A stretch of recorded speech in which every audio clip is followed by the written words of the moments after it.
This story begins with a brutal betrayal. An Suho, our protagonist, a skilled swordsman, was on his knees in front of a group of people he once called comrades. His body was trembling, and his arm showed clear signs of being poisoned. He coughed violently, his breath shallow and rough, and it didn't take long for him to realize this wasn't just any normal poison. It was something far more dangerous, possibly fatal. In front of him stood two of his teammates, and instead of helping him, they laughed. They actually found joy in watching him suffer. One of them, a warrior, sneered and said Suho should have joined their plan. But Suho had chosen a different path. He remained loyal to his duties as a public servant, stubbornly holding on to his morals instead of giving in to corruption. This team had just finished conquering one of the notorious 5 disaster gates, a place from where terrifying monsters emerged. But now, these bastards wanted to leave that gate open. They didn't want to finish the job.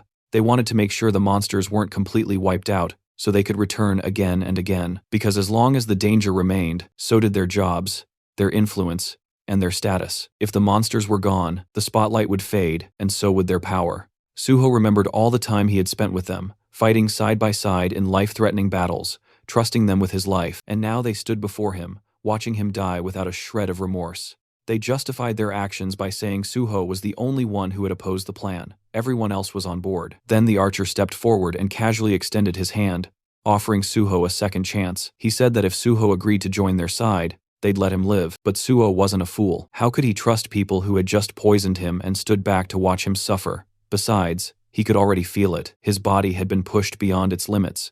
The poison had spread too far. There was no coming back from this. His survival was impossible. But even if he couldn't live, he could still do one thing: take at least one of these traitors down with him. With that, Suho began gathering all the energy he had left. A powerful aura erupted from him, sharp and overwhelming. A couple from the group was immediately paralyzed with fear, backing away in terror. But the woman in the group, even more frightened than the rest, tried to calm everyone down, insisting they shouldn't panic. The archer, clearly on the verge of losing control of his bladder, could tell this was bad, and then Suho moved. In a single swift motion, he charged forward. His blade slashed through the warrior's arm, and in the very next second, he beheaded the dark mage woman with deadly precision. The archer barely managed to retreat, dragging the healer with him. Their smug expressions, once full of arrogance, had completely vanished. In an instant, they were replaced by sheer horror. The healer quickly tried to save the wounded warrior, casting healing spells desperately, but nothing worked. To her shock, she realized she couldn't heal him at all. Her eyes turned to Suho.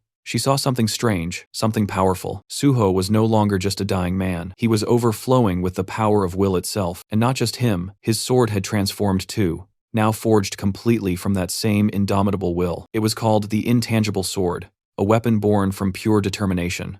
But that power came a cost. The energy that had kept him standing finally faded. Suho's strength gave out, and his body collapsed. He stumbled backward, falling off a cliff behind him. He dropped deep into the valleys below, disappearing from their sight, leaving behind nothing but silence. Suho slowly opened his eyes to the sound of chaos around him. There was shouting, sirens, and the distinct sound of people running. He was being carried by a firefighter, but he had no idea what was going on. His head was spinning, disoriented and foggy. Everything felt unreal, like a dream or a nightmare. The firefighter carrying him was rushing toward a designated safe zone, moving quickly through the crowded, panicked streets. Suho couldn't make sense of it first. The last thing he remembered was dying. He knew he had died. So, how was he here? Alive, confused, and being rescued. Then, something clicked. He noticed what was happening around him. A gate had opened, a presummoning gate. It had caused a dungeon outbreak. Monsters were swarming the area. More specifically, goblins. Dozens of them were running through the city, attacking anything in sight. As Suho looked around, he saw a familiar sign lying on the ground nearby. Sindorim Station. That's when it all made sense. His memories were correct.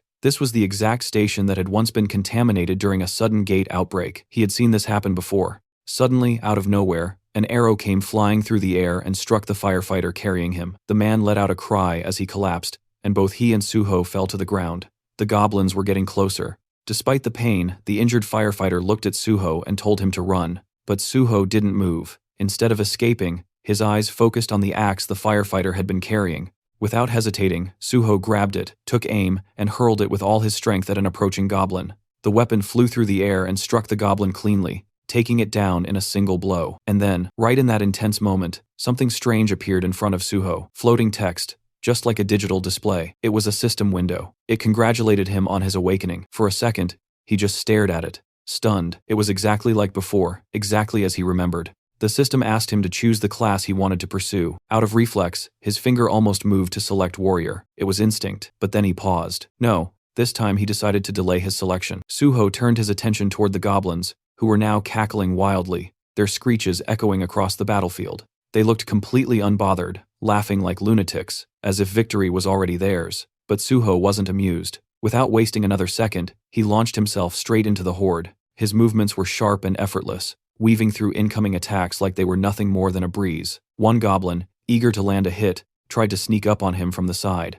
But the moment its eyes locked on his Suho, it froze in horror, because right in front of it, Suho had just retrieved the same axe he had hurled earlier. The goblin recognized it instantly, its face twisted in pure panic. And honestly, if goblins wore pants, that one probably would have pissed itself right there. But Suho didn't care. He wasn't here for theatrics. Before the creature could even let out a scream, Suho slashed it down in one clean motion, cutting it off before it could make the area even more disgusting than it already was. He didn't stop there. Grabbing one of the goblin's sword from the ground, he kept moving. He knew exactly what he was dealing with. Goblins were dangerous, sure, but only to beginners. To someone like him, a veteran who had seen far worse, cutting down goblins was no challenge at all. For Suho, it was easy as fuck. Suho continued slashing through the goblins, cutting them down one after another with a speed and precision that was even sharper than before. In just a few minutes, the entire wave of goblins had been completely wiped out. Ended so quickly, it almost felt unreal and illegal.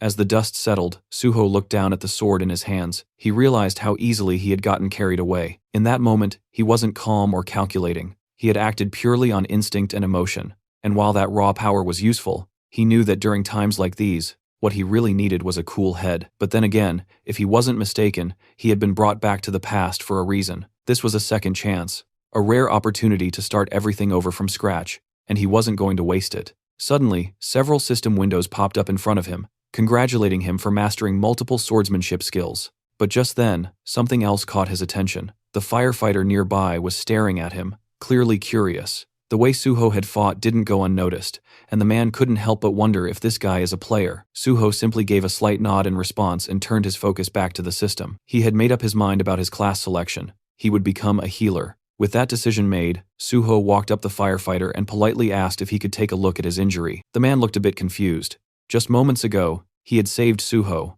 and now Suho was offering to heal him. It didn't quite add up, but Suho didn't hesitate. He activated his magic healing light, and instantly, the warm glow of the spell began to take effect. In almost no time at all, the wound healed completely. The firefighter could hardly believe what he was seeing. How could Suho be a healer, when he had just watched him take down an entire goblin wave like a trained swordsman? Before the man could ask more questions, another system window appeared. It was time for Suho to select a weapon from the arsenal. He didn't even hesitate. He knew exactly what he wanted. He picked out a beginner's sword, the same one he had used before, and began preparing himself to challenge the gate ahead. This sudden determination made the firefighter a little nervous, even panicked. The gate up ahead wasn't something to be taken lightly, but Suho had something important to rely on. He had acquired the swordsmanship talent before selecting a class.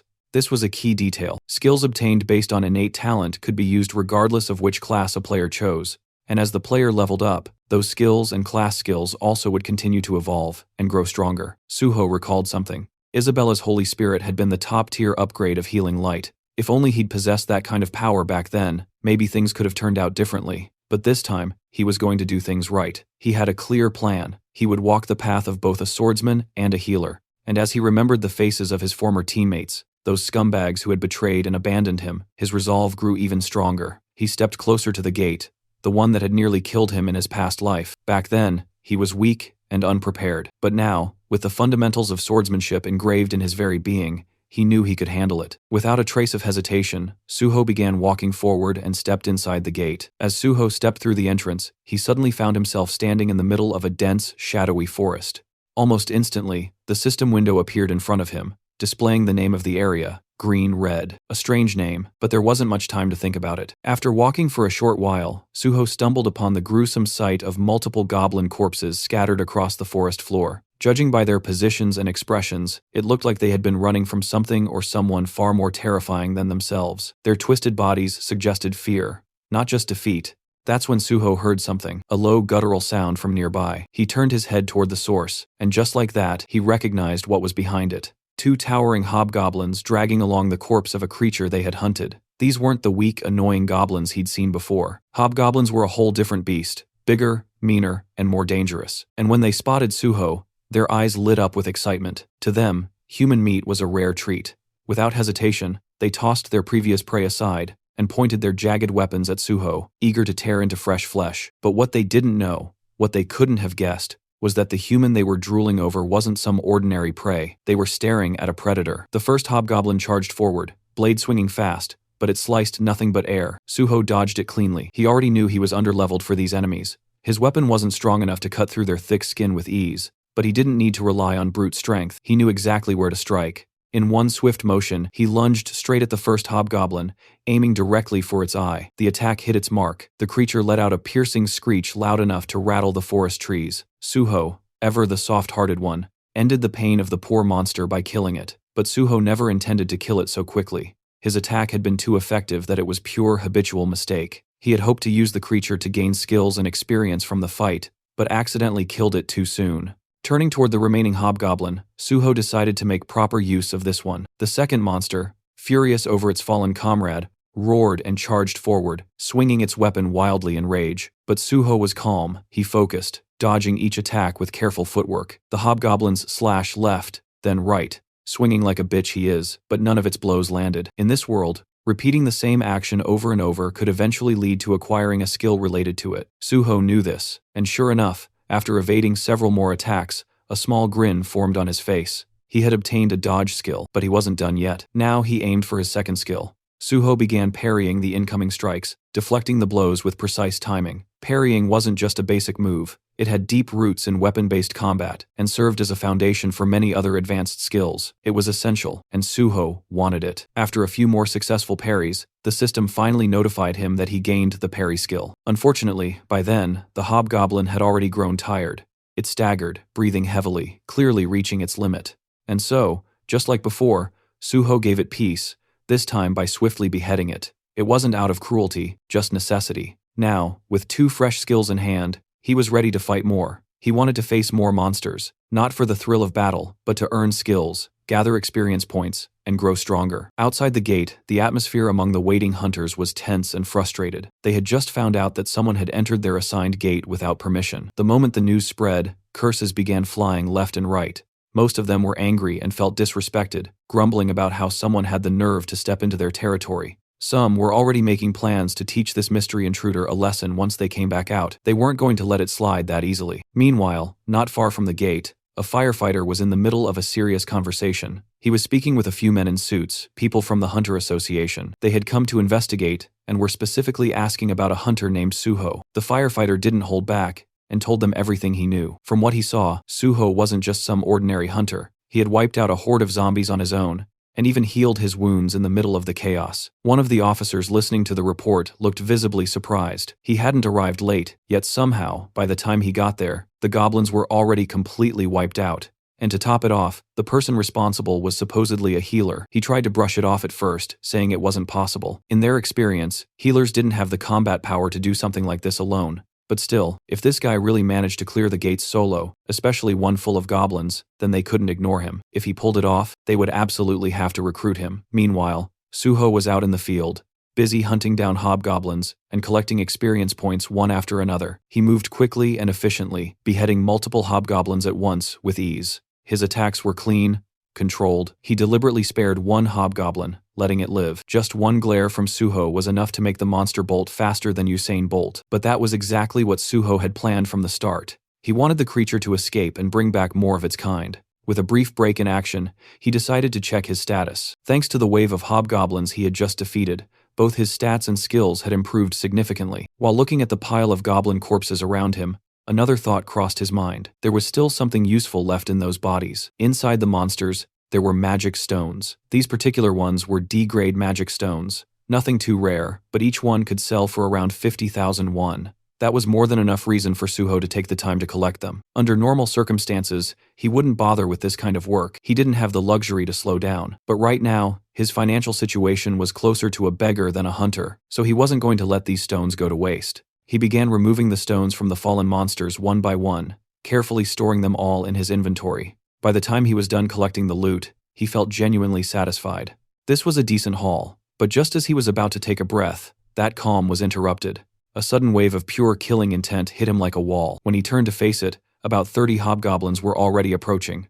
Leading them was the same monster he had let go earlier, the one that had fled in terror. And now, with the confirmation, the entire group charged towards Suho all at once. But Suho didn't panic. Instead, he leapt into the air like a ninja, moving with the speed and precision of a trained assassin. Within moments, several hobgoblins had already fallen, their heads rolling across the ground. His movements were sharp and effortless, like cutting through butter. Then, as if rewarding his efforts, the system notified him that he had leveled up. New stat points were added to his profile, making him even stronger than before. With that power-up in hand and enough experience gained, Suho decided there was no need to drag things out any longer. It was time to end this. He dove straight into the mob of enemies, slashing in every direction, clearing the horde with ruthless efficiency. At one point, a hobgoblin managed to charge him head-on, aiming to strike, but instead of fear, Suho's face lit up with excitement. He wasn't worried. If anything, he looked even more thrilled than before. The boss monster in this gate was a chief hobgoblin, and it was a level 20 enemy. As expected of a boss,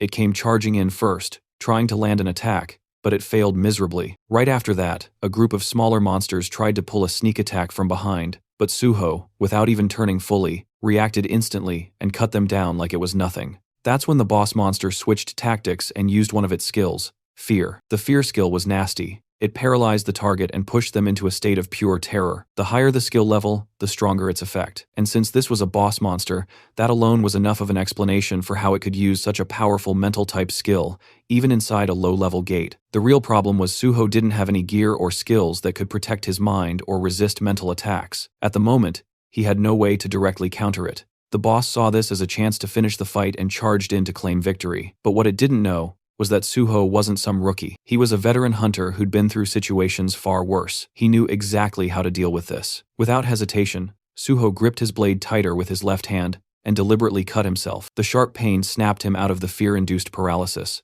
The moment his mind cleared, he parried the boss's incoming strike. Then, instead of focusing on the boss right away, Suho made a quick decision. He turned his attention to the smaller monsters first. Within seconds, he moved through the battlefield, slicing down every last one of them. In just a short burst of action, he wiped out all the hobgoblins inside the gate, leaving no enemies behind except the boss itself. Before going back to face the chief hobgoblin, he took a moment to heal the wound on his left arm. Now, with the distractions gone and his body back in shape, it was just him and the boss. One-on-one, no more interruptions.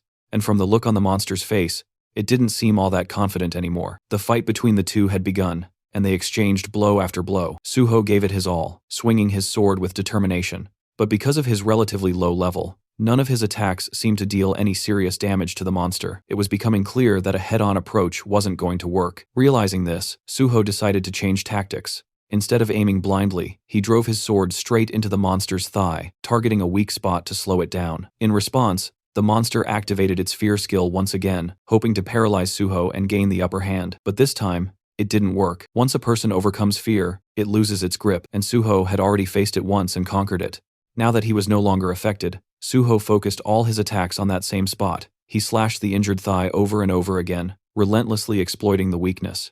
After a few more precise and forceful hits, the boss monster finally collapsed to the ground, barely alive, clearly on the brink of death. But Suho wasn't finished yet. Instead of going for the final blow, he suddenly used his healing light, a skill meant to restore health, and he used it on the monster. The creature, already confused and half dead, was now completely thrown off. It couldn't understand why the human who had nearly killed it was now trying to heal it. Suho, on the other hand, was delighted. He had just realized he could keep the fight going. By repeatedly attacking and healing the monster, he could extend the battle and use it as training. Some time passed in this strange cycle: attack, injure, heal, repeat.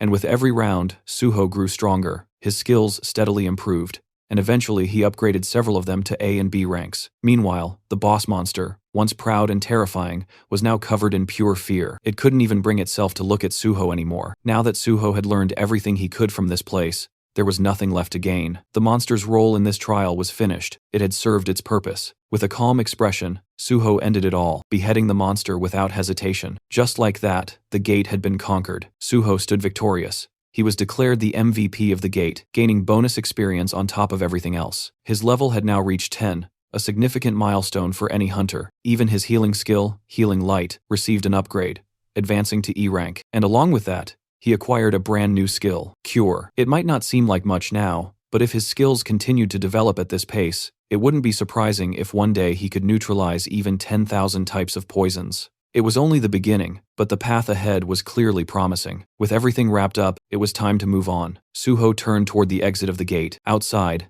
the atmosphere was tense. The gate had started to tremble slightly, causing people to whisper and wonder, had the gate been cleared? Then, before anyone could guess further, Suho stepped out. He walked out calmly and confidently, as if the chaos behind him didn't matter. There wasn't a hint of exhaustion or discomfort on his face, just quiet composure. People around him stared, unable to figure out who he really was, or what exactly he had done, and Suho didn't bother explaining. He simply let their curiosity grow. Soon after, multiple guilds rushed over. They had all come looking for the mysterious man who had conquered the gate alone, but Suho ignored every offer, every scout, every invitation thrown his way. He wasn't interested. Instead, he walked past them and landed right in front of a man in a formal suit. With a calm and confident tone, Suho greeted him. This man was no ordinary official. He was the team leader of the South Korean Hunter Association, Young Chulmin, and judging by the confused look on his face, he clearly wasn't expecting to be greeted by the person behind the gate's conquest. The scene shifts to the South Korean Hunter Association, where team leader Yang and Sujo were sitting across from each other. On the surface, it looked like a standard registration meeting, but Chulmin's mind was elsewhere. His thoughts kept drifting back to their earlier encounter. He remembered how they had first met, shaking hands casually, and how Suho had mentioned that he was already on his way to the Hunter Association. Anyway, at first Chulmin had assumed it was just for a license renewal, something experienced hunters did all the time. But as the conversation progressed, it became clear that Suho was actually there for initial registration. That caught Chulmin off guard. He was still trying to process how someone like Suho, who was registered as a healer of all things, had managed to clear an entire gate all by himself. And the way Suho had acted, calm, casual, munching on snacks like it was just another Tuesday. Chulmin had gone over his aptitude test results again and again. Statistically, Suho seemed more like a warrior than a healer. The numbers didn't lie. He had the physical strength and combat instincts, not to mention the composure that you'd expect from a frontline fighter. It didn't make sense. While Chulmin was lost in thought, Suho spoke up, snapping him out of it by asking if there was a problem. That brought Chulmin back to focus. He began asking Suho a few routine questions, background, education, that sort of thing. And that's when more pieces of the puzzle began to fall into place. We learned that Suho was a college dropout. He had been studying physical education before quitting. Most students from that department usually chose combat classes like warrior or archer if they entered the hunter field.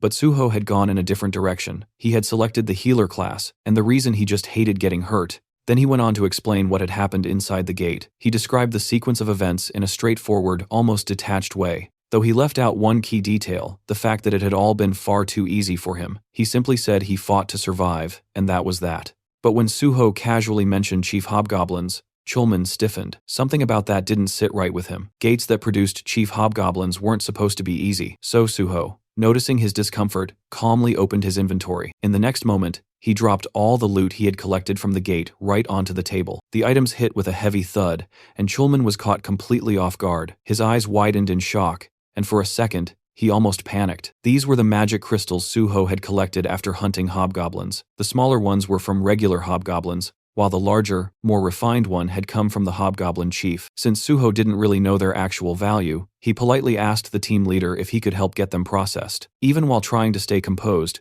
Chulmin couldn't take his eyes off the loot.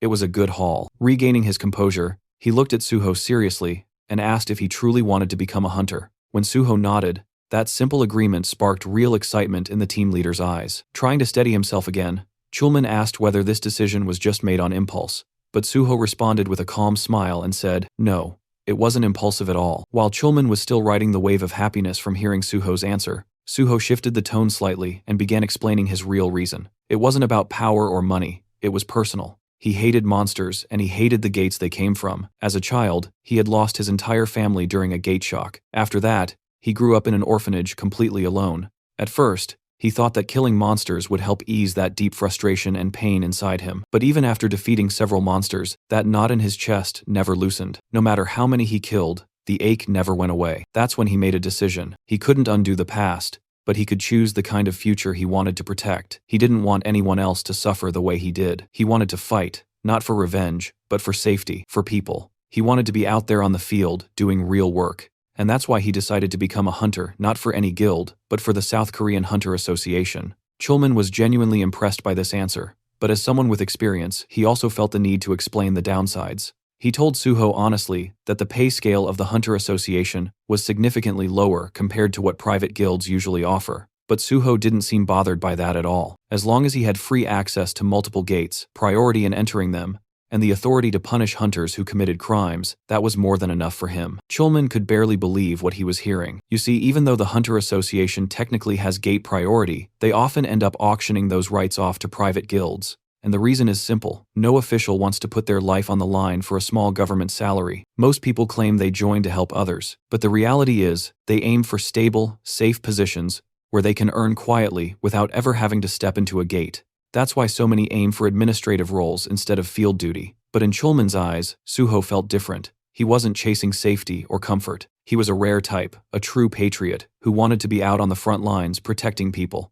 someone who genuinely believed in civil service. The happiness was so overwhelming that for a moment, Chulman felt lightheaded, but he quickly snapped out of it and got back to the task of handling the magic crystals. Now, to take the official hunter exam, one has to first pass an aptitude test, with both a written and a practical exam. Unfortunately for Suho, this year's registration period had already ended, and the exam was scheduled for tomorrow. But fortunately for Suho, he had brother Chulman on his side. Since Suho had managed to conquer an entire gate by himself, there was a good chance they could pull some strings and get special approval from the higher-ups. That part wasn't a problem. What had concerned Chulman, though, was the written test. Clearing that with only one day of preparation almost impossible for a regular person. But Suho, being Suho, was confident. To him, if you ever get the chance to do something, you take it. No matter the circumstances. The only issue, our boy was practically a beggar at this point. He didn't even have enough money to pay the exam registration fee. So, swallowing his pride, he asked if team leader Chulman could take care of the magic crystals for him. And Chulman, being the dependable guy he is, immediately took the task without a second thought.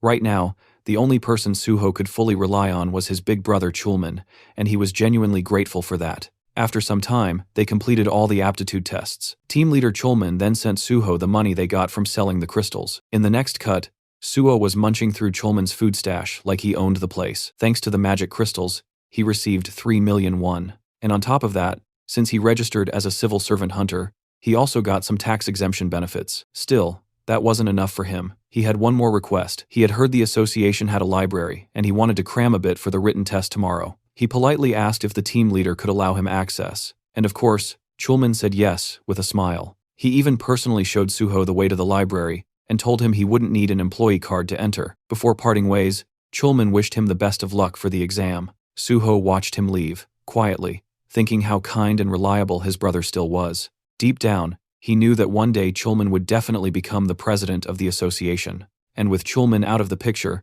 Suho turned his attention back to the library. His goal was clear: find something tied to his past life. He remembered major events happening, things that shook entire regions, but the details were always hazy. Human minds weren't built to carry memories across lifetimes, and he was no exception. Still, somewhere in this place was the key, a fragment of knowledge or a skill he wanted badly. After poking around a bit more, Suho finally stumbled on something strange. A book, massive, ancient-looking, and so thick it refused to fit on any shelf. Curious, he picked it up. The moment he cracked it open, the system pinged in with a strange message. The book wasn't from this world. It also mentioned that there was a special way to use it, something beyond just reading. And Suho, he already knew what that meant. Without hesitation, he held the book above his head like some RPG character, triggering a hidden quest. For a split second, he felt like a complete clown. Nothing was happening. His arms were getting tired. Frustration bubbled up fast because he was damn sure this was the only way to activate it. Then, just before he could start cursing the book, the system spoke again. The book, Library of Memories, had taken an interest in his story. That's when the magic kicked in. The book shimmered. Reality shifted, and in the blink of an eye, Suho was no longer standing in that dusty room. He now stood before a massive, otherworldly tree, its roots deep in glowing stone, its branches reaching into a sky that wasn't even real, a spiral staircase wrapped around it, leading upward into the unknown. And this is the Library of Memories. It's then revealed that the Library of Memories grants its user the ability to recall everything they've ever seen or heard, including painful or traumatic experiences. Normally, the human brain copes by forgetting, but once this ability is acquired, the user is burdened with flawless memory. The original owner of this skill was the manager of the Hexagon Guild, a former Korean Hunter Association employee. While studying in a library for a career change, she unintentionally gained this ability after using a book as a pillow just because lying face down was uncomfortable. Suho thinks about how lucky she was to stumble upon such a skill, and feels grateful to her for introducing him to it. He even plans to treat her a meal one day. The system window then prompts Suho to donate his own story to the Library of Memories. He considers how powerful the ability truly is. It could help him restore every memory he's ever had, especially since human recollections tend to fade and warp over time. Realizing its value, he decides that obtaining the skill is necessary to retain every detail with precision. A message appears, confirming his story has been accepted. Suddenly, a strong wind whirls around him, and the system announces that the Library of Memories is now accessing and recording his experiences. Suho starts floating in midair, surrounded by radiant texts. As a diagram materializes above the book, another message follows, stating that the Library of Memories has officially opened. It will store everything he's seen and heard, giving him access whenever needed, while also suggesting important information. Suho stares at his hand, sensing that the recording process feels a bit off, likely because this entire space is some kind of illusion. Now that he has the skill, he decides to try it out. He closes his eyes and revisits a previous battle. There, he sees himself severely wounded. The moment floods back with vivid emotions, and he feels the fury rise in him once again, confirming the memory's intense clarity. He sees the ones who betrayed him, people he now recognizes as selfish cowards who had delayed sealing the gate just to save themselves. He swears to never forgive or forget them. His consciousness floats among countless system windows. The memory unsettles him, and he wishes he'd chosen to recall something less painful. Then, out of nowhere, one system window shows a shocking notification. He's being given a chance to become stronger. As the first person to reach the realm of the transcendent, the system announces it's rebooting for player On Suho. He's left speechless as the world around him reverts to normal. A thought crosses his mind. Could it be that the system really sent him back in time? He remembers having once reached the state of unity with the Divine Sword, and obtaining the first SS rank skill. But now, as the first to attain transcendence, he's being given a new opportunity, something no one's ever experienced before. Suho starts to realize that his return to the past might not be just a coincidence. In the next moment, he arrives at a certain place by taxi. As he steps out, he reflects on how meaningful this second chance really is. Now he has an opportunity to prevent the disasters that once struck him and to handle the unpredictable gates that had caused countless casualties. Determined to tackle these gates faster than before, he reminds himself that every second matters. He soon arrives at a huge building nexus. Standing before it, he's impressed by its sheer size and acknowledges that this is the biggest private hunter academy in the country. He also sees it as a place where he can make good money to secure his future. With firm resolve, he heads inside. A cheerful receptionist greets him and asks the reason for his visit. Suho responds that he wants to meet Director Kim Soo. The receptionist, surprised, asks if he has an appointment. Suho says no, but insists it's important. He simply asks her to pass along a message. The solo conqueror of the Syndrome Station pre-catastrophe gate is here. The scene shifts to the director's office, where a calm woman introduces herself as Kim Soo, the director of Nexus Academy. Suho introduces himself as On Suho. Director Kim invites him to sit and acknowledges his achievement at the Syndrome Gate. She then asks why he came to Nexus. Suho explains that he's here to apply for a scholarship. The director is clearly surprised by the request. Suho confirms it and mentions that he also plans to take the hunter license test scheduled for the next day. Still trying to wrap her head around the situation, Director Kim asks how long it's been since he awakened. Suho calmly replies, "It happened today." Shocked even further, she checks her documents and repeats in disbelief. An unregistered hunter who awakened just today wants to take the test tomorrow and has already solo cleared a catastrophic level gate. Suho confirms everything. He adds that a connection within the Hunter Association helped him secure a spot in the exam. His goal is simple: to rank first. His confident declaration leaves the director even more surprised. Then Suho states his condition. If he ranks first, he wants to be officially granted Nexus Scholarship student status with full financial support. Suho knew full well that for an unknown newcomer, reaching the top wouldn't be easy. But he wasn't some beginner. He was a battle-hardened veteran who had cleared countless gates. Whether anyone else believed him or not didn't matter. That choice was up to them. Director Kim recognized that clearing such a dangerous gate alone was no small feat. Still, she reminded him that the hunter test was a completely different matter, with an average pass rate of less than 20%. Suho made it clear if he didn't get first place, they could ignore him and cancel the scholarship deal entirely. Intrigued, Director Kim asked why he chose Nexus instead of more prestigious academies like Hexagon or Prime. Suho answered bluntly. Despite being the biggest academy, Nexus had hit a rough patch in recent years. It hadn't produced a single top-ranking student, and that had hurt its reputation and admissions. Silently, Director Kim acknowledged the truth. Nexus was in desperate need of success, and no current student had shown any signs of becoming a breakout talent. If Suho really did take first place, Nexus would gain the most from spotlight. His proposal in that sense was perfectly timed. Still, the director couldn't help but wonder what kind of person makes such a bold offer with that much confidence. Curious, she asked how much money he was expecting from the scholarship. Suho responded by asking about the rewards for becoming the top student.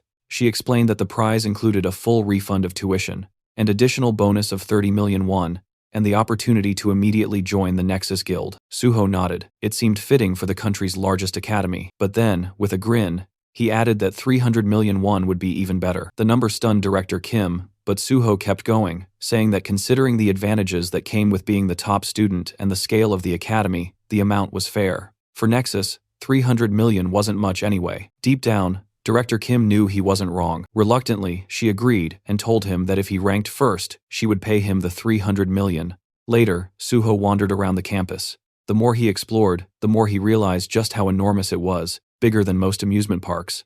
Once enrolled, he wouldn't be missing anything. The staff members showing him around chuckled proudly, explaining that Nexus was the largest academy in all of South Korea. Suho noticed the guide looked tired, and figured they'd probably been woken up just to give him a tour. Feeling slightly guilty, Suho thanked him for showing him around so late. The guide smiled, saying it was the least he could do for someone so important.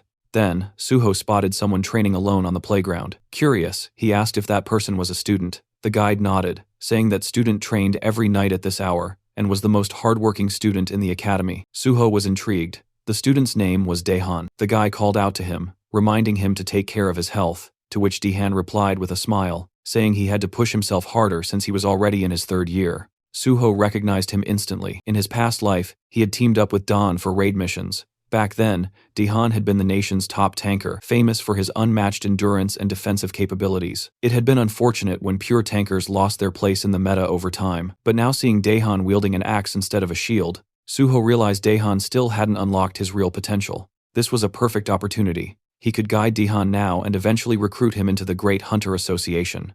The guide introduced the two of them. After a brief greeting, Suho asked if Daehan intended to use the battle axe as his main weapon. Daehan confirmed it. Suho then asked why he chose that particular weapon. Daehan explained that since he aimed to be a frontline fighter, his instructors had suggested the axe, saying it matched well with his build. The guide chimed in, adding that few weapons could rival the battle axe in sheer destructive force. Suho asked if Daehan had only trained with the axe. Daehan admitted he had. He called himself a slow learner and said trying out multiple weapons felt like a waste of time. It had taken him 2 years just to get somewhat decent with the axe, and even now, he didn't feel particularly skilled with it. Suho silently analyzed the situation and understood the real problem. It wasn't that Daehan lacked effort, but that the axe simply didn't suit him.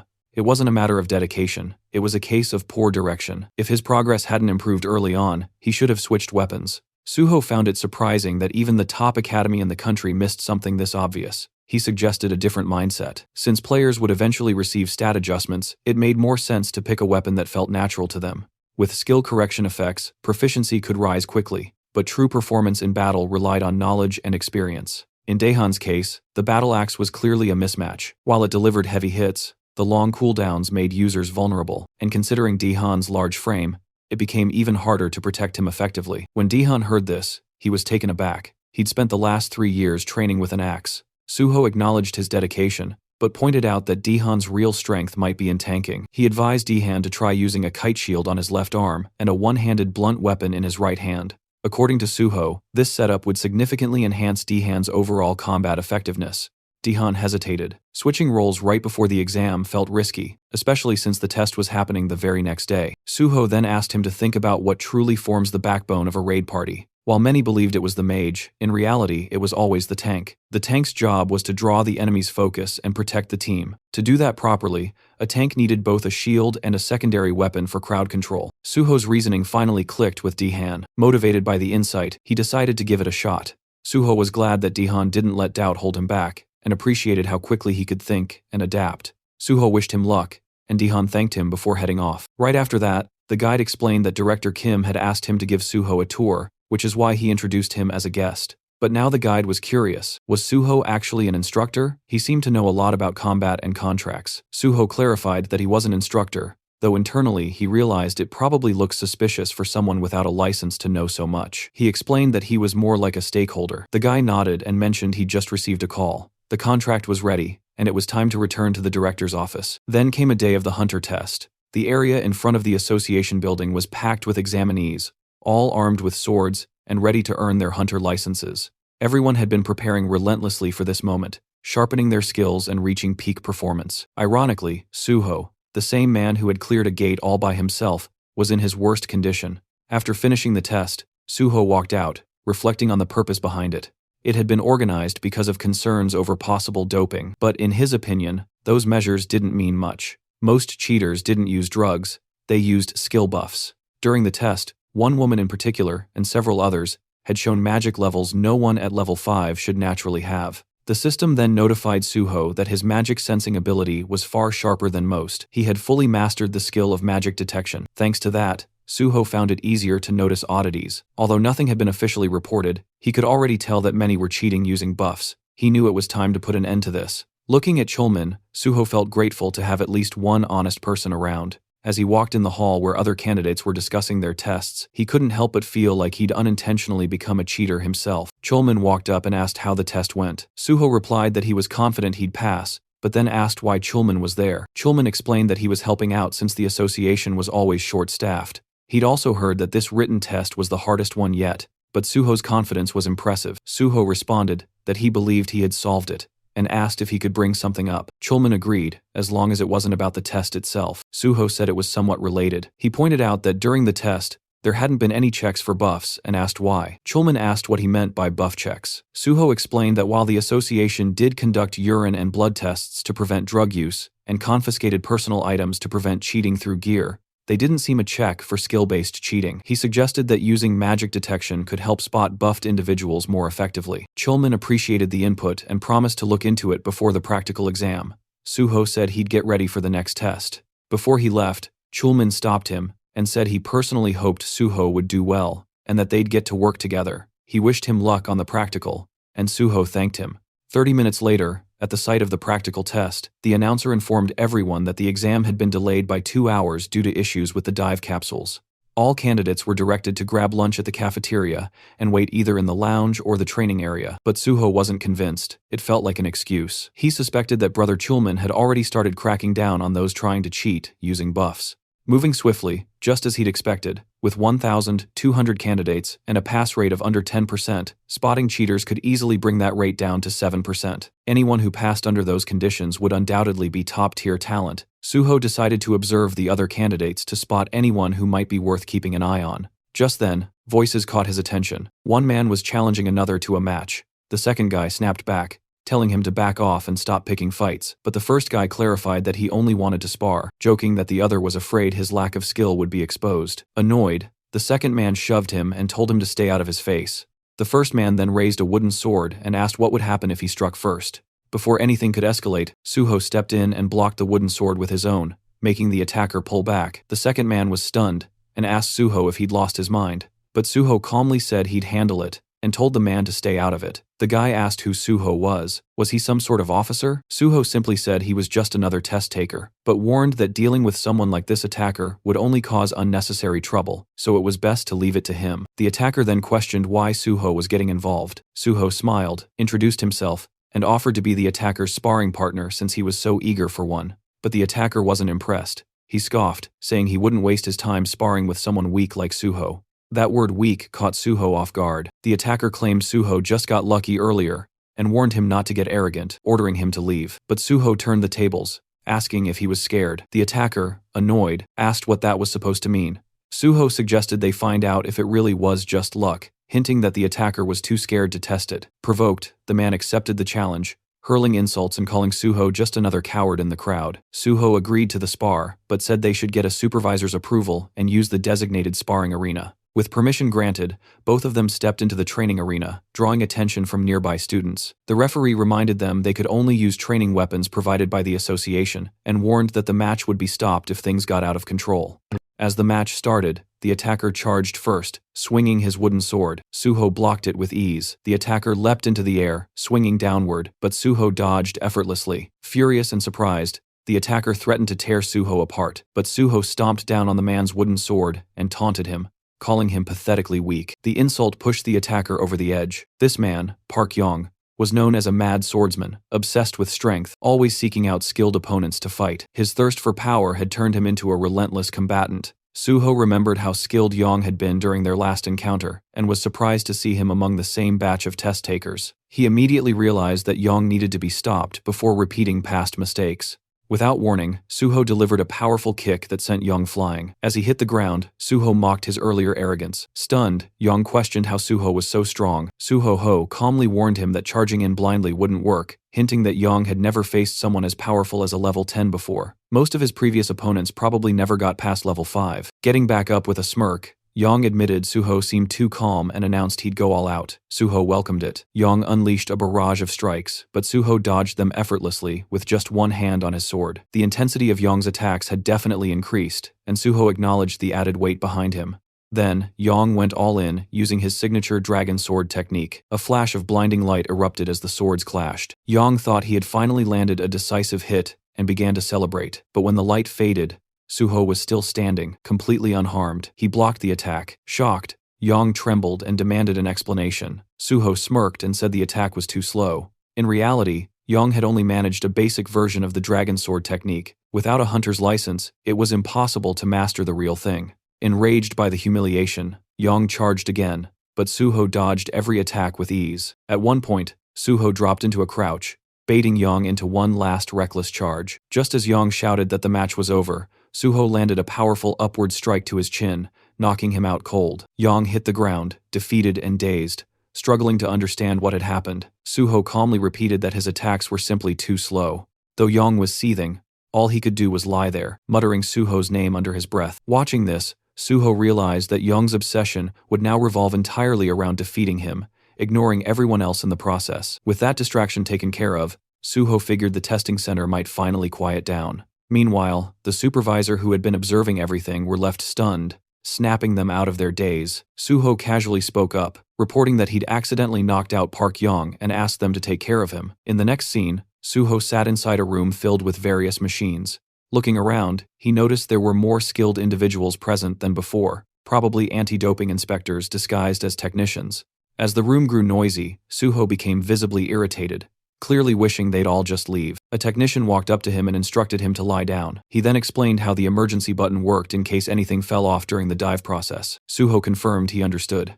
Once the system powered up, Suho lay down, and cables were attached to both sides of his head. A system window appeared indicating that the Hunter Practical Test program had been activated. As Suho's consciousness connected to the simulation, the dive progress steadily climbed 5%, then 40%, then 77%, until it hit 100%. The connection was successful, and the healer class test scenario began. When Suho opened his eyes, he found himself in a different world. Right away, he could tell this test wasn't going to be easy, especially considering how few people passed the healer exam. In front of him were wounded individuals calling for help, and some were trapped under rubble. One girl in particular was desperately trying to lift a huge stone. As Suho took in the chaotic scene, he silently criticized the Hunter Association for being too ruthless with the scenario. The whole situation already felt traumatic. Before continuing, let's understand the context of the practical test. It's considered the centerpiece of the Hunter exam. The main goal is to evaluate how well a participant fits into their chosen class. Every year, the simulation scenarios change, and the criteria for passing also vary. Typically, these tests involve one-on-one fights or surviving waves of enemies. A participant's score depends on how long they last and how many opponents they defeat. But for healers, it's different. The focus isn't just on how strong their healing powers are. While healing ability matters, the most valued quality is sacrifice. Healers who put their own lives on the line to save others earn higher scores. As monsters began to approach, Suho reflected on the nature of the test. In this scenario, the healer is expected to die protecting the patient. The issue, his own stats were still active. Walking toward the monsters, he spotted a sword on the ground. Looking at it, he realized he'd have to take a serious beating before dying. Unlike the others, he questioned the logic of letting himself be beaten to death. Dying once had already been enough for him. Nearby, others screamed for help at the sight of the monsters, but Suho knew those screams were illusions. In reality, he was surrounded only by corpses. He approached a terrified girl and asked if she was okay. Shaking, the girl warned that the monsters would return and they had to run, but Suho knew the real mission. He had to protect her until the end. Reassuring her, he promised that the rescue team would come and that he'd keep her safe until then. With resolve, he stood his ground, ready to fight the oncoming monsters. Back in the observation room, players started exiting the simulation pods one by one. One of them stepped out, thinking he could have done better. A woman thanked him for his efforts and instructed him to gather his belongings and head outside. She then moved to another pod and checked the screen. It displayed the details of a participant, Kang Jin-young, archer class, with a recorded time of 9 minutes and 4 seconds. She commented that this season's scores were particularly low due to the test difficulty. Curious, she asked Director Shin how long Suho had been inside. Shin replied, 30 minutes. Shocked, she repeated the number, unable to believe it was that long. Rushing over to Suho's machine, she checked the display herself. 30 minutes. Still in disbelief, she asked if Suho was a warrior. Shin corrected her, saying Suho was a healer. Refusing to believe it, she accused him of lying, but Shin pointed to the sword Suho had been holding and urged her to look closely. Together, they reviewed the simulation footage. Watching Suho in action, the woman asked again if he was really a healer. Impressed by his combat ability, she wondered aloud if he might be disqualified for not dying. But Director Shin clarified there was no rule requiring death. The test's real purpose was to protect the patient until the end. She nodded in agreement. Shin explained further. Suho was meeting all the conditions. He never abandoned the patient, fought near her, and continued healing her throughout. He was risking his life to protect her. As long as all conditions were met, disqualification wasn't an option. Hearing that, the woman concluded that the top score for this exam had already been determined. Meanwhile, Suho was still battling inside the simulation. With incredible skill, he sliced through the monsters in a single blow. But even after his victory,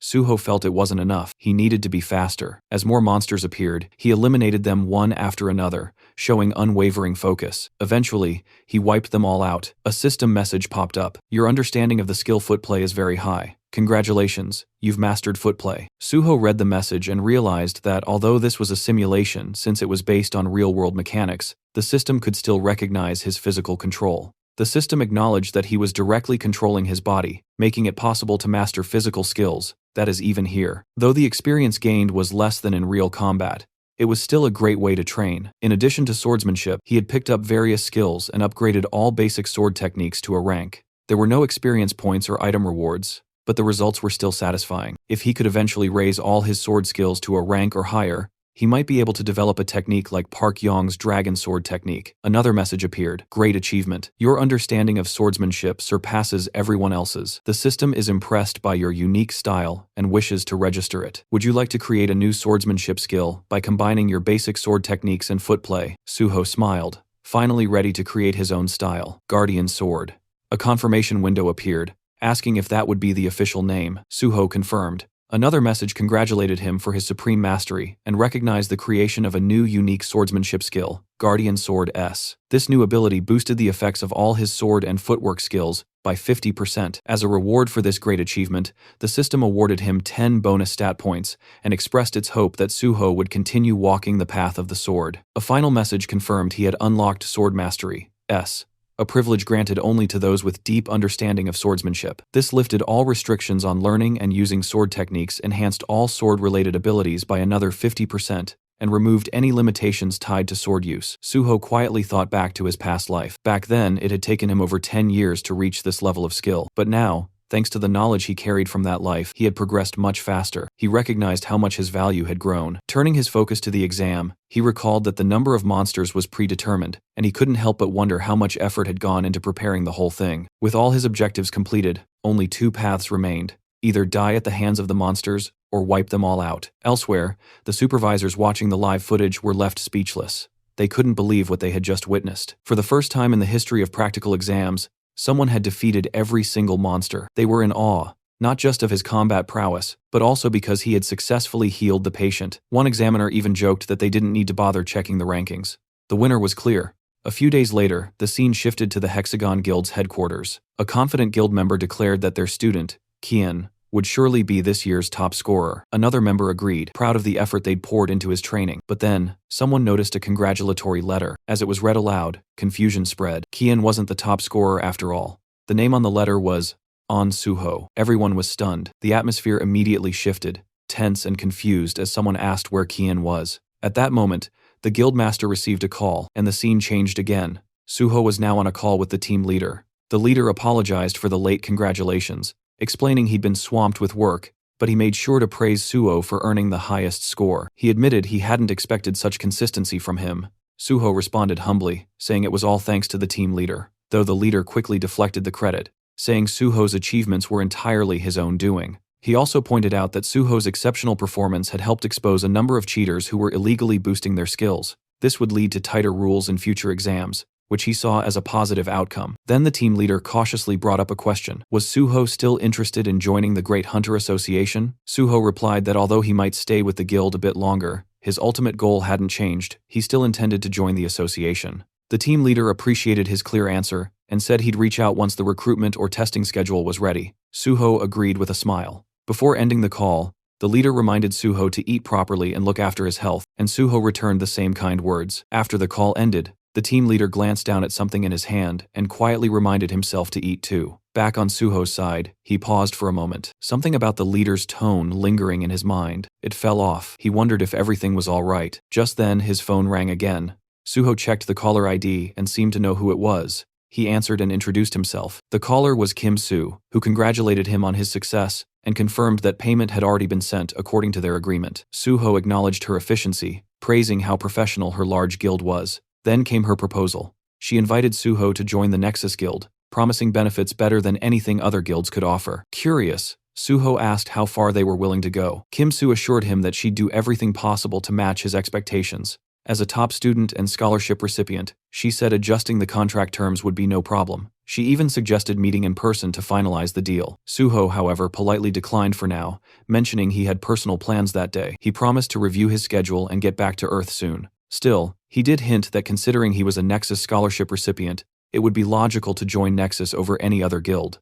Kim Soo was overjoyed by his response. Her excitement was so intense that even her co-workers nearby noticed. She begged him not to sign anything with another guild in the meantime. Amused by her enthusiasm, Suho chuckled and agreed to meet soon. As the call ended, Suho smiled, still hearing the echo of her thrilled voice. At that moment, the taxi driver let him know they had arrived. Suho thanked him and stepped out. Now standing outside, Suho reflected on everything that had happened. He had cleared the test, secured his license, and received the payment. The next chapter of his journey was right in front of him. With quiet determination, he moved forward, ready to begin farming. At Lighthouse General Market, Suho checked his phone and thought about how he had quickly gathered everything he needed. Now, the only thing left was to buy a weapon. With that goal, he arrived at a small, tucked-away shop, deliberately avoiding the crowded ones since he wasn't sure they'd have what he was looking for. As he stood outside, he wondered if his quiet place might hold the right weapon. Stepping inside, Suho greeted the shopkeeper, who asked what he needed.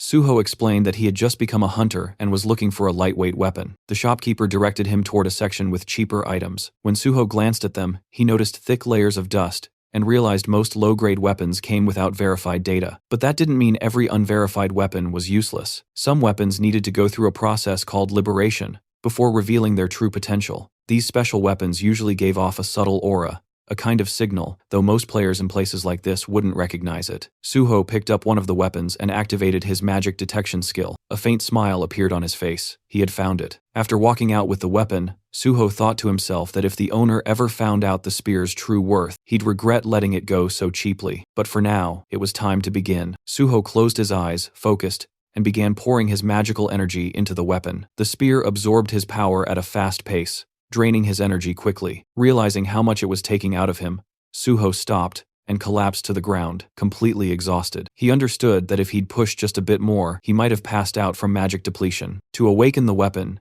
he needed a magic stat of at least 100. Though he couldn't use it yet, he knew it would become a powerful asset in the future. He promised himself he'd level up fast and unlock its full potential soon. Meanwhile, inside the PBS building, reporter Jinwei received a phone call from Suho. Suho introduced himself and confirmed that he was the top scorer in the recent Hunter test. He also revealed that he had personally handled the unprecedented gate incident at Syndrome Station all by himself. Jinwei was shocked by the revelation, taking a moment to silently process the fact that Suho had cleared such a dangerous gate even before officially becoming a licensed hunter. In Jinwei's eyes, Suho was already a monster. When Jinwei asked why Suho had reached out to him directly, Suho explained that he had found Jinwei's blog during a search. He mentioned that while he knew about Jinwei's privileged upbringing, he respected Jinwei's decision to pursue journalism out of genuine interest. Suho shared that he had big plans and would soon become a source of major headlines. He then proposed that Jinwei work as his exclusive reporter. Jinwei was skeptical, wondering if Suho was just trying to tie down a wealthy journalist as his subordinate. Internally, he dismissed Suho as just another ambitious oddball with delusions of grandeur. Even though he understood what Suho was suggesting, Jinwei was uncomfortable with the idea. He admitted he craved exclusives, but he had no desire to work under anyone. Suho clarified that he wasn't looking for a subordinate, but a reliable partner. Jinwei responded bluntly, suggesting that Suho's offer seemed like a tactic to boost his own market value before joining a guild. Suho admitted there was some truth to that, but not entirely. He wasn't doing this to increase his worth, but to gain fame. His ultimate goal was to become a civil servant. Jinwei was caught off guard. Did Suho mean joining the Hunter Association? The idea of chasing fame to become a public official seemed absurd to him, but Suho was serious. He wanted to work in the field as part of the Hunter Association. That made Jinwei question his background. Was Suho another rich kid treating hunter work as a side quest? Suho revealed he was actually a gate orphan, and that past was what drove him toward public service. It shaped his purpose in life to conquer gates. As Jinwei glanced at his laptop, he questioned whether Suho was really being serious. With so many strange people emerging lately, it was getting hard to tell, but in the end, he decided it didn't matter much. He acknowledged Suho's point of view, but declined the offer. He preferred choosing his own stories to cover. Still, Suho didn't give up. He suggested a bet. Curious, Jinwei asked what kind. Suho proposed to earn Jinwei's trust by proving himself as a hunter. He announced he would attempt to clear the Tower of Challenge alone that very day. Jinwei was stunned. That tower was infamous. Clearing it was considered impossible even for a full party. Doing it solo sounded downright insane, but Suho was confident that if he pulled it off, it would be enough to convince Jinwei. If he succeeded, he wanted Jinwei to become his personal and exclusive reporter. Suho remembered the Jinwei from his past life, a top-tier broadcaster from PBS, famous for his pride and elite background. He'd gained popularity as a journalist who never took requests. Yet, in Suho's previous life, they had teamed up many times thanks to Jinwei's sharp reporting and rare influence over public opinion. But that same brilliance made him dangerous to others, like a thorn, always in someone's side. Eventually, Jinwei got caught up in political conflicts, was forced into early retirement, and eventually disappeared from the scene. This time, Suho silently vowed to prevent that fate. During the call, Suho made his proposal. If he could conquer the Tower of Challenge solo, Jinwei had to become his personal reporter. Though stunned, Jinwei agreed. If Suho truly managed to do it, Jinwei promised he'd support him with everything he had as a journalist. The call ended with Suho confidently declaring, it was time to begin. After the call, Jinwei starts feeling irritated, thinking Suho is seriously driving him nuts. He keeps dwelling on Suho's sudden and unexpected request, confused about where it even came from. Even though he's clearly annoyed, he doesn't completely hate the idea. Something about the proposal feels genuine, and Suho doesn't seem like the type to scam anyone. Caught between frustration and curiosity, Jinwei mutters to himself that he's really losing it. Still, he shrugs it off, thinking it's a harmless gamble. If it turns out real, great. If not, no big deal. The scene shifts to the Tower of Challenge. Suho stands at the entrance showing his hunter license to the gatekeeper. The man notices Suho came alone and warns him. Solo entry is allowed, but it's risky. Judging by Suho's license number, he assumes Suho just passed his test. The gatekeeper suggests teaming up since even the lower levels often lead to injuries or worse. But Suho insists on going in alone. Respecting his choice, the man informs him of the 70,001 entry fee, and tells him to pay once he gets the invoice. Suho nods and thanks him. As he steps forward, the gatekeeper shouts after him to be careful and retreat if things get too dangerous. Suho simply gives a nod and walks inside. While walking, Suho reflects on the Tower Challenge. It's widely known as a training ground for players below level 20. This public gate is government-maintained and meant to help players grow stronger. Now that his level has been reset, there's no better place to start over. As he pushes the door open and steps in, the system immediately announces his entry. It tells him that he can give up any time, and if he declares withdrawal, he'll be teleported back to the entrance instantly. Suho summons his sword just as the system triggers the beginning of the first floor challenge. A slime monster appears and launches an attack. While fighting, Suho notices the monster's large size and surprising speed, which momentarily catches him off guard.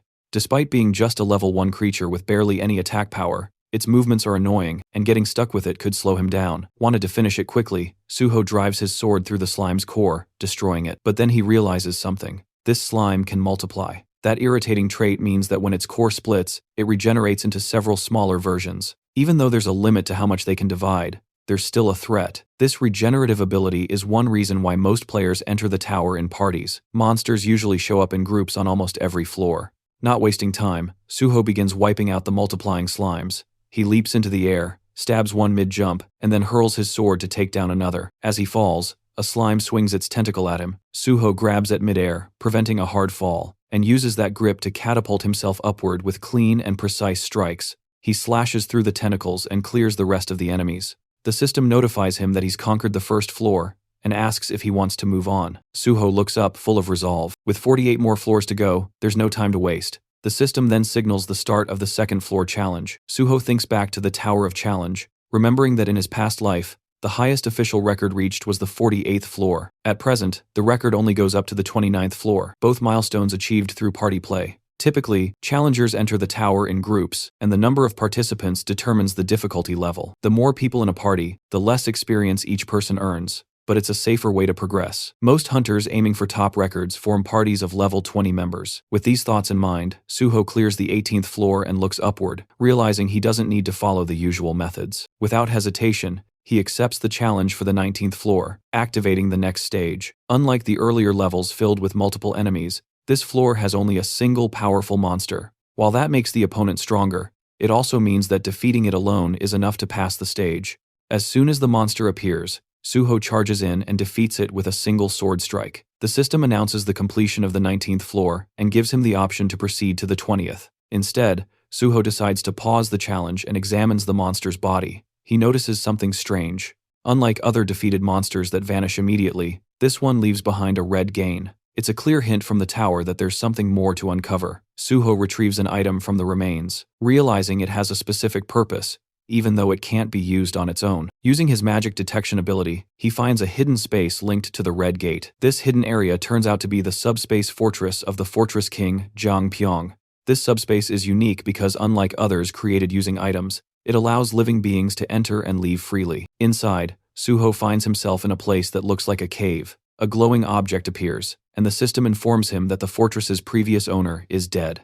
Suho is asked if he wants to take ownership. He accepts and grabs the glowing object, which begins to fuse with his body. The system confirms that Suho is now the new master of the subspace fortress, which is no longer just an item. It has become a skill bound to him permanently. The system also explains that the appearance of the fortress will change depending on Suho's magical power. The space begins to shift. What was once a cave transforms into a fully furnished room. Impressed, Suho realizes the space is more sophisticated than he expected. Its size expands with his magical strength, and even adapts to his preferences. He feels relieved that he stopped Jiang Pyong-ho from getting his hands on this power. That man had once used the fortress to store everything from drugs and stolen artifacts to kidnapped people. Remembering the horror of those sleepless nights caused by such crimes fills Suho with disgust. But now, with the fortress in his hands, he knows such darkness won't repeat. By stopping the rise of the Fortress King and gaining a powerful personal base, Suho feels he scored a massive win. With newfound resolve, he gets ready to keep moving forward. Jinwei was scrolling through his phone reading an article with growing interest. He noticed that a lot of students had started gravitating toward Nexus lately. Suho had once talked about wanting to join the Great Hunter Association, but this exclusive media coverage suggested that Nexus was confident Suho would end up with them. Jinwei felt uncertain. Only time would tell. Still, he couldn't stop thinking about how many floors Suho had already cleared. Right then, a system alert popped up. The 30th floor had just been conquered. The Tower of Challenge record had been shattered, and someone was already advancing to the 31st floor. The nearby crowd went silent in disbelief. Murmur spread. Was a new record, a team raid, or something even more insane? Their shock deepened when the system immediately announced the 31st floor had also been cleared. Just moments after it began, Jinwei froze. If this really was Suho, then he'd completely misjudged him. Until now, Jinwei had chalked up Suho wins to luck and theatrics. But if this insane pace was real, then Suho was a rival he'd be stuck competing with for a long time. Inside the Hunter Association, Director Kim heard the news and was visibly rattled. She quickly confirmed the reports. Suho was actually smashing records live. Realizing Suho's value, she decided they had to make an offer, so tempting it couldn't be refused. She ordered her team to alert the president and office manager, then head straight to headquarters. Meanwhile, the system made Chulman rapid rise through the Tower of Challenge was something the world had never seen. If Suho truly wanted to join the association, this was a once-in-a-generation talent. Just then, Chulman's phone rang. It was the vice president of the association. Curious, Chman picked up. The VP asked where he was. Upon hearing that Chulman was near the tower in Pango, he jumped on the opportunity. He told Chulman to bring Suho in. Chulman lit up, thinking he'd been given the chance to recruit Suho, but the VP quickly shut that idea down. He didn't want a recruitment, just a photo of Suho with the association president. Then he hung up, leaving Chulman stunned and bitter. He thought to himself, how these power-hungry executives were exactly why the public saw them as corrupt and incompetent. In his mind, only hunters deserved to be in charge of the association. He stared at the tower, trying to think of a way to convince Suho to come in. Inside the tower, Suho had just cleared the 48th floor, updating the tower record again. Exhaustion was starting to weigh him down. Constantly pushing forward was draining. He wondered when this madness would finally end. Still, when he opened his status window, his spirits lifted. Hitting level 39 felt like a real reward. With every floor cleared, he earned 5 bonus stat points, and each one felt like a gift. Knowing the system inside out made it feel like he was building a game character, a second self, and honestly, it was kind of fun. With his stats set, Suho prepared for the final challenge. The 49th floor had begun. A glowing crystal appeared in front of him, and from it emerged the final boss, a tower dragon, level 49. Suho stared at it, immediately recognizing how broken this thing was. Even without pure blood traits, just being a dragonborn made it absurdly powerful. It made him question if this floor was ever even meant to be beaten, but Suho knew why he was here. He wasn't going to hesitate. Gritting his teeth, sword in hand, he charged at the final boss with full resolve, ready to end this. Suho moved in to confront the dragon, ready to attack. In response, the dragon launched its own assault, forcing Suho to leap into the air to evade it. While airborne, he quickly noticed something important. For a beast of its enormous size, the dragon was shockingly fast. Suddenly, a dark aura leaked from its claws, creating a powerful pulling force that dragged Suho straight toward its jaws. Right before he was sucked in, Suho grabbed the dragon's mouth, hoisted himself over its head, and slammed his sword down with all his strength. The dragon roared furiously and tossed its head so violently that Suho was flung away, forcing him to retreat to safety.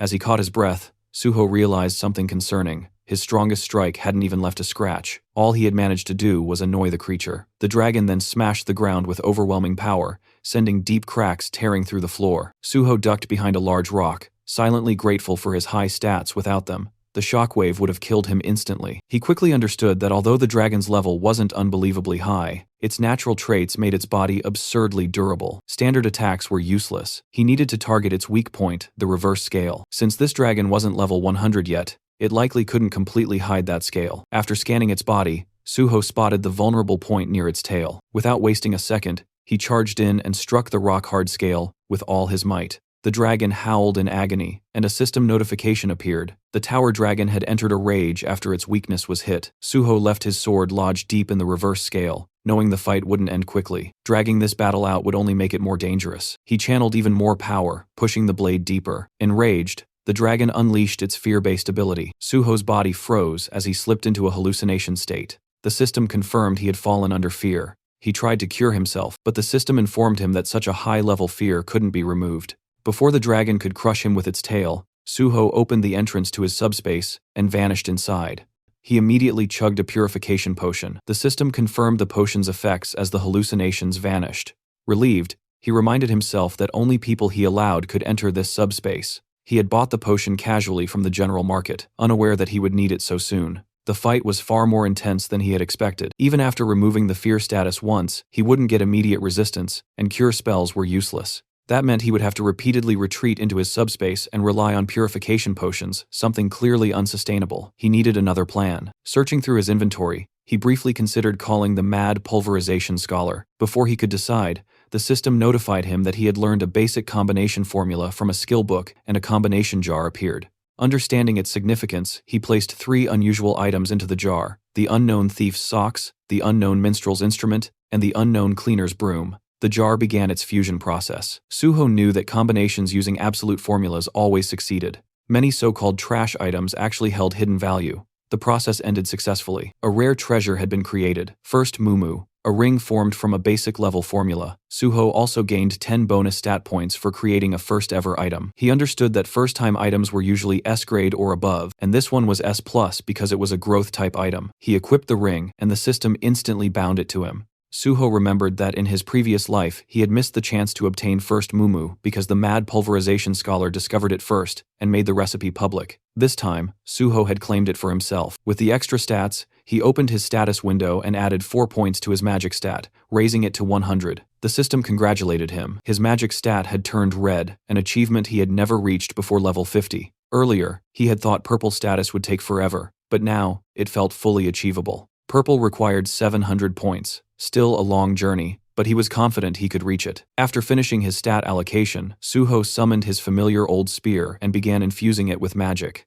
The weapon absorbed power at an incredible rate. Once the required amount was reached, The system acknowledged the successful awakening. The spear had transformed, it was now the Shadow Spear. Round 2 was about to begin. The system revealed the weapon's origins. It was one of the Shadow Lord's treasures, forged from the bones of a shadow beast, and it had acknowledged Suho as its first awakener. The spear could now be summoned from his shadow, and regenerated using magic and shadow energy. Suho understood the weapon's value immediately. Just as Zhang Pyong had the subspace fortress, the Shadow Lord, a monarch-level being, had wielded this spear. If that entity existed within the gate, Suho was now holding its signature weapon. He felt relieved he had secured it before anyone dangerous could claim it. Time to test it. He summoned the spear again, appreciating its convenience. Since he couldn't attack from within his subspace fortress, he would need to step out and hit the reverse scale while the dragon slept. Suho exited the subspace and climbed to a rocky ledge overlooking the beast. Raising the shadow spear, he hurled it straight into the stone embedded in the dragon's tail. The spear pierced through, and the dragon writhed in pain. Suho jumped down as the system announced the dragon had entered another enraged state. It unleashed dragon fear, but Suho instantly retreated back into subspace, avoiding all status effects. His hit-and-run tactics continued. Suho struck repeatedly, retreating each time. The process took longer than expected, but soon the reverse scale's durability dropped under 10%. It wasn't completely destroyed, but it had become too weak to protect the dragon. Stealth would no longer work. Suho abandoned subtlety and went for a full assault. Bursting from the fortress, he launched himself into the air and drove the shadow spear into the dragon's eye. The impact shook the entire area. Suho was thrown back, but the enraged dragon was relentless. As it searched for him, Suho seized the moment, circling behind and rushing for the tail. The dragon used dragon fear again, but Suho shattered the stone first. The system confirmed it. The reverse scale was destroyed, and the dragon's power drained rapidly. Suho took a purification potion and surged into the air for the finishing blow. With a clean slash across the throat, the dragon collapsed. The battle had finally ended. The system declared that Suho had cleared the 49th floor and set a new record for the Tower of Challenge. He received 10 bonus stat points, and more rewards began pouring in. Lying on the ground, he processed the achievement. He had conquered the entire tower, something neither past nor present versions of himself had ever done. For reaching level 40, he gained a new skill, Healing Spirit, an area of effect healing ability that, once mastered, could cover an entire battlefield. The evaluation wasn't done yet. Recognizing the difficulty of his feat, the system rewarded him with dragon blood. Suho was shocked. This was the signature power of Yoma, the monster player. So this was where Yoma had obtained it from the Dragon Mountains. The system explained that inheriting dragon blood granted a dragon's power depending on how far the user pushed themselves. Before Suho could summon the Shadow Spear again, the system alerted him. The weapon was reacting to the tower dragon's shadow. It absorbed the shadow entirely, undergoing another transformation, Shadow Spear Plus. A hidden function called Shadow Devour, not even listed in the original description, had grown stronger. Part of the weapon's consciousness had awakened. Suho checked the updated stats and was stunned. Shadow Binding and Shadow Regeneration had both risen from A rank to S rank. Shadow Binding could now rip out a target's shadow and immobilize them, while Shadow Fangs tore the shadow apart, causing continuous bleed damage. Growth-type weapons truly exceeded normal equipment. Satisfied, Suho prepared to leave, but something on the ground caught his attention, a massive fang. The system identified it as a mighty dragon's fang capable of inflicting an incurable debuff that nullified all recovery. Suho was stunned again. He had obtained a dragon byproduct, something believed to be almost impossible to secure. It confirmed that the tower dragon had been a pure blood dragon, which naturally dropped materials. This entire battle had been a jackpot. With everything collected, Suho finally turned to go, certain that reporter Jinwei would be waiting for him outside. At that moment, the tower crystal shattered, and the system calmly declared that the trial tower had been conquered. The conqueror was the player named Suho, and every other player was forcefully expelled from the gate. A portal appeared, and several hunters came crashing out of it, rolling across the ground with stunned expressions. One of them fell to his knees, clutching his head in disbelief, muttering that this couldn't be real. Had someone actually entered the trial tower alone? His teammate, still sprawled on the floor, asked who Suho even was. The hunter simply pointed ahead and asked if the guy standing there was the one. His partner turned his head and confirmed quietly that yeah, that was definitely him, because the size of the crowd was insane, and there wasn't even space to breathe. Right now, the protagonist was completely surrounded by reporters.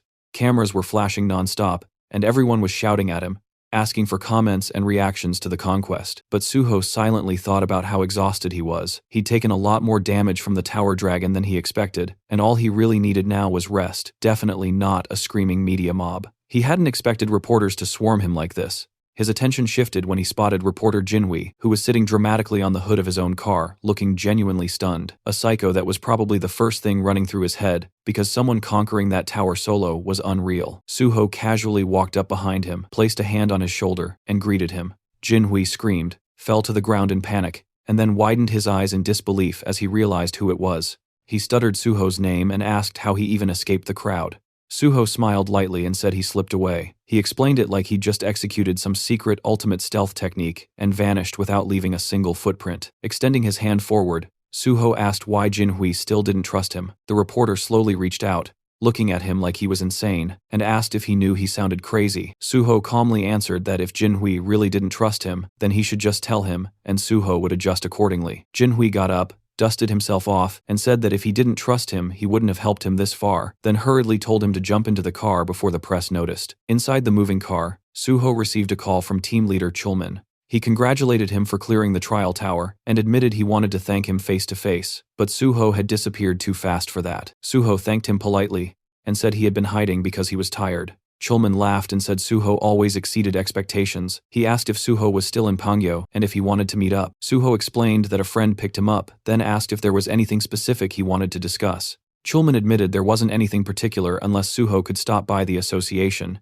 if he wasn't too exhausted. Suho paused and repeated the word, "The association?" Chulman confirmed it. He explained this was an unprecedented event. Everyone believed the trial tower was impossible to clear, and it had been functioning as a public gate. Considering the scale, they needed an investigation. Suho responded that he didn't remember investigations being conducted when large guilds cleared difficult gates. If there was information they needed, couldn't they just request it? After a quiet second, Chulman agreed and wished him good rest. Suho thanked him and ended the call. He leaned back and thought to himself, without a doubt, the chairman or the vice chair wanted him there, probably for photos and PR. He respected Chulman, but he had zero interest in doing anything for the higher-ups. If he let them drag him into bureaucracy now, he'd definitely get stuck in trouble. He planned to dodge it until he officially joined the Hunter Association. Jinhui glanced at him while driving and asked if he could ask something. Suho nodded and told him to go ahead. Jinhui said that with Suho's abilities, couldn't he go anywhere, especially government positions? Suho smiled. The government paid well, and no matter how strong private guilds pretended to be,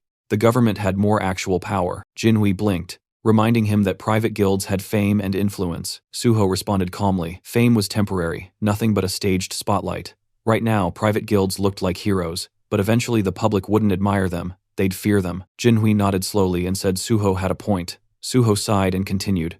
If he wanted to end the gate crisis, he needed support. He couldn't do it alone. That was why he chose the government association. Jinhui smiled, saying Suho would have massive advantage among players because no one had that level of duty and conviction. Suho thanked him while healing his arm with a small healing spell. Then Jinhui asked if he planned to apply through normal general recruitment. He said it would be a waste for someone like Suho to take a level 9 field position. Suho answered that he wasn't applying for that. Jinhui then guessed level 7, but Suho replied he wanted level 5. Jinhui almost shouted, was he serious? Suho told him to stop asking if he was serious every 2 seconds.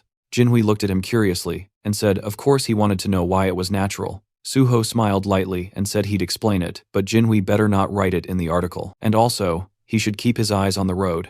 After some time telling the story, reporter Jinhui was stunned by Suho's plan and said it was a great idea, and the protagonist calmly replied that yes, it was, but it must not appear in the article yet, because he wanted to officially announce it through him later, and when that time came, it would naturally shake everything, which meant Jinhui would have exclusive access before anyone else in the company. Jinhui stared at him and asked if Suho was planning to squeeze every drop of benefit out of him, and Suho simply replied that if he's friends with a reporter he should obviously use that fact to his advantage.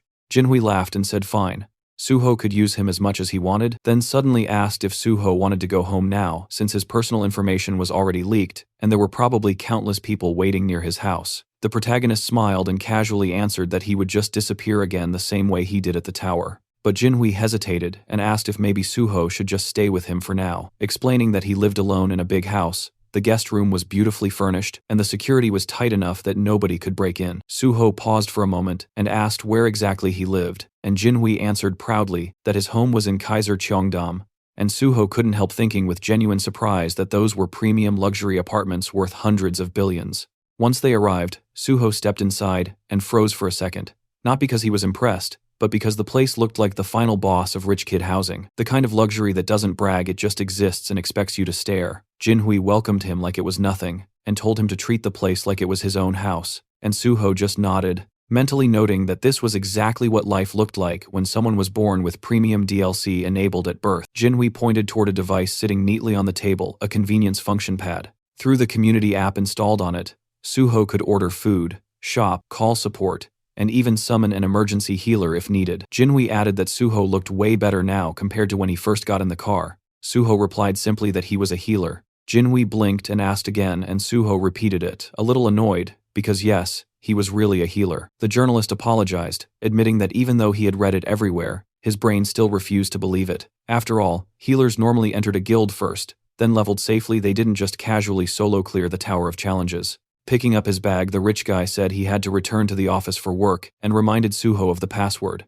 Suho told him not to worry and wished him a safe trip. After the door closed behind him, Suho finally opened his system window and checked his status. He decided it was time to distribute the stat points he earned from clearing the tower. He balanced stamina with the other attributes and poured the remaining points into sensitivity. At this level, it wasn't just an elite route anymore, it was the path of a successor, and even he had to admit his stats were looking insane now. Once that was handled, Suho switched to a different task. He'd been a master at detecting surveillance equipment in the past, and with his newly improved sensitivity, he could probably detect anything. And even if he trusted Jinhui, he wasn't stupid enough to blindly assume a conglomerate kid's place was completely clean. Better paranoid than dead. After checking every detail for a while, Suho finally dropped onto the sofa, feeling drained. The house was huge, way bigger than most subspace-grade houses he'd seen before. Honestly, finding hidden cameras felt harder than slaying that dragon earlier. With no devices detected, he finally let himself relax, but his phone wouldn't stop buzzing. Notification after notification kept flooding in. When he checked, Suho realized his personal information had been leaked. Someone had exposed his number and the messages just wouldn't stop. Accepting the situation, he decided he needed a new phone and a new number. Remembering the community app Jinhui mentioned, Suho tried using it, and to his surprise, it was extremely efficient. He transferred important things to the new device and designated it for private use. Even though the messages kept flooding his old phone, he planned to switch numbers soon. He glanced at the time, a little past 5 p.m. He figured he had time for a short break before heading out again. Meanwhile, somewhere else that night, inside a quiet building, a mysterious gate appeared. Several masked individuals stepped through it. They scanned the area carefully. No witnesses, no surveillance, nothing. Then they opened the bags they carried and began placing bombs with practiced precision. And while they were still in the middle of setting everything up, Suho appeared behind them calmly, as if he walked in on a casual meeting instead of a terrorist operation. He said bombing public buildings wasn't exactly a great idea. The masked group froze instantly, confused because this building was supposed to be empty today. Suho agreed that normally, yes, but he came because he expected something like this. Panic erupted. One man yelled for everyone to retreat and scrambled toward the gate. A girl in the group stumbled and fell to the floor. Her teammates hesitated, asking if she tripped. One tried to lift her, but she wouldn't budge. Another insisted they hurry and pull her through, but the girl's legs stayed rooted to the floor. They didn't know yet, but Suho had already used Shadowbind, chaining her with dark energy. Still struggling, the man shouted that something was wrong, and the girl muttered one cold word: abandon. The man refused, unwilling to leave her behind, but the girl insisted and ordered them to kill Suho. The remaining 3 charged together, fueled by panic, but before they even finished the first step, an invisible force crushed them to the floor. Suho's intimidation skill smothered them instantly. With them subdued, Suho asked if they were members of Banshee. The narration clarified, Banshee, a notorious terrorist group responsible for bombings and chaos. Even though they were eventually caught in the past, the damage they caused was massive, and only 4 members did all of it. The group was shocked. Someone recognized them and demanded to know how Suho knew their name. Suho calmly stepped toward the man closest to him and removed his cap. He identified him as Kwak Duho, the muscle, who worked day labor, jobs, and handled heavy tasks. Then Suho pointed to another Seo Kiawan, the bomb maker who worked as a middle school science teacher. Next, Kim Hyunmin, the transporter, an everyday delivery driver using a movement skill to vanish after attacks. Lastly, Suho turned to the girl Ku Yeonhwa, a university student and the true leader of Banshee. Her EMP ability erased electronics and magic supports with ease. Stunned, Yeonhwa demanded how Suho knew everything. Suho smiled and said anything could be uncovered if someone tried hard enough, and she already knew that. Still refusing to believe him, she demanded again to know who he was. Suho acknowledged her quickness and reminded her she already knew the answer, and said out loud that if she still didn't trust him, he could prove it by handing her over to the authorities right now. Realizing he wasn't bluffing, she finally asked what he wanted. Suho said she should have agreed earlier and also pointed out this wasn't a great place to talk. He told her to retrieve the bomb and said they'd talk at their hideout instead. She stared at him, wondering just how much information he knew, but finally agreed. Suho turned to Hyunmin and asked if he could move now and told him to open the door, because they obviously weren't going to take a taxi. Once inside their hideout, Suho told everyone to relax, take off their masks if they wanted. Yeonhwa refused, but then ripped hers off anyway, telling him she only did it because the room felt stuffy, not because he told her to. She demanded answers again. How did he know who they were? Why did he approach them? And why would someone known for conquering gates go after a terrorist cell? Suho smiled and admitted she asked so many things at once that he didn't even know where to start. He said he used his own skills he didn't reveal publicly, to track and identify them, the same way they had hidden theirs. Finally focused, she asked again, what did he want? Suho extended an offer. He wanted them to work with him. He mentioned the recent PBS interview and the future plans he shared there. Yeonhwa assumed he meant joining the Hunter Association. Suho confirmed, and before she spiraled, he clarified he wasn't handing them over for forced recruitment. He explained he would take the level 5 exam, then move through 1 or 2 positions, and eventually join the Special Forces Division. Yeonhwa looked stunned, and Suho told her not to make that face. He knew they hated the Special Forces, which was why their bombings targeted related sites. He understood because he had the same reason. Suho revealed the truth. He was a gate orphan. He used to think it was coincidence until he later learned the disaster had been manufactured on purpose. After every cleared gate, that land became premium real estate. The government knew a gate shock was coming and let it happen anyway for profit. There were development projects behind it, and Suho already knew who was responsible. So his goal was simple: become the head of the Special Forces and make those responsible pay. He explained the Special Forces held the highest authority in the association, influenced other government offices, and could prosecute hunters. He offered revenge, but in a strategic and lawful path, not reckless terrorism. But Yeonhwa still pointed out there was no guarantee Suho would pass the level 5 test. Suho smirked and told her to wait and watch. And with one last warning that another attack would mean he would personally hand them to the government, he finished the conversation. Inside, Suho knew they must be beyond shocked. In his past life, Banshee had remained an untouchable ghost. During interrogation, he realized they were people like him, victims twisted by revenge into villains. If someone had guided them sooner, maybe things wouldn't have spiraled. So this time, before they crossed the line entirely, Suho planned to redirect them. No matter how long it took, he was certain Yeonhwa would accept. His offer was too tempting, and his competence was undeniable. He told them to think carefully and make a wise choice. The scene shifted to the South Korean Hunter Association, where the vice president was already in a sour mood, lecturing team leader Yang Chulman for failing what he called a simple task, and reminding him that even the president cleared his entire schedule just to meet An Suho. Though he let it slide for now, he made it very clear that if the same mistake happened again, there would be consequences. And all Chulman could do was bow his head and acknowledge the warning before being dismissed and told to get back to work. The moment he stepped outside, he exhaled in exhaustion, thinking about how long he had been sitting there, listening to complaints, and how, for a second, he genuinely considered quitting everything and joining a civilian guild. But then he reminded himself why he joined the Hunter Association in the first place, and that after surviving so much, enduring one more miserable moment wasn't impossible, so he whispered to himself to stay strong. That was when P. Song-yeol, the head of the Special Investigation Department, suddenly appeared and placed a hand on his shoulder, and Chulman, already irritated, wondered why he had to run into this person right now. Trying to act normal, he forced a polite tone and asked what the chief was doing here, and Pai responded in his usual playful attitude, saying he heard that his cherished team leader Yang was getting an earful again. He even complimented Yang's patience for enduring the old man's constant nagging, but Yang immediately took the blame, saying everything was his fault. As they walked together, Pai shifted the conversation and brought up rumors about Suho supposedly causing problems, but Chulman clarified that Suho wasn't exactly causing trouble, though yes, the story was spreading fast. Pai noted only a handful of people were aware, and then casually offered his help. When Chulman asked what he meant, Pai gave him an absurd suggestion: just accuse Suho of something, drag him in for questioning, and clear things up later, because according to Pai, it was all about making the process look clean and controlled. If Suho was summoned,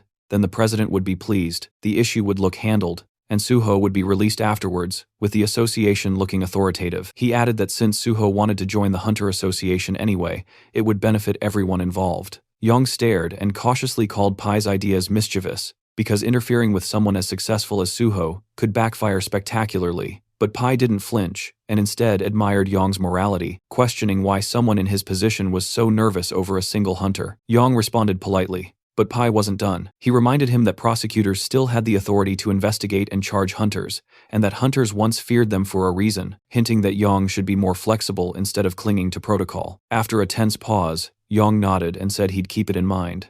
Pai left after offering support and reminding him that there were always alternative ways besides following rules strictly. Once alone, Yang replayed everything quietly, thinking about how he used to respect Pai as one of the few hunters inside the association who felt grounded compared to the disconnected elites at the top, but now he wasn't so sure. Knowledge changes people, and Pai knew too much, which made him dangerous. Feeling uneasy, Yang went outside, found a quiet spot, and sat down, lost in thought. His mind went back to Suho, how the guy initially supported the association, but suddenly distanced himself. It wasn't shocking though, since major guilds offered ridiculous benefits that could sway anyone, yet Yang wondered what Suho was really thinking. Meanwhile, Suho stepped out of a taxi elsewhere, and activated the ring on his finger called First Mumu. Thinking about how reckless he had been when he activated it the first time, but now, after conquering the Tower of Challenge, he had mastered its usage. It was time to move. He walked toward the Seoul Central Blood Center building and activated his magic detection skill, scanning the surroundings until he found it, a faint trail of magical energy. Gates naturally emitted magic, so even hidden ones leaked traces. Following the signal, Suho found a faint gate hidden like mist, one that required specific conditions to open. Without hesitation, he pulled out a knife, sliced his palm,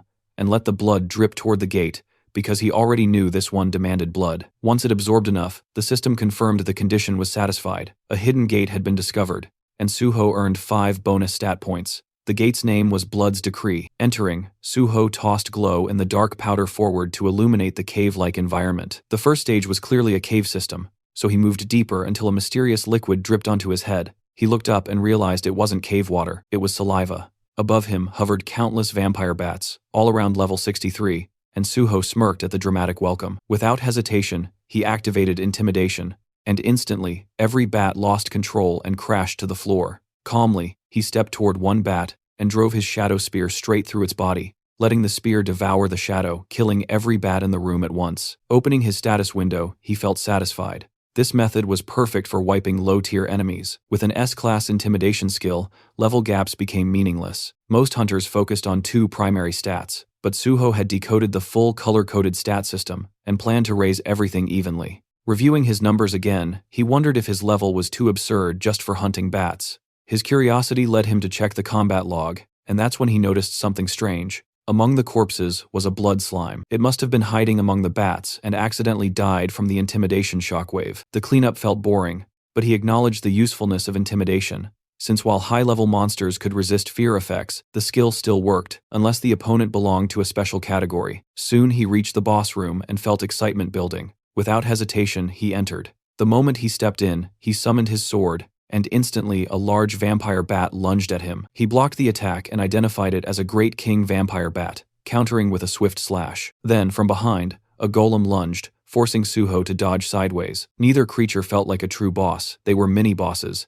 He fought both at once, slashing the golem and spinning to counter the bat's attacks. When the golem attempted to punch, Suho slid backward to avoid the hit, then rammed his sword into the ground, unleashing a shockwave that exploded through the room and hit both monsters. He thought the fight was finished until the dust cleared, and both monsters were still standing. The battle intensified, and Suho quickly realized physical attacks alone wouldn't finish high-level targets. It was time to use what he prepared. Just then, both enemies attacked at the same time, one from the front and one from behind. Suho summoned another sword, and when the explosion settled, he had driven one blade into the bat and the other into the golem. Even repeated attacks weren't enough to finish them, but Suho finally grasped the key. Their weakness was pure silver, infused with holy power. At that exact moment, the system notified him holy power had now been successfully applied. The silver sword in the bat's body glowed, and a lightning strike crashed down on it, slicing its throat and obliterating the monster instantly. Suho stood over the corpse with his foot on its head, watching it erupt like an insect crushed under a giant hand. Holy power was devastating. The golem lunged again, but Suho moved first, cutting it into pieces with his wholly enhanced sword until the system confirmed its defeat. Looking down at the weapon, he acknowledged how perfectly it worked. A healer-exclusive skill that allowed holy enchantments had become an incredibly powerful advantage, and enchanting silver weapons with holy energy turned every strike into a guaranteed critical hit, making it the perfect counter for enemies in this gate. Suddenly, Suho sensed a powerful presence behind him, and as he turned, he realized the true boss of the hidden gate had finally appeared. The figure stepped forward, radiating murderous intent, revealing himself as the Cursed Prince, a monstrous level 76 elite, and he furiously accused Suho of invading his domain and slaughtering his subordinates, before demanding he kneel and confess his sins. But Suho had come here to capture him, not bow down. That confidence enraged the prince, and with a furious roar he unleashed his power, calling Suho unbearably arrogant. The first strike slammed forward, but Suho blocked it with ease and calmly asked if the prince was done with his dramatic entrance. Instead of answering, the prince drove his hand into the ground, and suddenly the battlefield transformed, as blood-veiled mist erupted everywhere, obscuring visibility completely. The dense aura made it impossible to detect movement normally, so Suho braced himself knowing the prince could attack from any direction. He sensed something behind him and reacted instantly, just as the prince lunged, blocking the strike perfectly, shocking the boss, who couldn't understand how Suho predicted his attack. Suho retaliated with a confident slash, thinking he'd landed a clean hit, but the prince only laughed and mocked him, saying such weak attacks could never harm him. Then, a system alert flashed. The Cursed Prince had activated Blood Scream. Suho immediately stabbed his sword into the ground and activated Healing Spirit. A cleansing aura burst outward, and the prince visibly reacted to the sensation, as Suho's wounds vanished completely. With a slight smile, Suho revealed he was actually a healer. The prince glanced down, stunned to find a wound on his abdomen, proof that Suho's strike had worked after all. Suho prepared another technique, but the prince snapped and charged forward, enraged by the humiliation of being injured by a mere human. Suho met him head-on, his sword clashing against the prince's clawed hand, as the two engaged in a fast-paced exchange of brutal blows. For a brief moment, the prince believed he was winning, and unleashed a rapid barrage of strikes, but Suho suddenly disappeared and appeared behind him, landing a clean hit.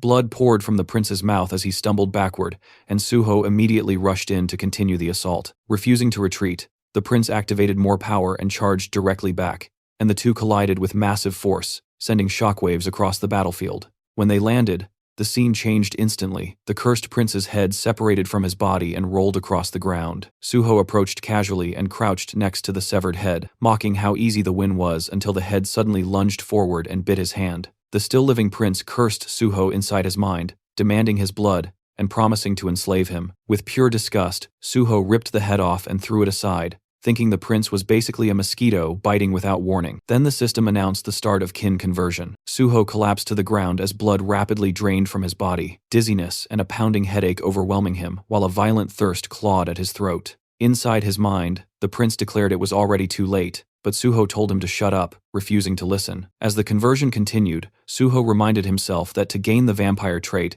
synchronization had to reach a certain threshold, and once it did, he needed to purify the infection instantly with holy water. When kin conversion hit 50%, Suho believed he was close to acquiring the trait, and reached for the bottle only for it to suddenly shatter.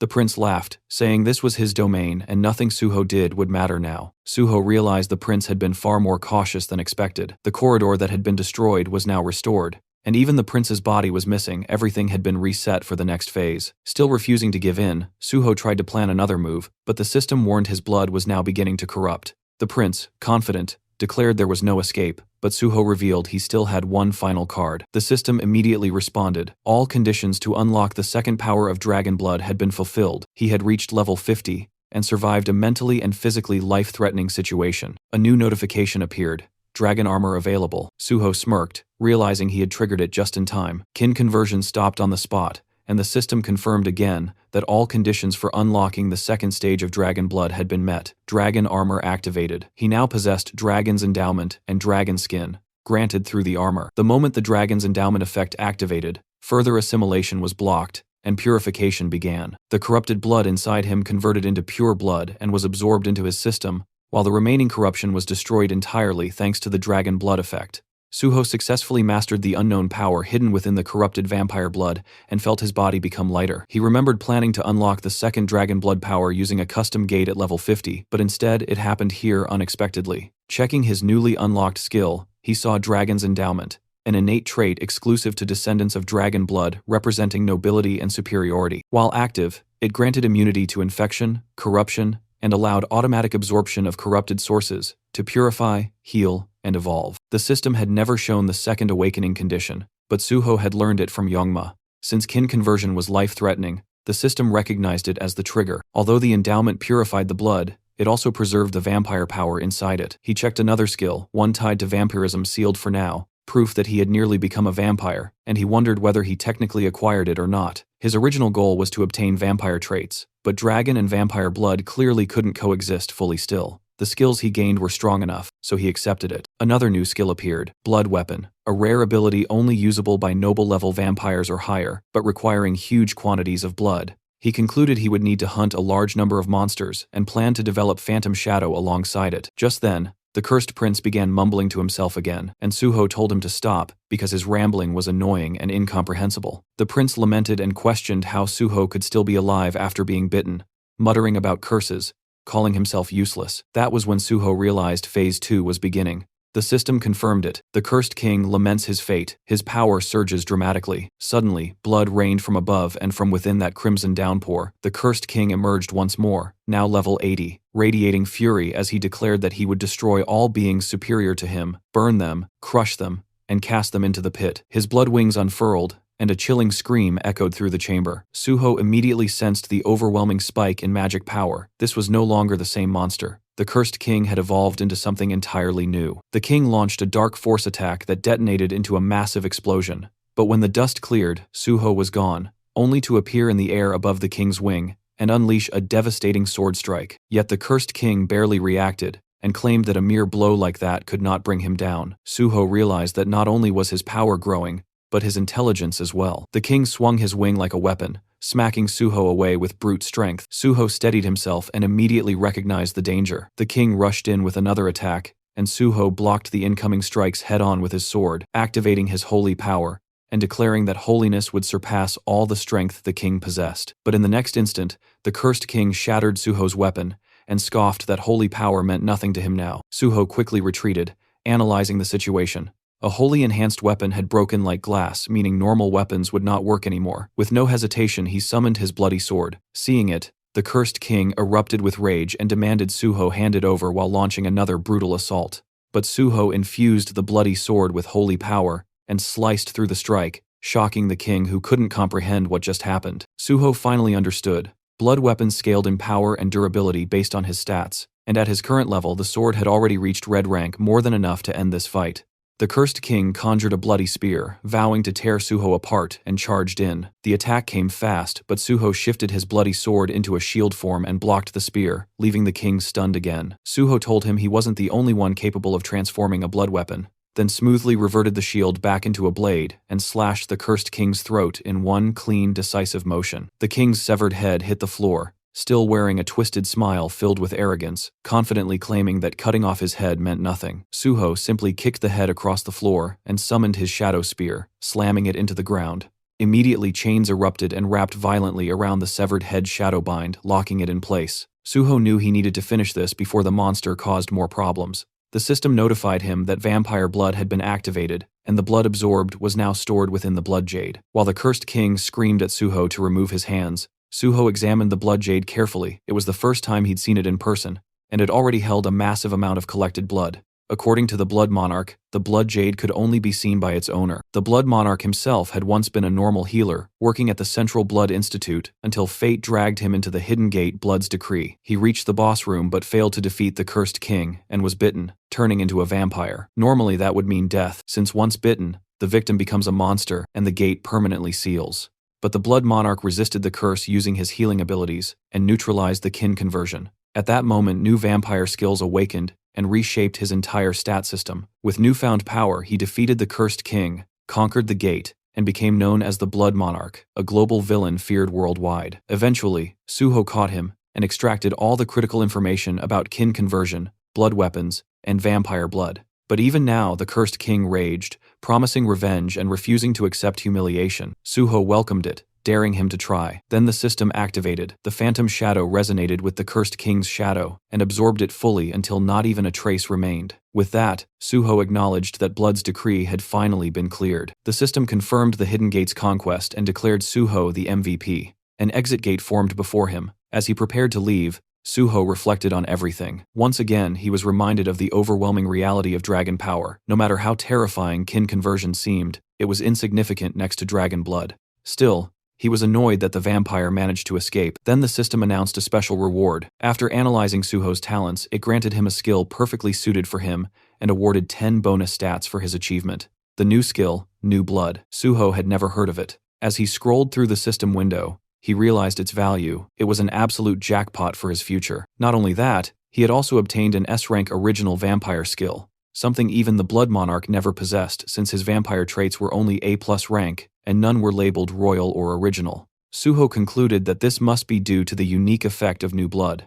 Originally, he planned to monopolize powerful existing skills, but reality turned out far better. Still, he reminded himself not to get careless. Just because things were going well now didn't guarantee they always would. With the gate conquered and his objectives secured, Suho said exactly what needed to be said. He had gained what he came for, and now it was time to go big at Nexus. Tee scene then shifts to this big tall building, Nexus, and people moved steadily through the corridor while Miss Sui led the group forward. Through open doors, a man could be seen sitting calmly in a chair, who turns out to be the guild leader and tells Miss Sui to come in. She informed him that Hunter An Suho had asked her to deliver a message. Tomorrow, he would be coming to join the guild. The man repeated the statement in disbelief, almost questioning whether he heard correctly. The back of his chair faced them as he processed the news, and then he finally spoke, stating that proper preparations needed to be made. When his face finally became visible, as he turned, he added that no one knew what this An Suho was planning, and everything needed to be handled carefully before he changed his mind.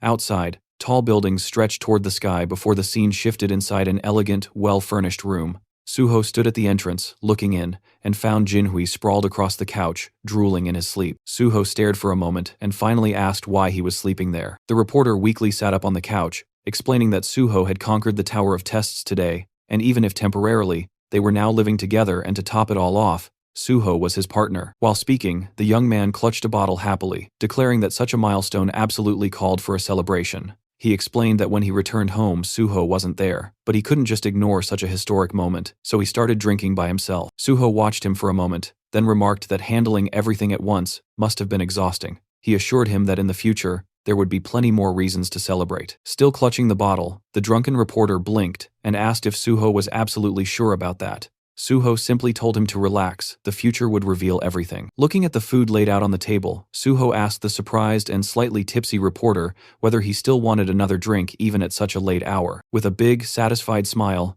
Jinhui immediately agreed. Next to the plates of food sat a glass of wine, and Suho commented that he had tried the community app Jinhui recommended and found that it worked perfectly. He also added that he genuinely liked the apartment itself. While eating, Suho mentioned that he had read the reporter's blog and could tell the young man was doing quite well, leading him to assume that his companion must be incredibly wealthy. They continued drinking wine together, and with a cheerful tone, Jinhui explained that he wasn't just rich, he was the youngest son of a Chaebol family, meaning he couldn't simply be considered normally wealthy. Surprised, Suho asked if he truly belonged to a Chaebol family, then took another sip from his glass. Jinhui continued speaking, saying that since Suho had shared one secret, he wanted to share one of his own in return. He revealed that he was the youngest son of the president of the Daisen Company. Suho responded that if he was the president's son, then he was likely also the heir. But the reporter shook his head and explained that his father had many children from different women, and his own mother had been just a mistress, meaning he was merely an illegitimate son. He admitted he had never told anyone that, but since he would likely be working with Suho for a long time, he felt Suho should know everything. Suho looked at him with surprise and asked if that meant journalism was just a hobby for him. Jinhui answered that it was partially true, and he genuinely enjoyed the work. He added that his father gave him anything he wanted, yet he had no right to inheritance and no influence within the company. He had even been offered the opportunity to run a subsidiary company, but he refused, admitting openly that he was a good reporter but knew nothing about business. Suho lifted his glass again, remarking that at the very least, Jinhui was an excellent journalist. Smiling brightly, the reporter replied that it meant a lot to hear that, and confessed that he had never met a hunter like Suho before. Both men slowly stood up, and Jinhui suggested a toast for the two of them. Suho agreed without hesitation, and their glasses clinked lightly together.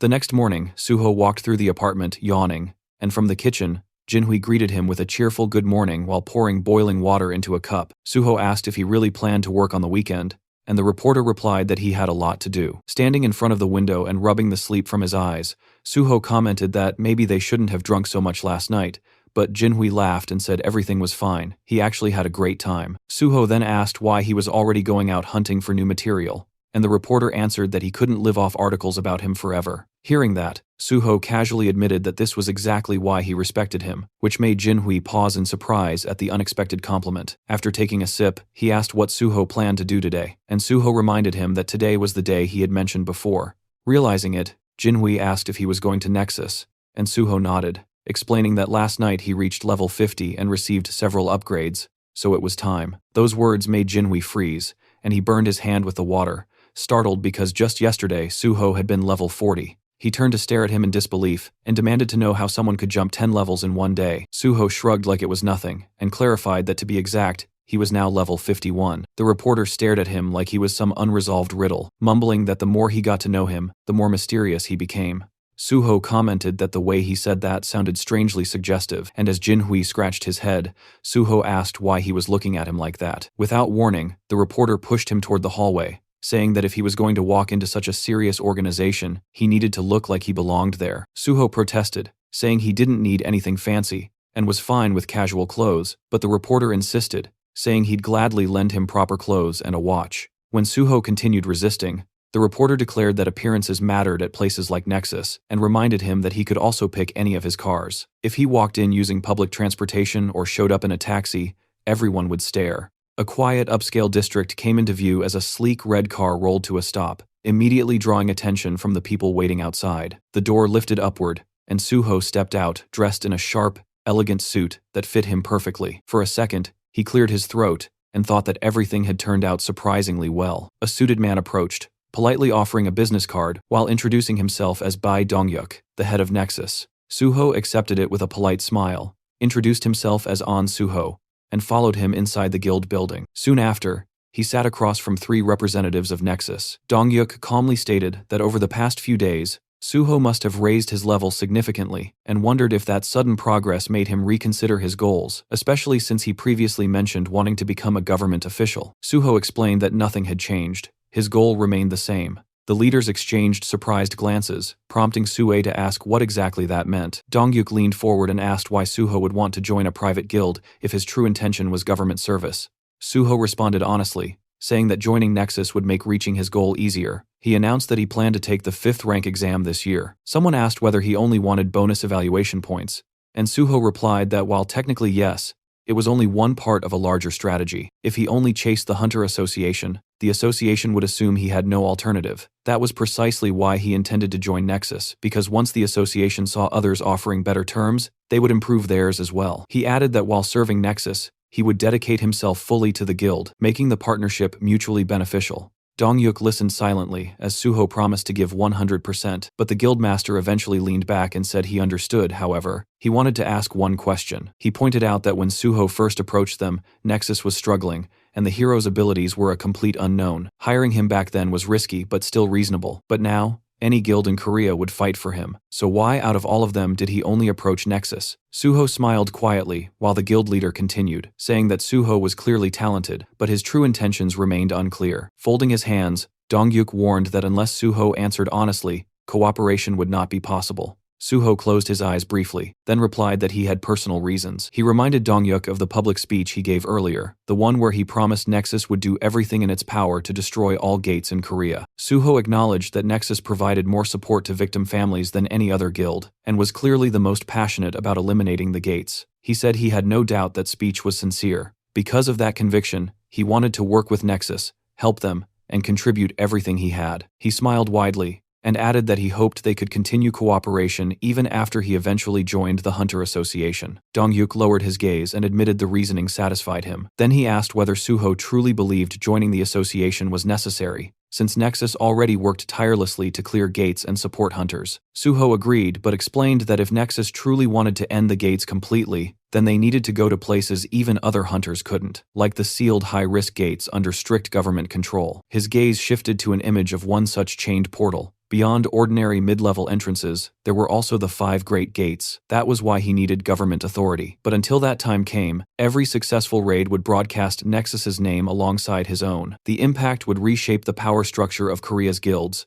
and Nexus would rise to number 1. Dongyuk rested his hands on the table and said all of this only lasted as long as Suho remained with them. Suho nodded, saying that was why he promised to give everything while he was here. Suho blinked in shock, suddenly asking if he had already found team candidates after their previous conversation. Suho confirmed it and revealed the first candidate, Kang Dae-han. Sue froze and asked again, as if she couldn't believe she heard it correctly. Suho nodded and casually mentioned that he was the one who convinced Dae-han to become a tank. Sue shot to her feet in outrage, demanding to know what Suho planned to do if tanking didn't suit him. Suho calmly lifted a hand and told her to relax. He made the decision after analyzing everything properly. He reminded her that Dae-han had passed the exam with exceptional scores. Sue frowned, reluctantly remembering the results. Dae-han had unexpectedly ranked second place.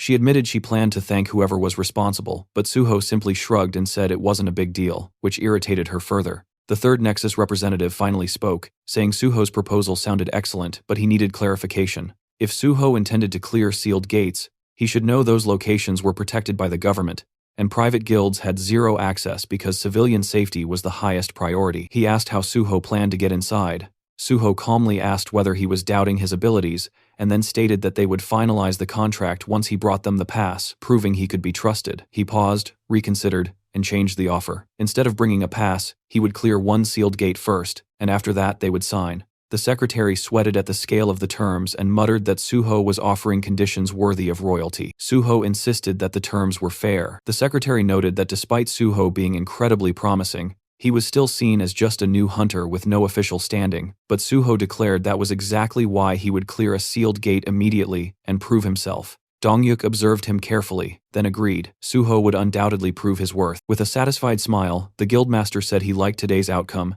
and that they would finalize details later after the gate was cleared. Later, Suho left the building and drove away. Dongyuk and his secretary stood by the window watching the red car disappear. The guildmaster quietly ordered preparations, assemble a special support team, and prepare all necessary documents for On Suho. The secretary hesitated and asked whether they should wait until Suho made good on his promise. Dongyuk replied with a confident smile that Suho would absolutely follow through, and supporting him early would only strengthen their alliance. Closing his eyes, he said he believed Suho would keep his word. The secretary, slightly overwhelmed, asked what made the guildmaster so certain. Dongyuk answered that it wasn't a guess, and the secretary already knew it. The man finally nodded, remembering Suho's determined gaze and the certainty in his voice. The scene shifted to the massive building of the Great Hunter Association of South Korea, where inside one of the offices, Yong Chulman sat slumped in front of a computer, clutching his head in frustration. He was desperately trying to figure out how to get Suho into the organization when the man showed absolutely no intention of coming willingly. Chulman considered offering him a reward for clearing the test tower, but immediately dismissed the idea, knowing full well that upper management would never approve it. They didn't want a picture of Suho receiving thanks. They wanted a picture where Suho stood, smiling beside the association president, making it look like they were already close. While Chulman hated the idea of using force or pressure, Chief Pai's earlier suggestion echoed in his head, a suggestion that basically amounted to dragging Suho in by force if necessary. Chulman groaned, dropped his head onto the desk, and wondered why he ever chose to work in this stressful place. As he cursed his life choices, his phone vibrated. The caller ID was an unknown number. With low energy, he picked up and introduced himself. "This is Yong Chulman speaking," trying to figure out who would be calling him from an unrecognized number. But the moment he heard the voice on the other end, his expression completely changed. It was On Suho. Chulman shot upright from his chair, eyes wide, barely believing he heard correctly. The scene jumped to a small gukbap restaurant, where steam rose from simmering pots. Suho and Chulman sat at a table facing each other. Suho commented that he hadn't visited this place in a long time, and noted that the restaurant served the best boiled pork. Chulman blinked and asked in surprise how Suho knew about this place. With a calm smile, Suho casually lied that he used to come here often back when he worked nearby. Chulman nodded slowly, accepting the explanation. He scooped soup into his spoon and admitted he never expected Suho to reach out first. Then he asked why Suho had changed his number. Suho explained that he had been receiving far too many calls, so he simply got a second number, and now Chulman could use that one instead. The civil servant nodded understandingly, and commented that Suho must be exhausted from all the unwanted attention. Lowering his gaze, Chulman thanked him sincerely for contacting him, admitting that he had nearly given up hope of ever seeing him again. Suho asked how he could think that, and picked up his chopsticks. Then he calmly asked whether the higher-ups were pressuring him, and whether they wanted Chulman to convince him to join the association. Caught off guard, Chulman stiffened and raised a hand to his face as if trying to shield his reaction. He nervously asked why Suho would assume that. Holding the chopsticks near his cheek, Suho explained that he found it odd that the association president suddenly requested a meeting after the tower clearing, because normally, no matter how difficult the gate, the association simply handled paperwork. They never actively tried to recruit someone. Speechless, Chulman stared downward with a nervous smile. Suho continued, saying that after thinking about it, he realized the executives only wanted to take photos for publicity. Hearing that, Chulman looked at him almost fearfully, but Suho reassured him that everything was fine. He just wished they had been straightforward about it, since there was nothing wrong with saying so. Chulman apologized, but Suho waved it off, saying there was no need. He had already understood the situation himself. In fact, he was even grateful to Chulman. The civil servant pointed to himself in confusion, unable to believe he heard that correctly. Suho continued, explaining that situations like this often involved blackmail or even force, yet Chulman handled everything professionally. Rubbing the back of his neck with embarrassment, Chulman admitted that it still felt wrong. Suho then casually mentioned that he had decided to visit the association.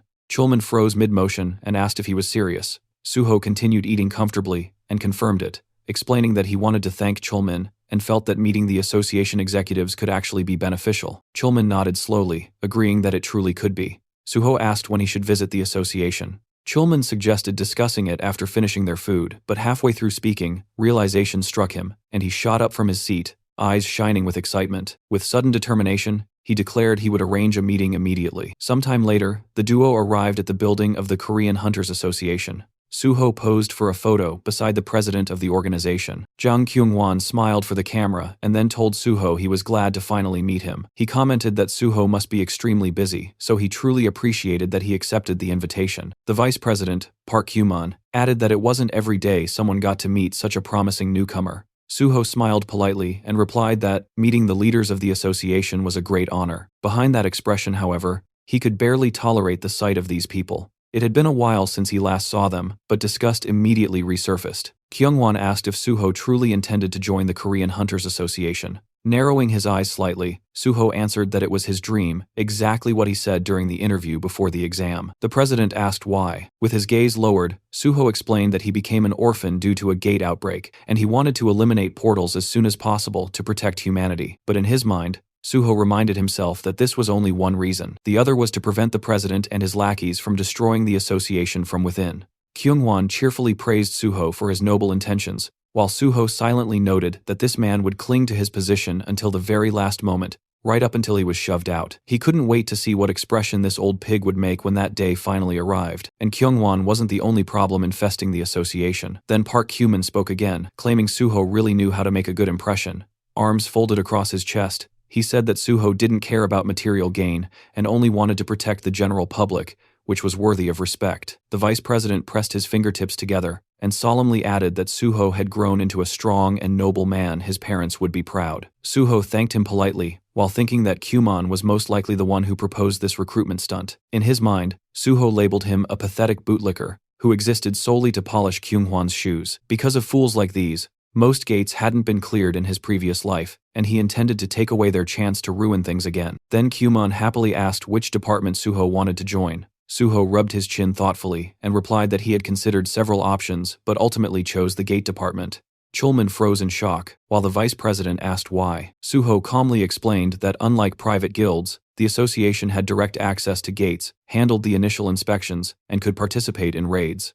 Kyunghwan said he was amazed to see someone so selfless, stating Suho had chosen the most dangerous department in the entire association. Park Kyuman nodded and declared that people like An Suho belonged there. The president then turned to Chulman and instructed him to demonstrate their sincerity. Confused, Suho asked what that meant. Kyunghwan replied that if Suho was so determined to end the portals, then he should be given a selection of actual gates to clear, since the association had many available. Chulman nearly choked on his breath and reminded the president that those gates were either sealed or extremely deadly. But before he could finish the sentence, Suho happily said that it sounded perfect. Chulman tried again to reason that it was incredibly dangerous, but Suho clenched his fist and declared with excitement that he would clear the gates that presented the greatest threat to humanity. Kyunghwan responded confidently that this was exactly what he expected from An Suho. Still in shock, Chulman called out to the president, but the man asked if there was a problem. Under pressure, Chulman lowered his head and said everything was fine and that he would prepare what was needed. Kyunghwan told Suho to get ready to clear the portals.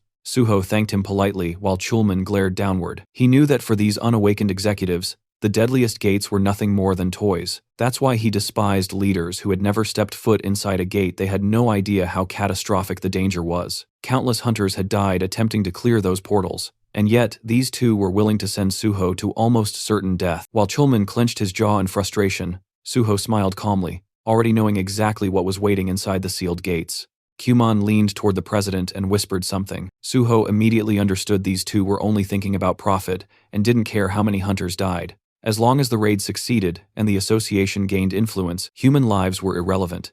Kyunghwan looked at Suho again and asked what rank he planned to get during the exam. Suho smiled and answered that he intended to take the level 5 test by the end of the year. Kyunghwan asked if he knew how difficult that exam was. Suho answered that reaching that rank would give him more opportunities, and that he planned to join a guild to gain experience in the meantime. Kyunghwan raised his hand and said, "That was an excellent idea, experienced applicants were preferred." Then he asked how long private guild contracts usually lasted. Suho said the length wasn't his priority, gaining real field experience was. If a guild fulfilled his requirements, he would stay until it was time for the exam and the association. Kyunghwan yawned and said he hoped Suho could find such a place. Smiling to himself, Suho thought, if the president approves terms like this, then joining Nexus is possible. He sensed the chance to build a bridge between Nexus and the association. Suddenly, the door opened, and someone announced Pi Seonggyeol's arrival. Suho's expression stiffened. Pai entered confidently and joked that his bosses were eating something delicious without him. Then he stopped, noticing Suho sitting there, his lips stretched into a wide grin. He turned to leave politely, but Kyunghwan told him to stay, pointing at Suho and introducing him as the hunter who cleared the test tower. Pai tried recalling the name, then suddenly exclaimed that he remembered. Laughing, he said it was incredible to meet him, and extended his hand, introducing himself as chief of the special department. Suho shook it and introduced himself as An Suho. They exchanged polite compliments, though Suho's smile remained sharp. Once seated, Kumon raised his hand and informed Pai that Suho intended to take the level 5 exam. Pai blinked in shock, saying it would be extremely difficult. Suho said he wanted to try anyway. Pai stared at him, stunned. One of the executives added that the association planned to give Suho access to sealed gates, since he claimed he could clear them. Pai froze, eyes wide. Then he mumbled under his breath, covering his mouth in disbelief. Looking worriedly at Suho, he asked if he was really sure because those gates were extremely dangerous. Suho noticed the anxiety on his face and found it strangely amusing. He replied that he was well aware of the danger. Still uneasy, Pai crossed his arms and said that he couldn't stop Suho even if he wanted to, but he sincerely hoped things would go well. Suho silently acknowledged that Pai was a hunter, someone who valued talent. His expression showed genuine concern not for himself, but for the possibility that someone promising might die needlessly. Then Pai added that if Suho wanted to join the special department, he would personally take care of him. Kumon immediately raised a finger and warned him not to poach. Suho had already chosen the gate department. Pai asked why. Kumon replied that An Suho wanted to destroy all gates and have priority access to them. Pai nodded slowly, now understanding. He said that if that was all that mattered, then his department could also support him. Turning his head, he smiled at Chulman and asked him to confirm that. Sadly, Chulman nodded. Hands on hips, Pai commented that if Suho passed the level 5 exam, his relationship with Chulman might become rather complicated. Facing the young hunter, he added that they could discuss all of that after the exam, but for now, he sincerely wished Suho success. Suho thanked him politely, thinking privately, what a sly fox. Suho quietly glanced at Chulman, already realizing that if he passed the exam, he would outrank him, and that alone would put Chulman in a painfully awkward position. Suho let out a subtle sigh. That was exactly why dealing with Chulman felt complicated. He didn't want the man to feel cornered or overshadowed. After the meeting ended, the two walked side by side down the long corridor. Chulman kept his gaze fixed on the floor, shoulders low with worry. Suho stole another look at him before finally asking if he was troubled by what Chief Pai had said earlier. Chulman admitted that of course he was. He knew better than anyone how talented Suho was, but even with that ability, clearing a sealed gate was beyond dangerous. With a serious tone, he told Suho to be extremely cautious and said he could personally speak to the president so that the association would provide as much support as possible. Suho looked at him with genuine appreciation and said he truly valued that concern. But Chulman wasn't speaking out of politeness, he meant every word. He reminded Suho that he had only recently become a hunter and warned him again that the sealed gates were nothing like ordinary ones. Then he asked if Suho understood why the government trusted no one except the Hunter Association to clear them. Suho calmly replied that even top-tier guilds were rarely allowed into sealed gates due to national safety protocols. Chulman stopped walking and looked at him with confusion, asking why he would still insist on going there. Suho answered simply, he was absolutely confident he would succeed. He told him everything would turn out fine. Then, with a faint smile, Suho mentioned that among the sealed gates managed by the association, there was one called Nameless Sword. Immediately, Chulman stiffened and said that gate was among the most dangerous ones in existence. Suho's expression didn't change, he just smiled a little wider and said he already knew how to clear it.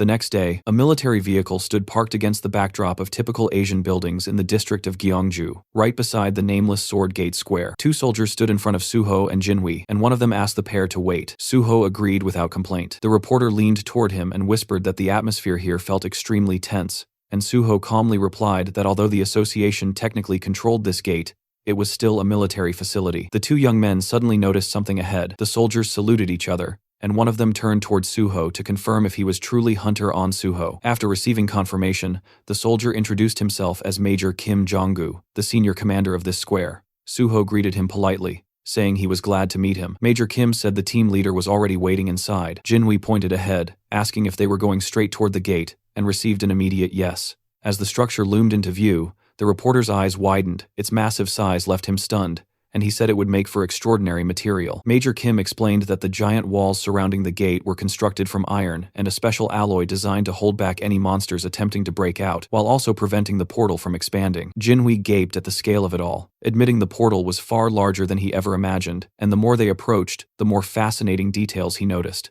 Suho added that the military had taken many precautions to make the portal itself difficult to reach. The group continued forward until Major Kim arrived before Chulman and announced that Hunter On Suho had arrived. The civil servant smiled and greeted Suho warmly. The two exchanged looks full of familiarity and relief. Chulman remarked that it was quite a long trip to reach this place, and said he was glad Suho managed to arrive quickly. Suho noticed that Chulman had arrived even earlier, and asked when he had gotten there. The civil servant casually stated he had only just arrived himself, then looked toward the person standing next to Suho. Before he could ask further, the journalist cheerfully introduced himself as PBS reporter Jo Jinhui, extending his hand and saying it was a pleasure to meet him. The men shook hands, but Chulman still looked puzzled, and asked why a reporter was here in such a location. Suho stepped in and clarified that photos would only be taken after the raid was completed, and asked if Chulman would allow it. The civil servant answered that this wasn't a classified facility, so there was no reason to refuse. While still slightly confused, he admitted he was mostly surprised that Suho had brought his own reporter along. Jinhui gratefully thanked him for the permission, and brimming with excitement, said they would likely meet often from now on, so he should remember his face. Chulman replied that he certainly would. Major Kim then approached Suho again. Holding an M416 automatic rifle, he said that according to the association's message, the raid leader would be Hunter On Suho, who confirmed this with a nod. The major hesitated for a moment before apologizing and asking what level Suho currently was. Suho replied that he was level 51. Major Kim stared at him in disbelief, then quickly looked away and muttered that he understood. They reached the entrance, the heavy reinforced door towering over them. Major Kim said that the inner perimeter of the portal had already been prepared, and Suho could enter immediately. He firmly warned that as soon as Suho stepped inside, the door would be sealed. Suho thanked him with a calm smile. At that moment, someone called out his name. Chulman hurried toward him and asked if he had any strategy in mind. Suho answered that he did. Major Kim watched the interaction, clearly confused by their casual conversation in such a dangerous setting. Suho said that describing his strategy in words would be difficult, but he would clear this gate the same way he cleared the Tower of Challenge. He added that if he succeeded, then Chulman should remember his promise to help him clear the remaining portals as well. The door unlocked and slowly opened. Chulman wished him to return safely. Suho reassured him not to worry, saying that 1 hour would be enough. Chulman's eyes widened, and he repeated in shock, 1 hour?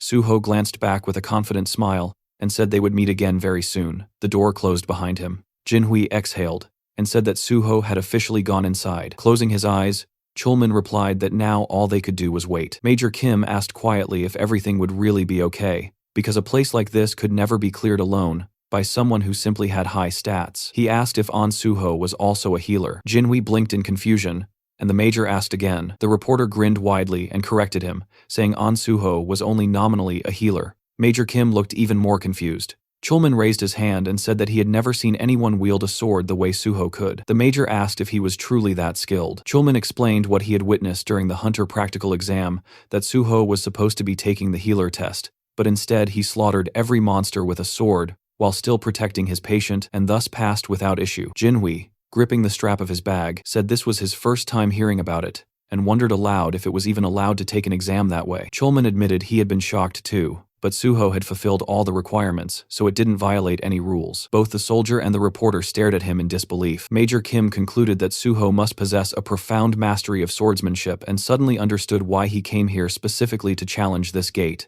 Looking toward the dungeon's direction, Chulman nodded firmly and said Major Kim was absolutely right. In front of Suho stood the nameless sword portal, its entrance restricted to only one person at a time, and the moment he stepped inside, high cliffs surrounded him, while the system announced that he had officially entered the gate. Walking through the forest with his sword in hand, he looked around, thinking that it had been a long time since he was last here. The path cutting between the trees was clearly visible, and Suho remembered how he had constantly struggled to clear this gate in the past, barely surviving every attempt. Suddenly, a sharp ringing sounded beside him, and he spotted a black shadow drifting between the trees. The system reported the appearance of the boss, and a knight in armor stepped forward, the nameless swordsman of unknown level. He stood with his blade ready, and immediately the air around him began to shine with a bright yellow glow. The system confirmed that the nameless swordsman had activated the battlefield, explaining that while this zone was active, the swordsman's status would mirror the user's exactly. All fighters within this field were prohibited from using anything except a sword and sword-related skills. Smiling, Suho greeted him as an old acquaintance he hadn't seen in a long time. The knight charged instantly, and the two clashed at close range, Suho catching the enemy's blade with his own. He struck back, but the knight blocked effortlessly. White streams of energy shimmered in front of the warrior as the two separated briefly. Watching his opponent, Suho analyzed his footwork. He noticed how the Sword Emperor adjusted his stance in perfect balance to minimize rebound after every strike. The knight swung again, and Suho understood clearly that no one at this point in time could defeat this opponent with pure swordsmanship alone. The Sword Emperor held his weapon with both hands, and Suho noted how the enemy's style shifted instantly after crossing blades, switching stance to catch him off guard with a completely different technique. Not only that, the knight attacked from unpredictable angles, changing direction constantly. As the Sword Emperor closed in, Suho acknowledged the truth. The most dangerous part about this opponent was how he adapted his tactics based on whoever he was fighting. The knight struck again. Suho dodged, realizing how cunning the enemy was, but that was precisely why Suho had learned so much from him in his past life, and with a small, knowing smile he braced himself. As the nameless swordsman lunged in a leaping attack, Suho spotted an opening and slashed, but the enemy twisted away at the last moment. Even so, Suho's blade scraped across the armor, leaving a faint cut. Suho asked lightly if he had managed to surprise him. The Sword Emperor simply stared back in silence. Suho remembered perfectly that this opponent never spoke a single word until the moment he died. The knight stood ready, holding his sword with both hands. Suho struck again, landing a hit, and prepared another assault, revealing that this was already his 7th time challenging the nameless swordsman. He attacked fiercely. The knight's counterstrike swept just above his head. With a precise slash, Suho severed one of the knight's limbs and followed it with a kick, sending the Sword Emperor crashing backward into a thick bush. Standing before the thicket, Suho recalled how many people throughout history wondered who or what actually hid beneath the armor. The knight rose again, missing a leg. Suho asked if he knew how disappointed he had been the first time he discovered the truth. Calmly gripping his sword, he stated that everyone called this enemy either the Nameless Swordsman or the Sword Emperor, but the truth was simple. He was just the spirit of the Sword Demon. A ghostly limb appeared in place of the severed leg, and one of the Sword Emperor's hands also shimmered as a spectral form. The opponents clashed again, blades ringing violently as sword marks carved into the ground and rocks around them. Suho blocked a powerful blow, his sword glowing with vivid red streams of energy, and counterattacked his blade, punching a large hole through the enemy's chest armor. He struck the same spot again, and the purple cracks crawling across the Sword Emperor's form spread further. With another leap, the knight retreated, but Suho immediately closed the distance. Studying his enemy closely, Suho said that his own fighting style had been shaped specifically to counter every style the knight used. Smiling, he delivered another decisive slash. Large fragments of armor shattered and flew through the air. Finally, Suho stood over the fallen enemy. The system declared that the Nameless Swordsman had been defeated, and the sealed gate was cleared, with Suho recognized as MVP. Looking down with a faint sadness, he said he was glad to meet the Nameless Swordsman again, and that, in truth, he should thank him, because without this opponent, he would never have been able to reach such mastery in swordsmanship. A broken piece of armor lay on the ground, and Suho noted that it was thanks to this very enemy that he had once earned the title of the Sword God. Black streams of energy swirled around him as he wished the spirit to rest in peace, promising to remember him on Teacher's Day each year. The system granted him additional experience points and bonus stats. System windows appeared, one reporting a level increase, another reporting a +1 increase to his stats, and an additional skill point, and another awarding 5 bonus points for clearing a difficult gate. A sword lay on the ground. Suho sighed, regretting that this ghost had no blood or shadow. Therefore, his bloodsucker and shadow eater skills were useless here. Still, he picked up the weapon, examining the blade closely. Just this sword alone made the trip worthwhile. His reflection shimmered across its surface as the system identified it as the Nameless Sword of the Nameless Swordsman, ranked F. The blade quivered and abruptly shattered in his grasp, rising as floating fragments. The system announced that the Nameless Sword had been absorbed, activating sword understanding. Suho smiled as he learned that the soul of the nameless sword had altered his fighting style and changed the nature of the guardian sword. Then a description unfolded. Guardian sword, rank S+.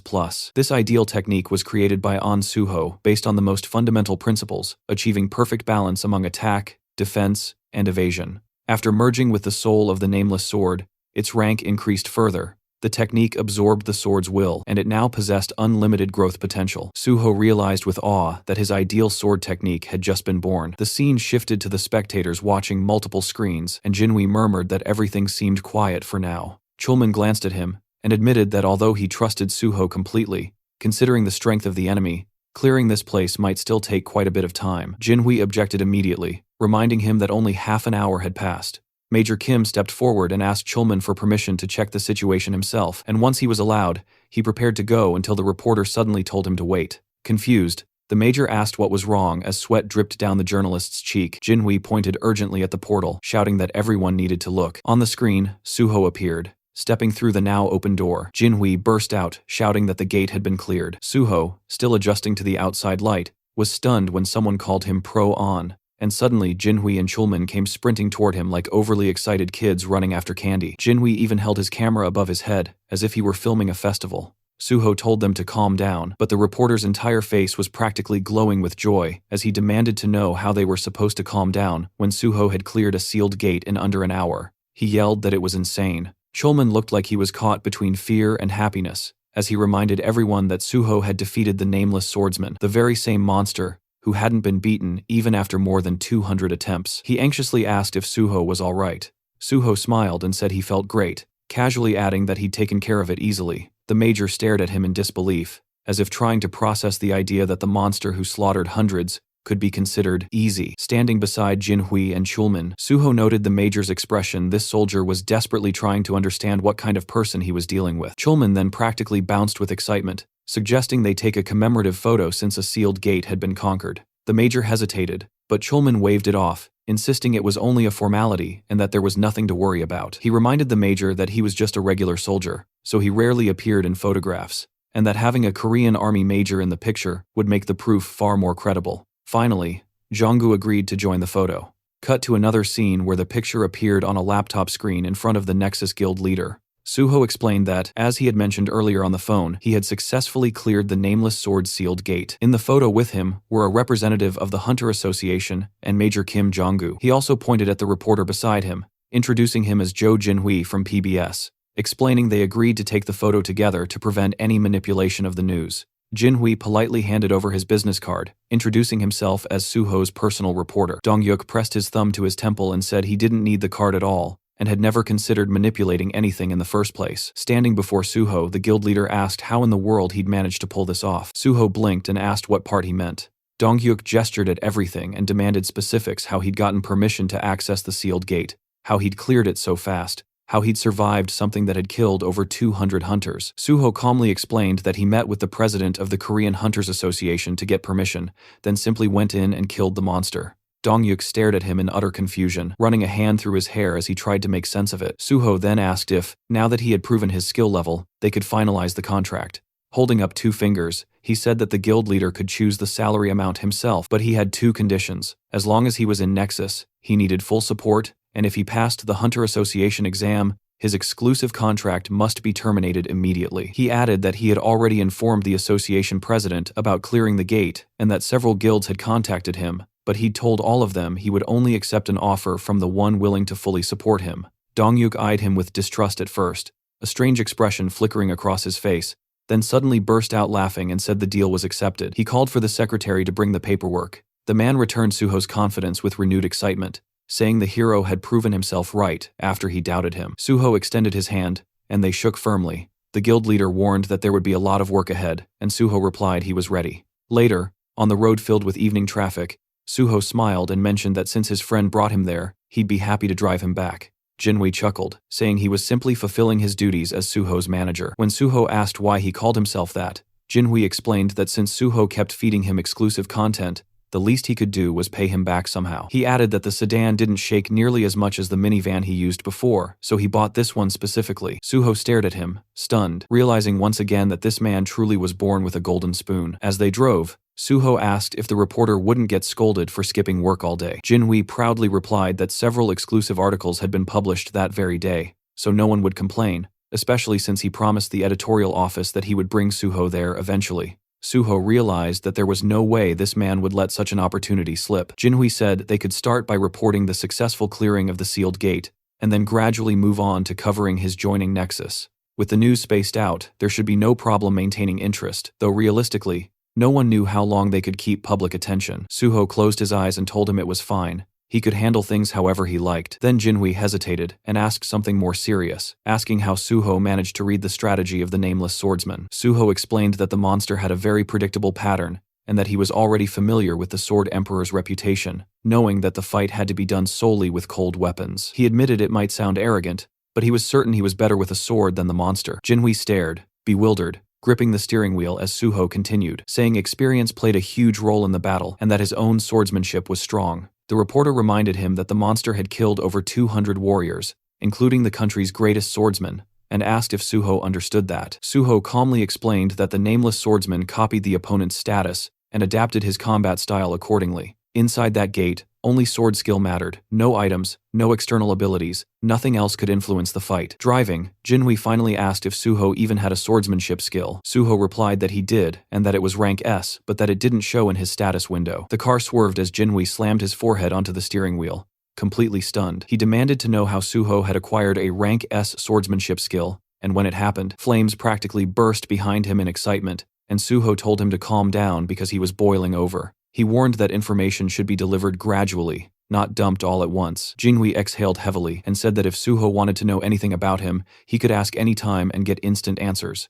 After slowing the car, he admitted that Suho had a talent for shocking people, and that he never imagined he would end up working for someone. Suho reassured him, and Jinhui thanked him for calling him first, apologizing for doubting him in the beginning. Suho laughed, saying it was all fine.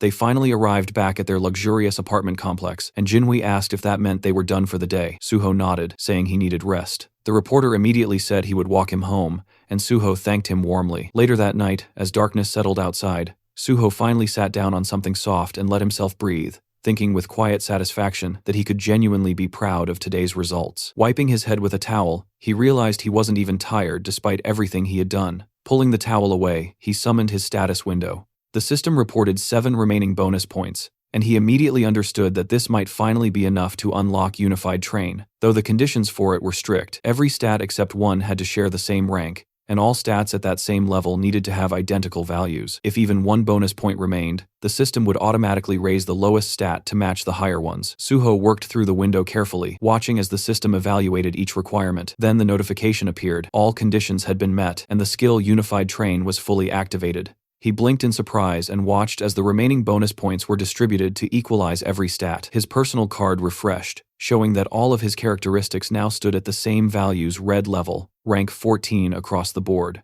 Joy rising in him, Suho clenched his fists and thought that he had finally done it. In his past life he never imagined this was even possible, so he'd never tried. Now, staring at the window, he broke into a bright, satisfied smile and let himself fall back onto the bed, thinking that he needed to keep pushing forward exactly like this. His phone rang beside him. The caller ID displayed a name he hadn't seen in a while. Gu Yunhua. Still lying down, Suho said it had been some time since he heard her voice, and she had called at a great moment since he was in an excellent mood. She immediately remarked that he must have a lot of free time. Confused, he asked what she meant, and told her not to speak so formally. Yunhua said she had read the article. Smiling, Suho pressed the phone closer, surprised the piece came out so quickly. He said he hadn't checked the comments yet and asked her to tell him how everyone reacted. But she called him sir again and insisted they meet first. Suho repeated that he just wanted her answer. She reminded him sharply that they still hadn't accepted his offer. Suho told her that if she or the others weren't satisfied with anything, he wouldn't force them. That shocked her, and Suho asked again for an answer. Yunhua closed her eyes and asked what they were supposed to do from now on. Suho got up from the bed and said he would explain everything tomorrow when they met. He suggested everyone come to the Nexus Academy at 1 p.m. She objected immediately, saying 2 of them had work and she had lectures. His expression hardened with disappointment. He told her he must have overestimated them. Apparently none of them cared about anything except useless nonsense. He had to pull the phone away from his ear because Yunhua exploded, cursed him out, and then yelled that she would still come. She said she'd be at Nexus Academy at 1 p.m. and hung up. Suho smirked and told her goodbye. The next day, at the magnificent Nexus Academy building, Yeonhwa crossed her arms and barked at him not to get full of himself, claiming she skipped her lectures only because she felt like resting, not because of him. The others stood before Suho, who sat casually on a bench. He said he didn't recall asking her why she came, and she snorted angrily. Irritated, she demanded to know why he gathered them all. Suho stood up and said he brought them because he had something important to say. Smiling, he announced that today he was going to kill them all. The Banshee members stared at him, stunned, while he handed them tablets and asked them to fill out forms first. Yeonhwa squinted at the device and assumed it was some contract to hand over their corpses to him. But reading the text, she realized it was simply a skill survey. She asked if he wanted their personal information. Raising his hand, Suho told them that once he joined the special department, he would need freelance agents, and he'd already said he needed real shadows. He reminded them he wouldn't use just anyone for that purpose. Turning away, he explained that their training would be brutal until exhaustion, and they'd learn everything from basic combat techniques to maximizing their own skills. Only they would see their personal information, so they needed to be honest. Their relationship had to be built on trust. Since he already shared his secrets, it was their turn now. The group exchanged uneasy glances. Later, inside the Nexus Academy's training hall, Suho held a black key card and smiled as he said it was time to begin. He remembered how he received it. Miss Sue had explained that this card granted unrestricted access to any area of the academy, including the S-rank-only training hall, ensuring he avoided unwanted attention. She also gave him guest cards as he requested. Examining the card, Suho realized he had been so focused on everything else that he had forgotten about Daehan, whom he promised to meet here. He would arrange that soon. Nearby, the Banshee members lay inside training capsules. Suho thought he would deal with challenges as they came. Suddenly, the landscape shifted. Towering cliffs appeared before them. They had entered the Kunlun Mountains. Suho stood before the Banshee squad and welcomed them, telling them that they would be training there whenever they had free time. He looked them over, thinking that since they were all below level 50, he could train them however he wished. Yeonhwa demanded to know what exactly they would be doing. Suho answered that they would begin with fundamentals and combat technique refinement, because with their current level of skill, the special department would catch them eventually. He asked if they really believed cheap tricks could fool the special department forever. Yeonhwa snapped that their plan was excellent, and no one would ever catch them. Suho smiled with his arms crossed, reminding her that he had already caught them himself and that perfect crimes didn't exist, especially in a world full of superpowered individuals. He told them that, for that reason alone, they needed to learn to protect themselves and, ideally, each other. With a snap of his fingers, countless weapons appeared around them. He told them to pick one, because developing fundamentals and overcoming fear was their priority now. Yeonhwa picked up a weapon and asked if there was anything else. Suho asked if she remembered what he had been called recently. She muttered that people called him the Sword God. His right hand glowed as he confirmed that was indeed his nickname. Leaning on his sword, he told them they were standing before a true master of swordsmanship, and it would be foolish to expect him to teach anything else. To maximize swordsmanship in this realm, they shouldn't use any of their other skills. He couldn't forbid it, but those skills would only hinder them later. The group frowned. Suho told them to try to kill him, swinging his sword as he announced the training had begun. In an instant, he rushed them. Heads flew. He asked the stunned survivors why they still had time to be surprised. Then he finished off the remaining two. The squad respawned again, and Suho said that since they had died once already, they shouldn't freeze like idiots. They quickly took defensive stances. Suho praised that and said they would restart. Looking upward, the group realized his next attack was coming from above. Suho slammed into them again, scattering bodies. He mocked them mid-combat. He told one that his grandmother moved faster. He elbowed another in the chest, asking how someone who worked in delivery could be this slow, wondering jokingly if he was fired because customers starved waiting for their orders. The boy crashed into another teammate. Turning to the third, Suho asked how a teacher could be so slow that he couldn't even parry such a simple strike, wondering what he could possibly teach kids if they could already outpace him. The young man insisted he didn't dodge on purpose. Suho said his excuse was worse than a schoolboy's. Their hands trembled as they held their swords. One cursed loudly, asking when the bastard would finally shut up. They attacked together. Suho thought their growing self-control would help them avoid panic when they eventually entered real gates. A blast tore through the terrain. Suho told them they would become his shadows, not errand runners, but real warriors who would help clear gates. Stepping on their swords, he told them sternly that there was no easy path to becoming strong. You became strong only when you believed there was no retreat left. The bloody training continued relentlessly. After a long time, the exhausted Banshee members struggled to get up again. Raising his hand, Suho said he was satisfied with their effort, but he had other things to do. The group stared at him in shock as he told them that the simulation would automatically end at the right time, and they must continue training until then. Yeonhwa asked in disbelief if he was really just leaving. A digital clone of Suho appeared behind him. Suho told her not to worry, the clone had all the same abilities as him. The copy lifted its sword and insulted them, calling them pigs and trash and demanding they prepare to fight. Furious, the Banshee members, enraged, cursed Suho as a complete bastard. Suho stepped out of the capsule and glanced back at the 4 others still training. That was enough for them for now. He answered a call. Miss Sue's voice came through. She said an article had gone up about his recruitment into the Nexus Guild, and she called to confirm it. Suho asked if the author was Joe Jinwi. She confirmed it was his exclusive report, and the PR team wanted to publish additional info. Looking out the window, Suho said that was perfect, and in fact, another article should be prepared. Sue hesitated, saying it might be too soon. Suho explained that public reaction would likely be harsh, since he had previously stated he dreamed of joining the government, and then abruptly joined a private guild. There would be negativity. Sue assured him that following his plan would settle public opinion soon enough. Suho thought about the fact that he still hadn't publicly announced he was taking the Rank 5 exam at the end of the year,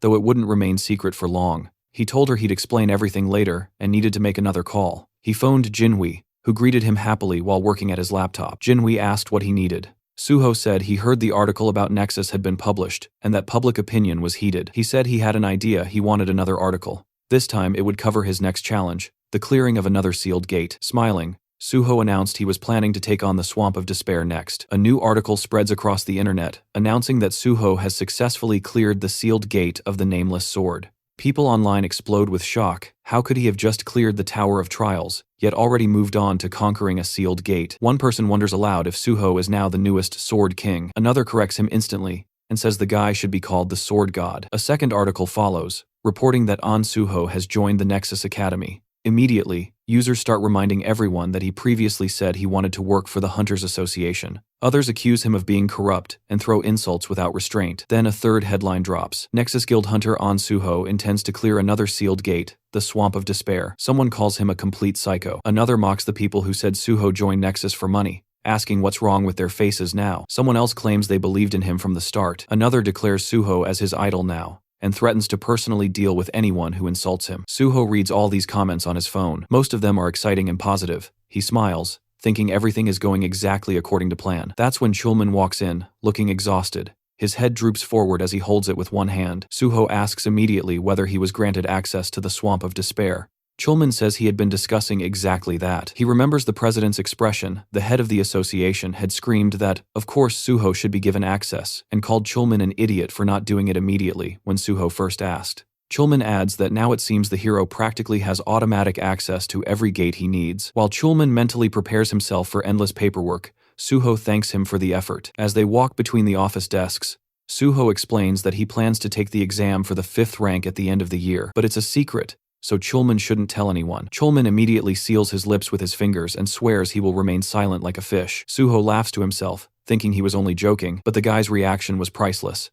He tells him they should move toward clearing the gate now. The scene shifts to Yongjongdo, Incheon, where the sealed S-rank gate known as the Swamp of Despair looms. Suho stands before the massive portal, while several cameramen record the moment. People whisper that no hunter has returned alive from this gate before. Even though An Suho is incredibly unique, some doubt whether he can truly overcome this place. Inside the security room, Jinwi watches the screen nervously. He tells a worried man beside him to relax and even suggests making a bet. Grinning, Jinwi says he'll bet 1,000,000 won that Suho will clear the gate. The other man, still anxious, agrees reluctantly, saying he hopes Suho comes out alive but is convinced it's impossible to clear this place. Meanwhile, Chulman stands frozen, horrified. He shouts that the gate is disappearing. Everyone stares at the screens in disbelief. Jinhui asks if Suho actually cleared it already. The other man yells that it's impossible. In panic, Jinhui elbows Chulman right in the face, demanding to know how many minutes Suho was inside. 10, 20. Chulman shakes his head and says it wasn't even 10. It's been less than 5 minutes. The moment Suho stepped inside,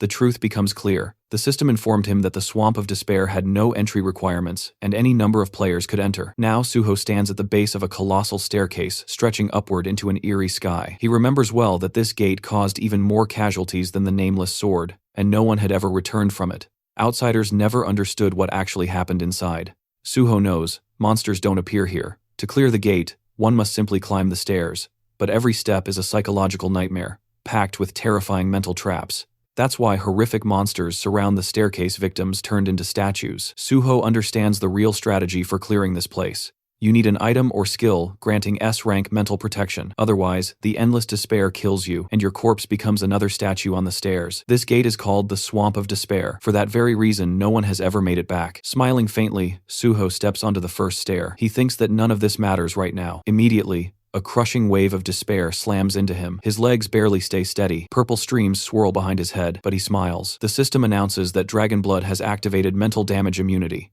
With dragon blood flowing inside him, the entire gate turns into nothing but an easy stroll. Suho climbs to the next step, terrible monsters lurking all around him. He keeps walking calmly. He notices fewer and fewer statues the higher he goes. Only a handful ever made it even halfway. Twisted faces look at him from the sides, forever trapped. He knows he cannot save them. In his past life, the hunter who cleared this gate spent hundreds of days strengthening his mind. That man attempted to save the victims, but when he touched the statues, they all turned to dust. In the end, he was left alone, unable to save anyone. Finally, Suho reaches the top. He looks at the lifeless forms below and says he knows how much they suffered. Pressing his palms together, he promises to free them. He knows he can only release their trapped souls. A white portal awaits him. The system declares him MVP and awards additional experience points and a skill point. It also announces he is the first person ever to clear this portal, awarding 5 more skill points. Then a level increase notification appears, more stats boosted, and another skill point added. Smiling, Suho says it's time for the final reward.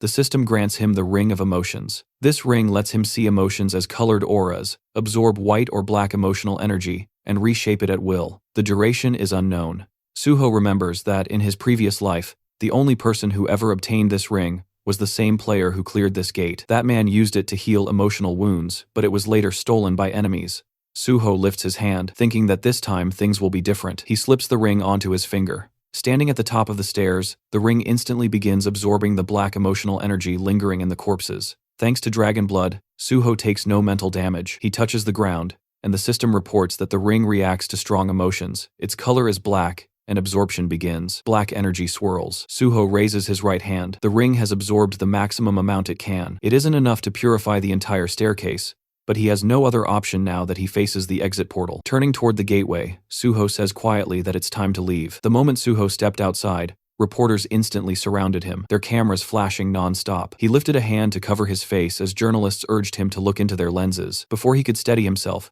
Chulman and Jinhui rushed toward him, both overflowing with excitement. Chulman, practically punching the air, demanded to know how Suho had managed to clear the portal in exactly 4 minutes and 17 seconds, when this gate was said to be even more dangerous than the nameless sword. Jinhui shouted that he needed to write an article immediately. Suho told them to calm down, but with a smile, he invited them for a photo, and the two happily agreed. As news of the cleared gate exploded online, people questioned whether Suho had truly conquered the Swamp of Despair, a gate no one had ever returned from. The answer was yes, he really had. Dongyuk stared at his tablet in disbelief, overwhelmed that the completion time was under 5 minutes. He covered his face with his hands, unable to believe what he was reading. Just then, the landline rang. When he picked up, the caller introduced himself as Jang Kyung-hwan, the president of the Korean Hunters Association, who politely asked if Dongyuk had a moment to discuss something. Dongyuk immediately assumed this was about An Suho. When asked if he could come to the association, Dongyuk offered lunch instead, and the president agreed. After hanging up, a man entered the office to speak with him,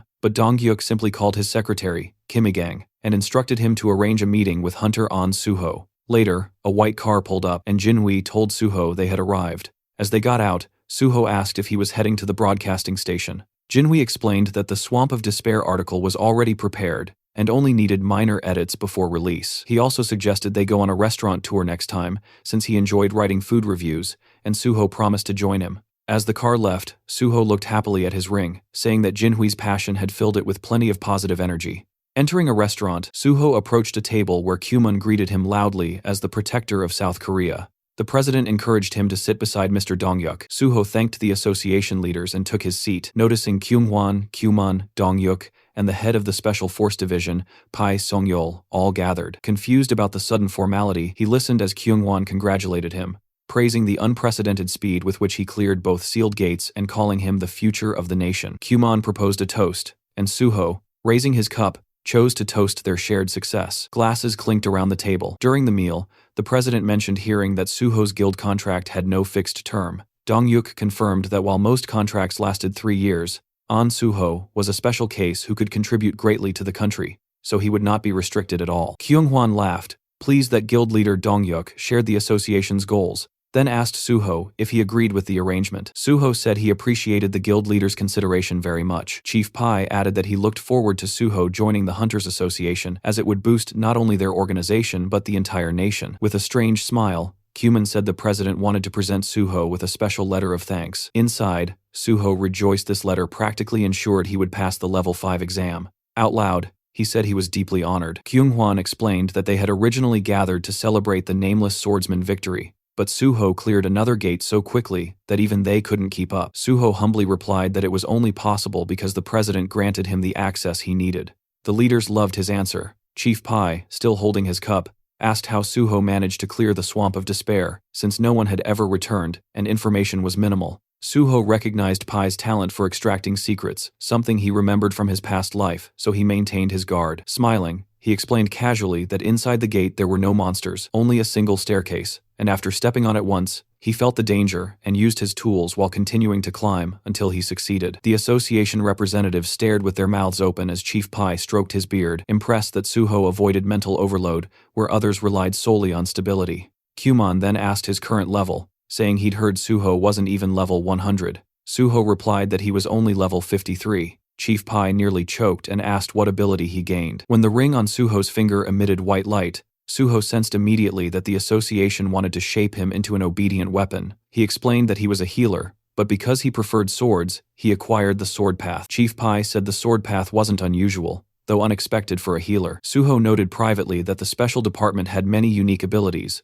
so his didn't impress them much, yet he disliked the feeling of being treated like a hunting dog. Out loud, he added that while his main skill was swordsmanship, he wanted support developing his healer abilities because a hunter's lifespan was too short. Dongyuk and Kyungwon both agreed that hunters faced constant danger, and the Nexus Guild could support his development better. The leaders smiled as Kyumon declared himself a link between the guild and the association. Chief Pai said Suho could also rely on him. Feeling overwhelmed by so many offers of support, Suho raised his fist and promised to clear every gate in Korea. The leaders applauded, and Kyumon refilled his drink. As night settled, the meeting ended, and Suho and Chief Pai walked out, saying goodbye to the association leaders. Suho said he enjoyed the evening. Once the car left, Chief Pai reached under his jacket, offering Suho a cigarette. Suho declined, but the chief lit one anyway, saying he always smoked after a good party. He handed Suho his business card, saying he usually ignored calls, but would answer his. He then asked where Suho lived, and Suho explained that his old place was too crowded with fans, so he was staying in a hotel. Chief Pai frowned,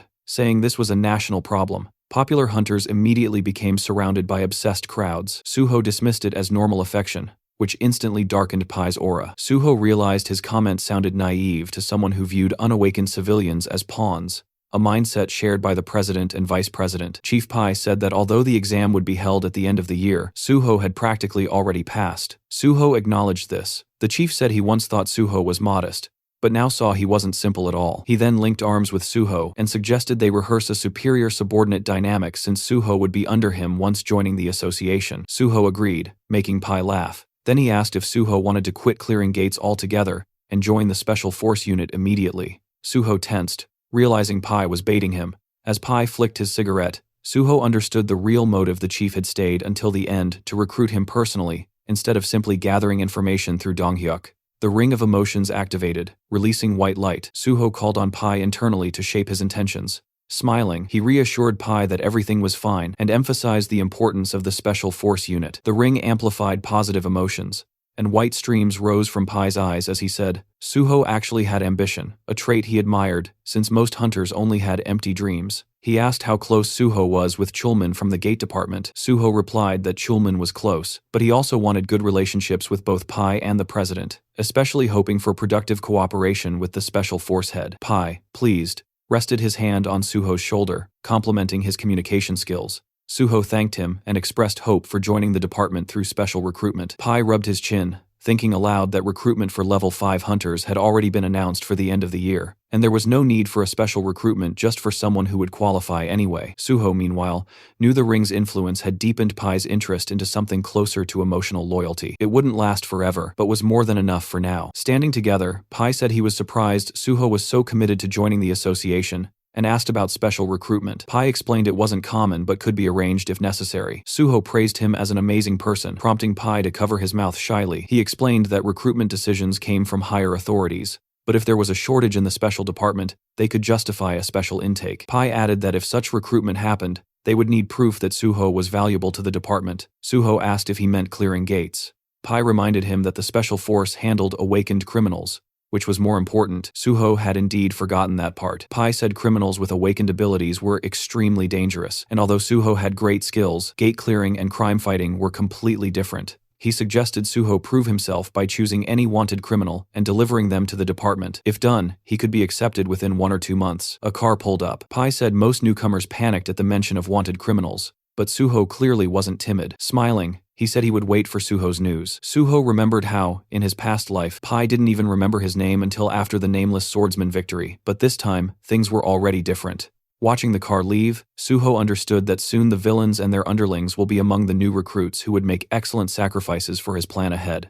There were several neat buildings ahead, and Suho's shadow stretched across the pavement as faint cigarette smoke drifted from nearby windows. He muttered that he'd walked right into a snake's nest. Using his magic detection, he spotted a pack of suspicious figures inside, and confirmed he'd finally found the right place. He casually picked up a brick with his left hand and, in the next moment, smashed it straight through the window of the room where the criminals were gathered. Shocked, one thug stammered, asking what was happening, while another yelled that some punk was messing with them. In a hurry, the criminals rushed outside to confront whoever dared. They stopped in front of Suho, demanding to know what he wanted. The blonde among them stared at him nervously, asking if he was drunk or crazy. Suho smiled calmly and assured them he was completely sober. He asked if they were the same scumbags stealing cryptocurrency wallets through their complicated scams, and fear immediately flickered across the thugs' faces. Suho then asked if they were holding a man named Seo Ji-won hostage. The criminals traded anxious glances, unable to understand who this stranger was or how he knew everything. Someone guessed he might be a cop. Another said they had to get rid of him anyway. A third hesitated, asking if this could get them into trouble.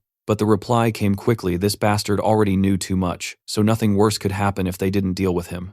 Suho gave them a tired smile, thinking that these opponents were pathetic and mentally encouraging them to try catching him. If they could, they might even prove useful. He summoned the shadow spear and fired a shot near one thug, releasing chains that wrapped tightly around him. Purple energy swirled over the man's trapped body as his bald friend shouted his name in panic. Several criminals charged at Suho yelling insults, but he dodged effortlessly. A blonde man lunged with a spear, managing to land a clean hit, but it did absolutely nothing. The criminal stared wide-eyed as Suho, splattered lightly with blood, grinned. The system announced the activation of his blood weapon, and a long crimson shaft formed in Suho's hand. He drove it straight into the thug, sending him sprawling across the ground. Suho noted that he couldn't kill them, but nobody said he couldn't beat them senseless. Another criminal rushed forward, calling him an idiot, only to be sent flying by a powerful strike. Soon only the bald thug remained, trembling and muttering that this was madness. He tried to run, but Suho pierced his leg with the blood spear and calmly asked where he thought he was going. With all the criminals defeated and lying around him, Suho warned them to stop screaming unless they wanted an extra dose of pain. Then he stored all of them inside his subspace portal.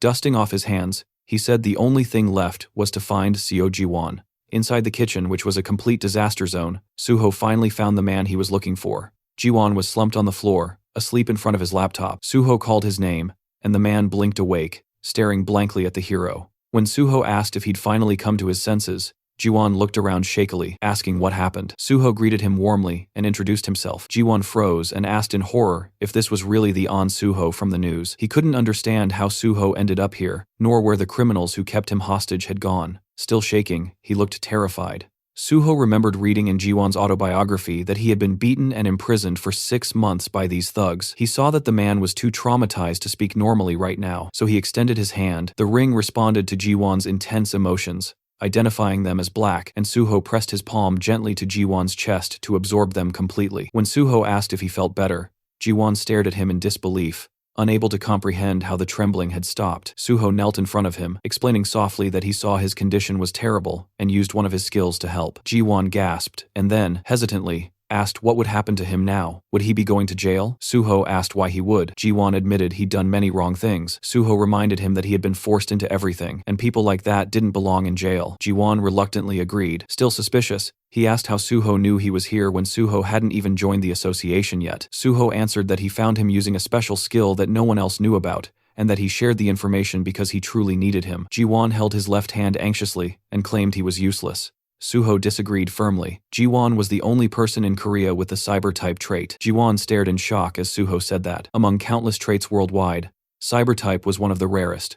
allowing the user's consciousness to enter the digital world. Only 2 people had ever awakened it. One was Seo Ji-won, and the second was known as Overload, who discovered the terrifying potential of digitization and tried to take control of the entire internet, becoming a near unstoppable threat even after the system arrived. And the one person who managed to defeat him had been Seo Ji-won himself. A year after escaping from the criminals, Ji-won disappeared and sacrificed himself to destroy Overload. He was later honored with the nickname Meteor. Everything about his tragic life had been recorded in his autobiography. Thinking of that, Suho vowed that this time he wouldn't allow Overload to appear, nor would he allow Gi-won to die. Suho told Ji-won that this was exactly why he needed him. The world would one day be destroyed by the gates and the system, and Suho couldn't stop that nightmare alone. He asked if Ji-won would help him. Trembling again, Ji-won looked at him in awe. As black streams flowed from the ring, the system announced another full absorption. Ji-won closed his eyes, wondering whether someone like him could really threaten the world. He admitted he would have sold his soul for escape, but now he felt he had to help the person who saved his life. Kneeling, he clenched his fist, realizing someone with the same power as him could cause unimaginable destruction. He said he didn't know if he could truly do it, but he would help. Suho saw the man described in the autobiography, a person who endured hell, yet remained selfless. Suho thanked him sincerely and said their first step was to eat. When Ji-won admitted he had no money, Suho slid slippers toward him and told him not to worry, he would pay. Ji-won asked how Suho knew all this, and Suho replied with an awkward expression that it was all thanks to his skill. Tears welled in Ji-won's eyes as Suho said he knew the man had suffered. Later, as they ate together, Gi-won apologized for devouring the food so greedily he hadn't eaten properly in a long time. Suho assured him it was fine and ordered another plate. After finishing his soup, Ji-won thanked him and shyly asked a question. Suho reminded him they were now a team and could speak openly, and since they were only a year apart, Ji-won could just call him by his name. Ji-won, having another bowl taken away, agreed and told Suho he could also treat him as an old acquaintance. He asked why Suho chose the Hunter Association instead of joining or founding a powerful guild, because government work came with countless restrictions. Suho closed his eyes and said that no matter how strong a guild was, its power was limited. He wanted to stop the destruction of the world with minimal casualties, and the association was the only place that could help with that. Ji-won nodded, finally understanding. Suho put down his spoon and said he wanted to make a promise. Once he joined the association, no one would ever dare do something like this to Ji-won again. Ji-won smiled gratefully and said he would trust him. Suho stood and offered to sort out the man's past. Gi-won, confused again, followed as Suho put on his jacket and asked if the thugs who kidnapped him really grew up in the same orphanage as him. It was time to pay them a not-so-friendly visit. The moment Ji-won saw those thugs again, rage took over. He beat them mercilessly as they begged him to stop, calling him brother, insisting he'd kill them at this rate. His fists dripped with blood as he screamed at them to shut up. Even the blonde thug lay unconscious by the wall. When Ji-won asked to heal the villain again, Suho looked at the man and asked how many times they'd done this. Ji-won cheerfully answered 7 times. Suho warned him that the special forces would arrive soon, so the beating session had to end. He healed the blonde, remembering how this man had suffered deeply because of similar trauma, and hoping this would help him escape his painful past. A gray car pulled up and Chief Pai Seungjol stepped out. He noted that Suho seemed to have figured everything out already. Suho, standing beside the unconscious blonde, thanked him for coming personally. Pai said he had special feelings for Suho and couldn't help himself. Suho felt slightly offended by that phrasing. The kidnappers were lying unconscious. Pai asked if these were really the criminals. Suho confirmed it. Pai observed that although they were knocked out, they didn't have a single scratch. Suho explained they resisted arrest, but he patched them up afterward. Pai burst out laughing, saying he liked Suho's style, a hero who didn't hold back. Suho apologized, admitting he wasn't experienced in this field. Pai clarified he wasn't scolding him. In fact, he approved. He even said Suho could beat villains nearly to death if he wanted. The association's healers could erase all evidence of violence. Pai pressed his foot on the blonde's head and muttered that criminals like these deserved execution, but society was obsessed with humanity. Suho thought about how he had learned this method back when he worked with the special department in his past life. Pai then noticed Gi-won standing behind Suho and said he'd heard the criminals use this boy in their schemes and that it was his first time seeing someone with cyber-type abilities. He added that Gi-won seemed dangerous and must be taken in. Both Suho and Gi-won glared at him. Suho asked if that was truly necessary, explaining that Ji-won was just a victim. He handed Pai a folder containing the young man's testimony and documents proving everything. Pai was stunned that Suho gathered all of it so quickly. He then asked if digitization could be used inside a gate. Suho understood Pai's motive and explained that the skill belonged purely to the digital domain, making it useless in gate combat, but valuable in cybersecurity. Pai examined the documents and said that if the ability wasn't useful in combat or support roles, then the special department didn't need him. Suho asked softly not to punish Ji-won. Pai commented that Suho was getting soft taking care of the guy, but after hearing everything, he admitted Ji-won had suffered horribly. Turning to his subordinates, Pai declared that Suho was right, the victim shouldn't be punished. They would close the case and help Ji-won receive compensation. Suho bowed deeply and thanked him. Pai said justice was always his goal. Then he asked how Suho knew about this case. Suho had been waiting for this. Raising his finger, he said Seo Ji-won had sent a digital distress signal using his skill, and Suho checked its validity and organized a rescue. Pai asked if that was truly what happened. Suho thought, of course not, but said nothing. Pai handed the folder to his subordinate, praising Suho for always finding a perfect solution. Suho said it was just luck. Pai replied that luck favored the capable. With a hand on Suho's shoulder, he promised to arrange the special recruitment as agreed.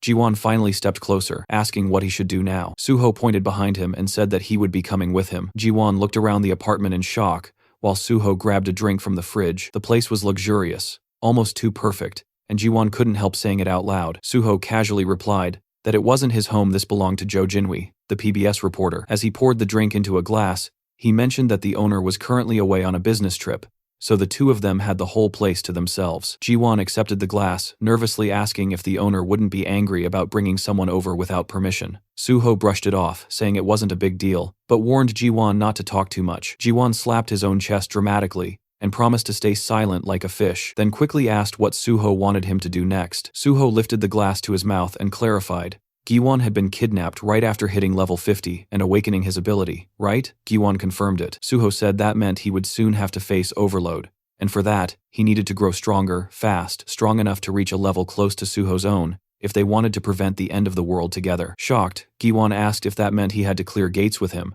but Suho shook his head while typing on the laptop. They wouldn't level him up the traditional gate-clearing way. Instead, Ji-won needed to learn how to use his cyber-type ability with maximum efficiency. Turning the laptop toward him, Suho asked how he felt about going online together. Ji-won hesitated. Was that even possible? Suho told him to read his own skill description, but pointed out something the system didn't mention openly. Although Ji-won transferred his own consciousness into the network, nothing said he couldn't pull someone else inside with him. Ji-won stared at him in disbelief, but agreed to try. He placed his hand over the laptop and activated digitization. A glowing digital circle formed above his palm as the system notified Suho that player So Ji-won was attempting to transfer his consciousness into the digital world and requesting permission. Suho approved. The system then announced the transition process, and Suho's expression tightened in surprise. A moment later, he found himself standing in the middle of a massive vineyard under a bright sky. Realizing he had literally entered the laptop's home screen, the Windows wallpaper he'd always seen but never imagined he'd experience firsthand. Ji-won,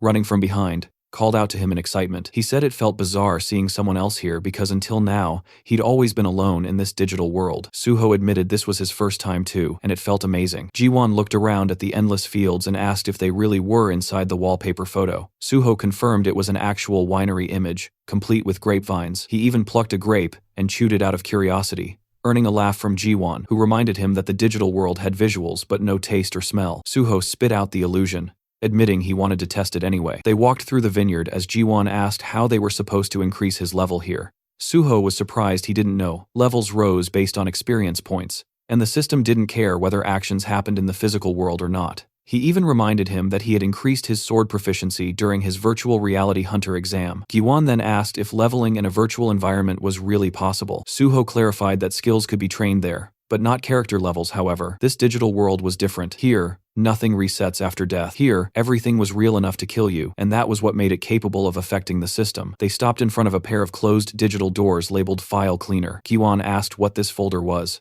Opening it revealed a cheerful computer window claiming to organize devices easily. Suho explained that it wasn't an antivirus at all, it was malware. When Ji-won asked if he really planned to level up using a virus, Suho confirmed it. Malware behaved like monsters, attacking and destroying systems. Therefore, Ji-won needed to risk his life and defeat them to gain experience. He warned him, again dying here meant dying for real. He also told him never to answer the guide's questions because that would unleash more viruses. As they stepped inside, a blue-haired girl greeted them sweetly, asking if they wished to use the free file cleaner. Suho smiled and said it sounded tempting. Ji-won nervously admitted he almost answered her. Suho handed him a weapon and told him he probably belonged to the magician class, so he should stay in the back, attack, collect bonuses, and let Suho tank the front line. The blue-haired girl reappeared with a much sharper tone, repeating her question. This time dozens of black, glitching monsters with glowing eyes emerged behind her. The system didn't even properly describe them. Only incomprehensible, corrupted characters filled the status window. Terrified, Jiwon pointed out how many there were. Suho manifested his bloody sword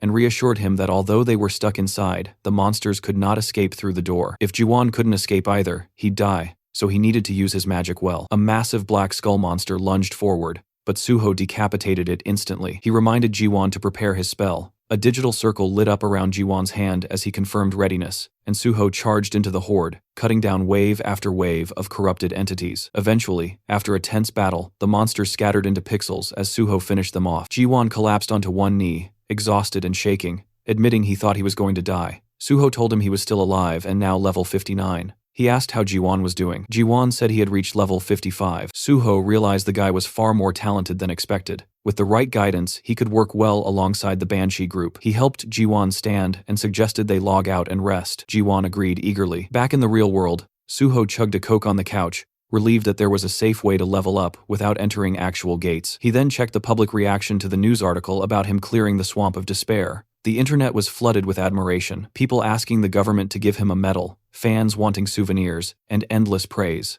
Suho rubbed his nose proudly. As long as he kept clearing gates, the world treated him like a hero. And honestly, that kind of respect made life worth living. Seeing everything proceed exactly as planned, he decided it was time for the next step. Suho ended up on a late-night call with guild leader Bae. He went straight to the point, wanting permission to clear the S-rank gate under Nexus Guild's name, and throwing in the promise that every single piece of loot would go straight to the guild's pockets.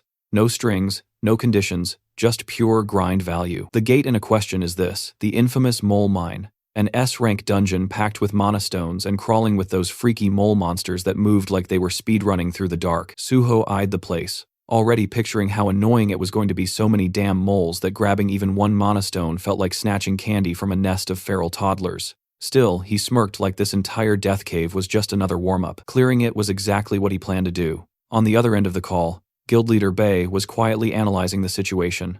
If mortality inside the gate spiked, the government could snatch the dungeon away under national safety protocols, which meant having Suho clear it would actually secure Nexus Guild's ownership. The guy genuinely thought Suho's idea was gold. He just didn't understand why the kid sounded so urgent about it. Suho, still lounging, explained that he might join the Korean Hunters Association earlier than expected, which meant he wouldn't be able to finish out his contract properly. So before dipping, he wanted to at least do something worthwhile for the guild. It was his version of paying rent before leaving the apartment. Bae understood, even though a hint of disappointment slipped through. At least Suho told him straight instead of doing some dramatic last-minute announcement, like half the hunters who ditch for the association without warning. Suho added that he'd personally put together a team to fight the moles, so the guild would only need to arrange miners and none of this had to be rushed. The guild leader finally accepted the plan, saying he'd contact Suho once all preparations were done. The next day, Suho was in the lounge of the Nexus Academy, where Dihan greeted him warmly with an outstretched hand. Suho shook his hand, mentioning that it had been a while since they last met, and then told Jiwon, who stood beside him, that this was Kong Daehan, the one who had taken the exam in the same group as him. Rubbing the back of his head, Dihan admitted that he only passed the exam thanks to the advice he received from Suho. They all sat around a table, and Suho asked whether Daehan had managed to join any squad yet. Daehan replied that he was still training, entering gates and gaining experience on his own. Suho looked at him thoughtfully, remembering that usually when a newcomer joins a guild, they're assigned to a squad to build experience and increase their survival rate. Smiling slightly, he asked Daehan if he would like to gain experience in his own squad. He explained that he planned to clear gates soon, and it would be helpful to have him. Daehan reacted in surprise, but quickly said that if Suho was interested in him, then he was ready to assist however needed. He even shouted happily that he was always ready to help. Suho smiled and said they would start right away, causing Daehan to stare at him in disbelief. Inside the simulator, the Banshee squad members were battling a digital copy of Suho. One shouted that they needed to flank from the other side as the fight intensified with cries of effort and pain. Yeonhwa stood with her fist clenched as the ghostly Suho rushed at her. In a single strike, the copy took off her head. The squad staggered in shock while Yeonhwa gritted her teeth, saying that one day she would kill Suho with her own hands. The real Suho, standing behind her, told her she was already doing much better. The squad turned toward him in disbelief, unable to comprehend that the real person had appeared suddenly. Working through the system window, Suho noted that the squad had become gloomy. Yeonhwa complained that they had died at least 100 times, and their morale was suffering. Suho smiled and remarked that judging by their eyes, They were already used to dying in the simulation and didn't see it as catastrophic anymore, which was a very good sign. Giwon and Daehan watched all of this with surprise. Suho then announced that new members had joined his squad and introduced the two to the Banshee team. The group examined the newcomers while Suho explained that they had arrived earlier and shared their names. Daehan smiled, while Jiwon looked nervous. Suho asked the Banshee squad if they were tired of this place yet. Yeonhwa tightened her fist and said they were nowhere near bored. Burning with fury, she warned that she wouldn't rest until she managed to take Suho's head off, and the entire Banshee group was fueled with killing intent. Suho smiled and said that he liked that attitude, advising the newcomers to develop the same instinct. Giwon asked why that was necessary, and Suho replied gently that it was essential if they wanted to survive inside real gates. He declared that from today onward, they would all train to clear gates together. Yeonhwa stepped closer, and Suho told her that one of the newcomers was a mage and the other a tank, so they didn't need sword training. She would need to organize the squad properly, use the clones well, and train everyone hard. Yeonhwa agreed, but asked him to at least explain more about the gate. Suho adjusted the system window and said that he would have to change the clones' settings, but soon they would understand everything themselves, so they should be ready. When she asked him again about the type of gate, Suho simply said that it would be a very ordinary one. He added that it would be inconvenient to call each other with meaningless shouts in real combat, so they needed proper forms of address. Yeonhwa said she didn't know what to call him, but she would rather die than call him Appa. Suho, still working through the window, said that since they were one team now, she could call him team leader. She accepted that. Suho then said he needed to leave for other matters, and asked them to notify him once preparations were complete. Daehan and Jiwon watched in confusion as the digital Suho pulled a sword out of the ground. When they asked what they should do, Yeonhwa told them they would soon see for themselves. The virtual Suho pointed his sword at them, calling them trash, and asking why they were standing around like ducks. He demanded they attack instead of staring. Daehan was stunned, saying he never imagined Suho acting like that, while Yeonhwa remarked that he was always like this. She warned the newcomers to be ready if they didn't want their heads rolling. Meanwhile, Suho stepped out of a taxi outside. The driver explained that cars were not allowed any farther, so Suho would have to take a walk.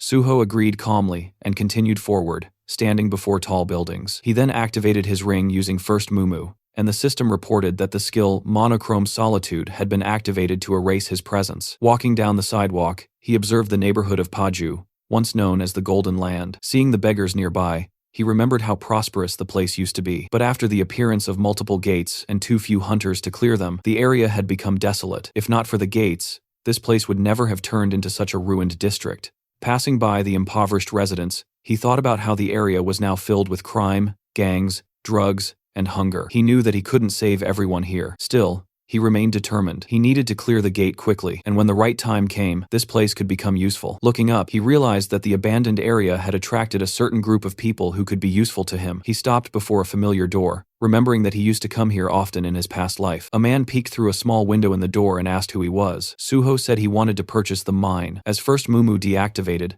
the man immediately recognized him as An Suho. Smiling, Suho confirmed it. The man opened the door and invited him inside, pointing at a sofa. Sitting across from him, the man explained that, although they weren't officially open yet, he already had orders about how to treat Suho. He asked if Suho had ever been to Paju. Suho instead asked whether the man was uncomfortable. The man repeated the question in confusion, and Suho mentioned that he didn't look comfortable in the mask he was wearing. Surprised, the man asked how Suho noticed that. Suho told him not to worry, since they were alone. The man removed the mask, revealing a stunning red-haired woman underneath. She commented that she had expected someone capable of clearing 2 portals alone to have abilities like this. Suho recognized her immediately as Choi Yun, one of the most famous gate brokers in the country. In his past life, he had gained access to many portals through her, but now, at this time, she was barely known. Choi Yun crossed her legs and asked how Suho knew about this place, adding that she found it interesting he used the slang term mine instead of the official term gate.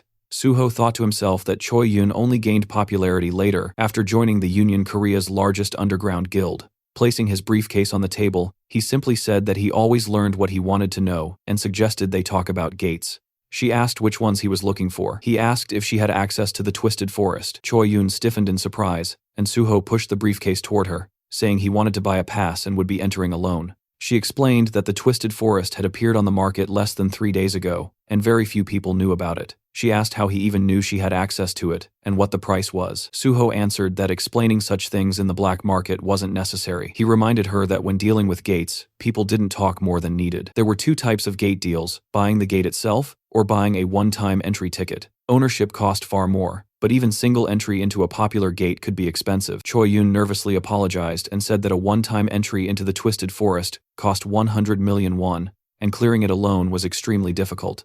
She asked whether he was sure he wanted to attempt it. Suho held a thick bundle of cash, telling her not to worry, since it was his responsibility. He said she could take a deposit now, and he would give the rest once they reached the gate. Smiling, Choi Yun admitted he surprised her, hence all her questions. She agreed to take him. Their car crossed a bridge, and Suho noticed an emblem on the dashboard. From it, he realized Choi Yun had already joined the union. He thought that was good. Their influence would prevent trouble. Looking out the window, he listened as she asked whether he was surprised to be crossing into North Korea. He admitted it was unusual. He remembered how after the appearance of Gates, North Korea fell into chaos. China tried to take control, but failed because of the creatures near the borders. Meanwhile, South Korean hunters moved more freely. During the ride, Choi Yun commented that Suho was much more straightforward than she expected. She said that after reading about him in articles, she assumed he would be different. Suho replied that he simply wanted to leave a good impression. They stepped out of the car in front of a group of armed men. Choi Yun announced that she brought a guest who wanted to enter the Twisted Forest and said the payment had already been made. One scar-faced man said he expected a nobody,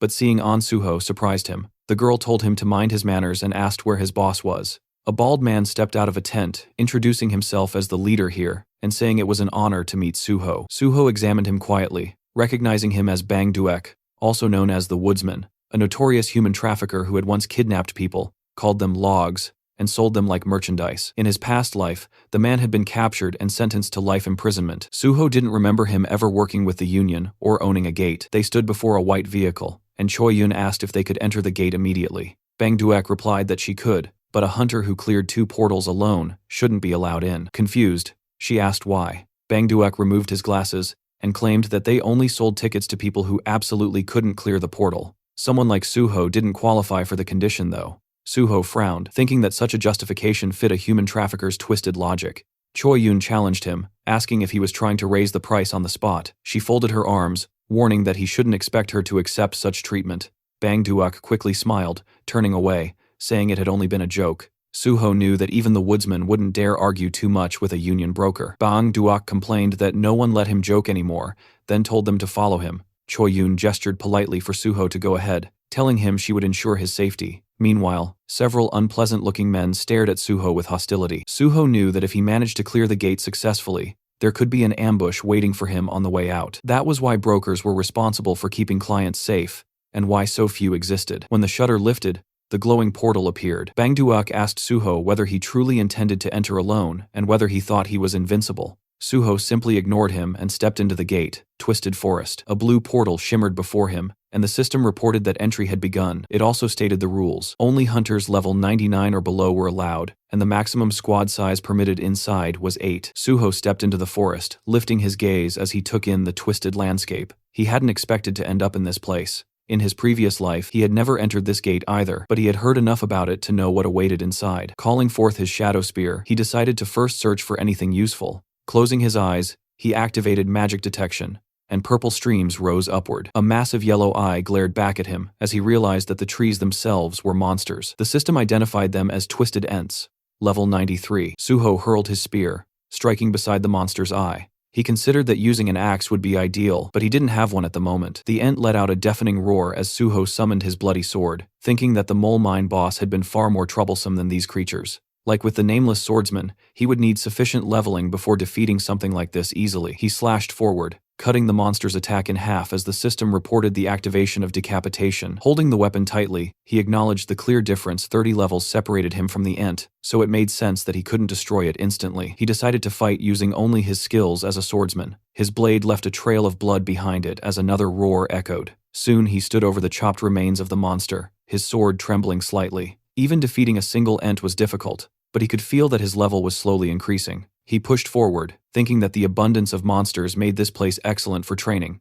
A gaping tooth-lined mouth opened beneath another Ent's eye as Suho launched himself upward, rising high into the air and promising to turn the creature into firewood. Later, fallen trunks formed a heap beneath him as he stood on top of the destroyed Ents, saying that he finally managed to do it. Opening his status window, he realized that despite the slow progress, he had reached the result he wanted. Surprise touched his expression as the system congratulated him. The light of healing had reached maximum level. It explained that F-rank healing now used mana more efficiently, increased healing effectiveness, and reduced regeneration time. It showed him the progression from rank 50 to 100, and he recalled how before level 40, he only had access to one class skill. At level 50, class skills rose to rank A. After level 60, they rose again.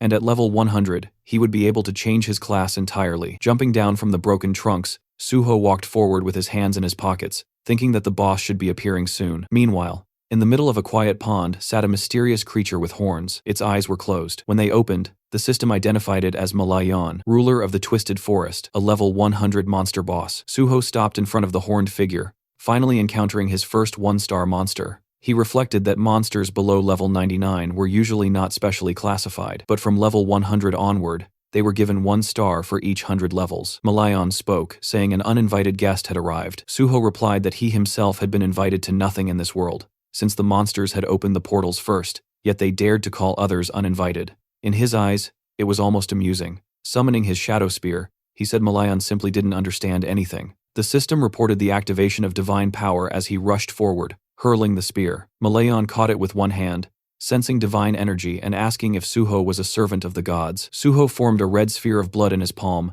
and acknowledged the boss's guess. The projectile shot forward, striking the spear and forcing it stab through Malayan's chest. Suho remarked that he expected more from a one-star boss. Malayan removed the spearhead, a predatory smile creeping across his face as he declared that Suho had made an unforgivable mistake. The system warned that the forest trembled with Malayan's fury, and his terrifying killing aura washed over Suho until the dragon blood inside him responded, activating the dragon's armor and shielding him from the intense aura. Suho noted that Malayan's aura was powerful, but the fight now was essentially between a deer and a dragon. Malayan demanded to know what kind of dark magic was protecting him. Suho said it was not magic, but simply a reward for effort. He summoned the shadow spear again. The boss scoffed and asked if that was all he could do. Suho replied that he could do much more if needed. The spear struck the ground in front of Malayan, and black chains coiled around the boss as the system activated shadow binding and shadow bleeding. Malayan tore through them easily, asking if Suho truly believed such tricks would work on him. He raised his arms, the water around him bubbling as black energy surged upward. Menacing formations rose from the pond. With a confident smile, Malayan urged Suho to feel the difference in their strength. Suho watched calmly and said he was looking forward to it. A powerful strike came at him, which he dodged with ease, responding with blood-enhanced sword attacks. His blade turned crimson as the system activated decapitation. Suho acknowledged that this enemy was indeed tougher than the ants. He leapt back to avoid a massive root, cutting another one cleanly. Malayan sneered, saying Suho didn't know how to handle a sword. Suho admitted it with a smile, stating that he only needed to wait a moment longer. Malayan studied him, unable to discern his intentions. Suho's slashes continued, and faint red marks began appearing on the roots. Malayan realized Suho had stopped using divine power and couldn't understand the purpose of these weaker attacks. Suho's movements made no sense to him. Malayan spread his arms and prepared another attack, sending multiple roots surging forward. He promised to cut Suho to pieces, but when the attack reached Suho's position, the roots split apart effortlessly. Standing on a stone island, Suho's calm expression contrasted Malayan's shock. Malayan tried to justify it, imagining Suho had struck weakened points on the roots, but as more roots fell with clean cuts, Suho said that his technique seemed to have worked. He had been using decapitation so that the system would assess his technique, and now that it recognized his mastery, it significantly boosted his strength. Holding a red and black sword, he watched as the system announced that his swordsmanship had surpassed all others and upgraded decapitation to rank S. A follow-up message stated that the will of the nameless sword reacted to this increase. Smiling, Suho read the new system notifications. The sword's consciousness awakened, it blessed him, it chose a new target, and then the system congratulated him for becoming the successor of Void-style swordsmanship. Malayan unleashed another swarm of roots, shouting that Suho could not stop this attack. Suho looked up, struck once, and split the massive root neatly in half. The system identified the technique as the first form of the Void-style / Malayan, enraged, demanded to know what sorcery this was. Suho replied that it was not magic. Holding his bloody sword forward, he said the real fun was only beginning. The system announced that Suho's understanding of swordsmanship surpassed all others and would now be added to the system's database. Suho thought back to when he first created the style, mistakenly believing he had reached the limit. Later, he had realized that there were monsters like the Nameless Swordsman, whose skills exceeded all human abilities. The first technique he learned afterward was Void-style, Steel Cutter, and he had achieved it in this life far faster. Malayan furiously promised to crush this dark magic, but Suho asked whether life taught him nothing. The system activated cutting steel. Suho slashed, and Malayan raised his hands in disbelief, unable to comprehend what he was seeing. Suho questioned whether the boss was blind in his old age and promised to finish him. Malayan refused to back down, summoning giant monsters behind him. The system identified them as Twisted Forest Golems, levels 96 to 98. Suho declared that Malayan had summoned pathetic creatures. Malayan smirked, ordering the golems to kill him. Suho charged forward, striking down one with a single blow as the system activated, cutting steel again. More golems collapsed, dropping green stones. Standing among the defeated monsters, Suho told Malayan that steel was no longer difficult for him to cut, so these creatures didn't stand a chance. Malayan snarled, sending more vines toward him. Suho sliced them apart and said the boss had exhausted all his strength. He jumped up onto a stone, then another, and declared that it was time to finish it. Leaping into the air, he kicked Malayan mid-flight, knocking the boss into the water. Streams ran down the monster's body as Suho summoned a shadow spear and wrapped him in chains. Malayan,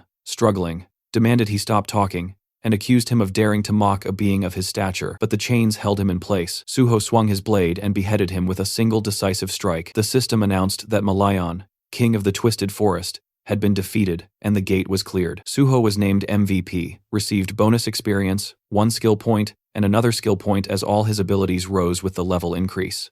A green sphere floated up from Malayan's corpse. Suho said this was what he came for. The system described it as the Cursed Druid Sphere, rejected by the gods, an artifact that controlled unstable minds and corrupted them. It had allowed Malayan to become the sole druid and guardian of the Twisted Forest. Suho examined it, thinking that although the void style was valuable, this sphere had been his true goal from the start. With that, he decided it was time to leave. Outside the portal, people watching gasped as they realized the gate had been cleared. Choi-yun was shocked that he had succeeded. Bang Duek stared, enraged, remembering their earlier conversation. The gate was S-rank, allowed up to 8 participants, and was considered nearly impossible to clear. It had been his gold mine. He remembered the effort it took to obtain ownership of the gate, and now one boy had taken everything from him. Furious, he shouted at Choi-yun, asking if she knew how much he had invested and that even 100 million won wasn't enough compensation. His men smiled darkly as he ordered them to skin Suho alive. Choi-yun stepped forward and asked whether they understood the consequences of what they were attempting. Bang Duak cursed loudly, demanding to know what the Union had ever done for him. Before he could finish, the point of a shadow spear burst through his chest. Shocked, he stared at his own blood before collapsing as his followers screamed in panic. Suho stepped out of the portal, and he approached the frightened gang members, leaning over their fallen leader.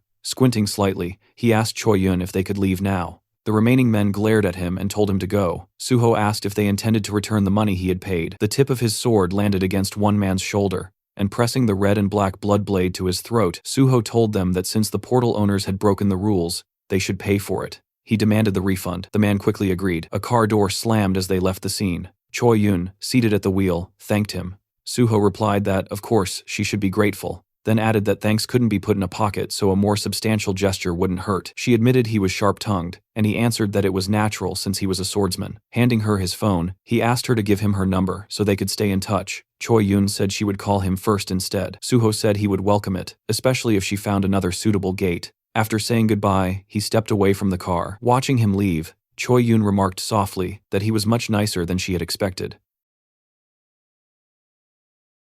The scene shifted to the Nexus Academy at 9 a.m. Many feet moved across the pavement as someone asked where they were going. Suho, holding the trunk lid, said he would explain everything once they arrived. Closing the trunk, he added that they shouldn't keep the boss waiting. Leading his squad forward, he told them they were going to the miner's quarry, which made his comrades visibly excited. The group gathered before the protective frame surrounding the portal, just as a car pulled up.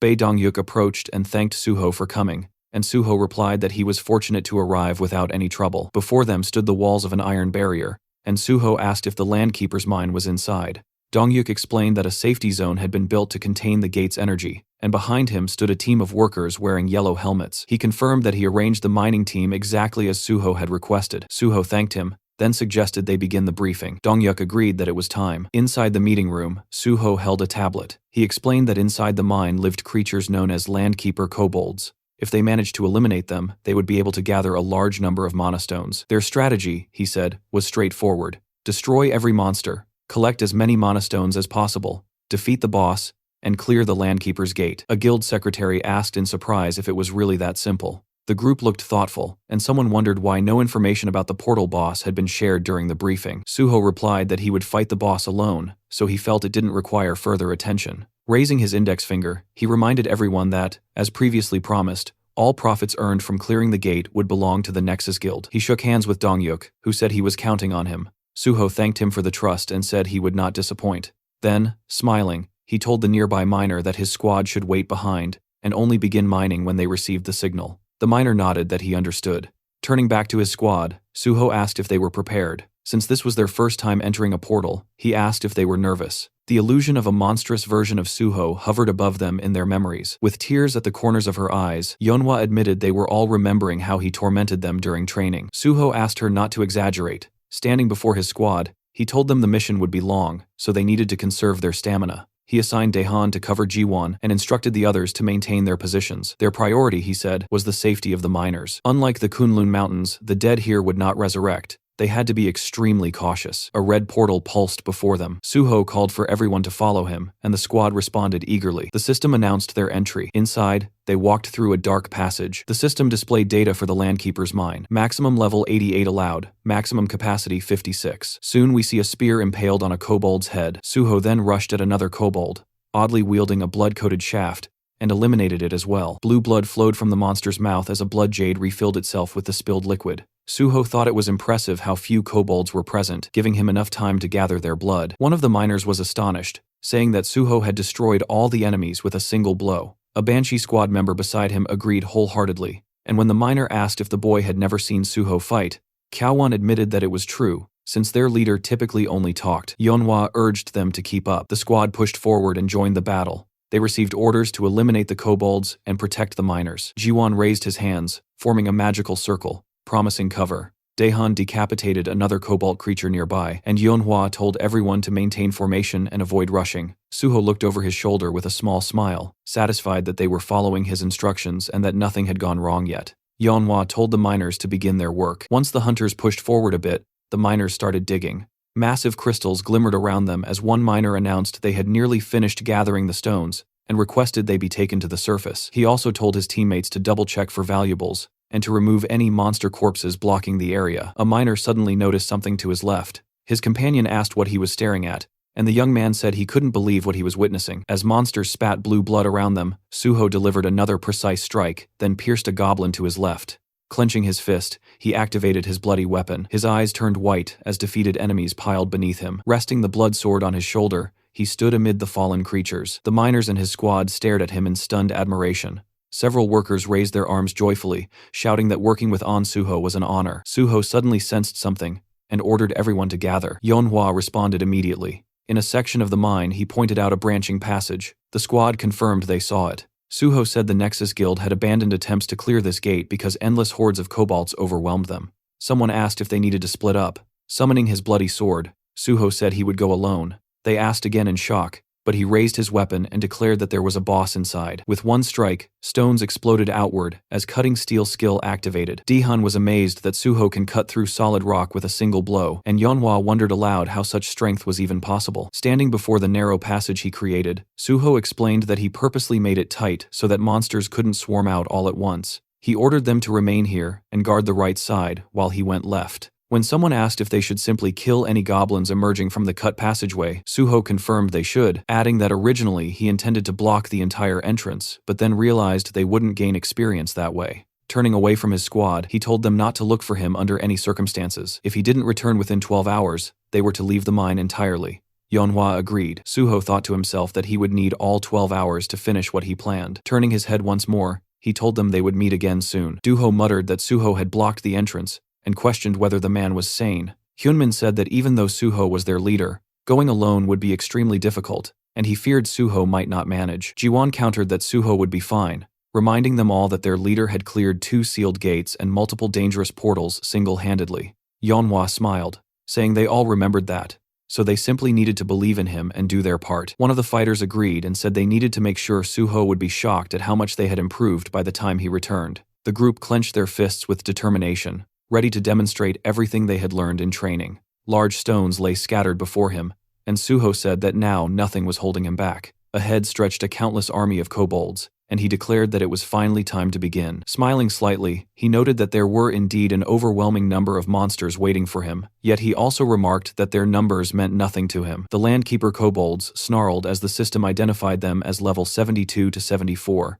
and Suho rushed forward to attack. The monsters lunged at him with growls, and he delivered rapid strikes. A smaller kobold suddenly dropped from above, but Suho noticed it immediately and raised his weapon, blocking the blow. With an amused expression, he admitted that these creatures actually knew how to use their heads, though all it really did was add unnecessary trouble. The system confirmed the defeat of the Landkeeper kobolds.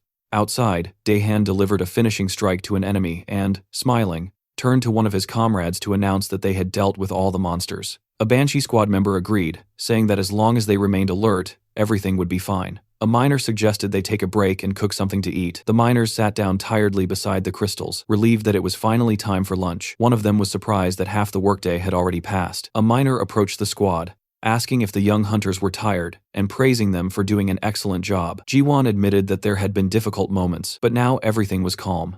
Manhwa stood behind him, listening as the miner praised Giwon for defeating an entire horde of kobolds. Jiwon explained that this was only possible because Suho had created a narrow exit tunnel. If the monsters had swarmed at them all at once, they wouldn't have lasted even an hour. Manhwa studied the fallen kobolds thoughtfully, feeling that Suho must have been here before. She hoped he was all right.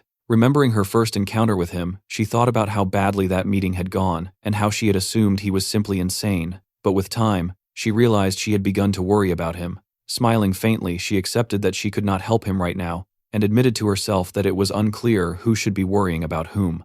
Deep inside the mine, Suho sat on a stone with his bloody sword in hand, biting into a chocolate bar. He complained that the kobolds were not attacking him even though he was openly eating in front of them. Standing up tiredly, he noticed the monsters glaring at him, but still not moving, and he wondered aloud if they had finally grown afraid of him. Then he added that it hardly mattered anymore, since they no longer interested him. Standing atop a tall cliff, he thought that he only wanted one thing: to find the boss of the portal. It was too dark to see clearly, so he pulled out a flare gun. The system explained that it would illuminate the area for quite a long time. Suho fired it, and the cave lit up with bright, scattered lights. In the illuminated cavern, a strange creature with an elephant-like head appeared. The system identified it as Bulgasari, level 99. Suho considered that Bulgasari was known to be nearly impossible to kill, feeding on ore and having a body stronger than most monsters. Approaching it carefully, he recalled that Bulgasari was one of the 3 most dangerous non-star monsters. Summoning his shadow spear, Suho declared that it was time to begin. He threw his spear, hitting Bulgasari's head, but the monster reacted only with a ticklish flinch. His smile grew odd, as he realized the spear had simply bounced off the creature, as if striking solid stone. Bulgasari finally awakened. Its clawed paws scraped the ground as it rose, throwing its head back and releasing a deafening roar. The kobolds covered their ears in terror.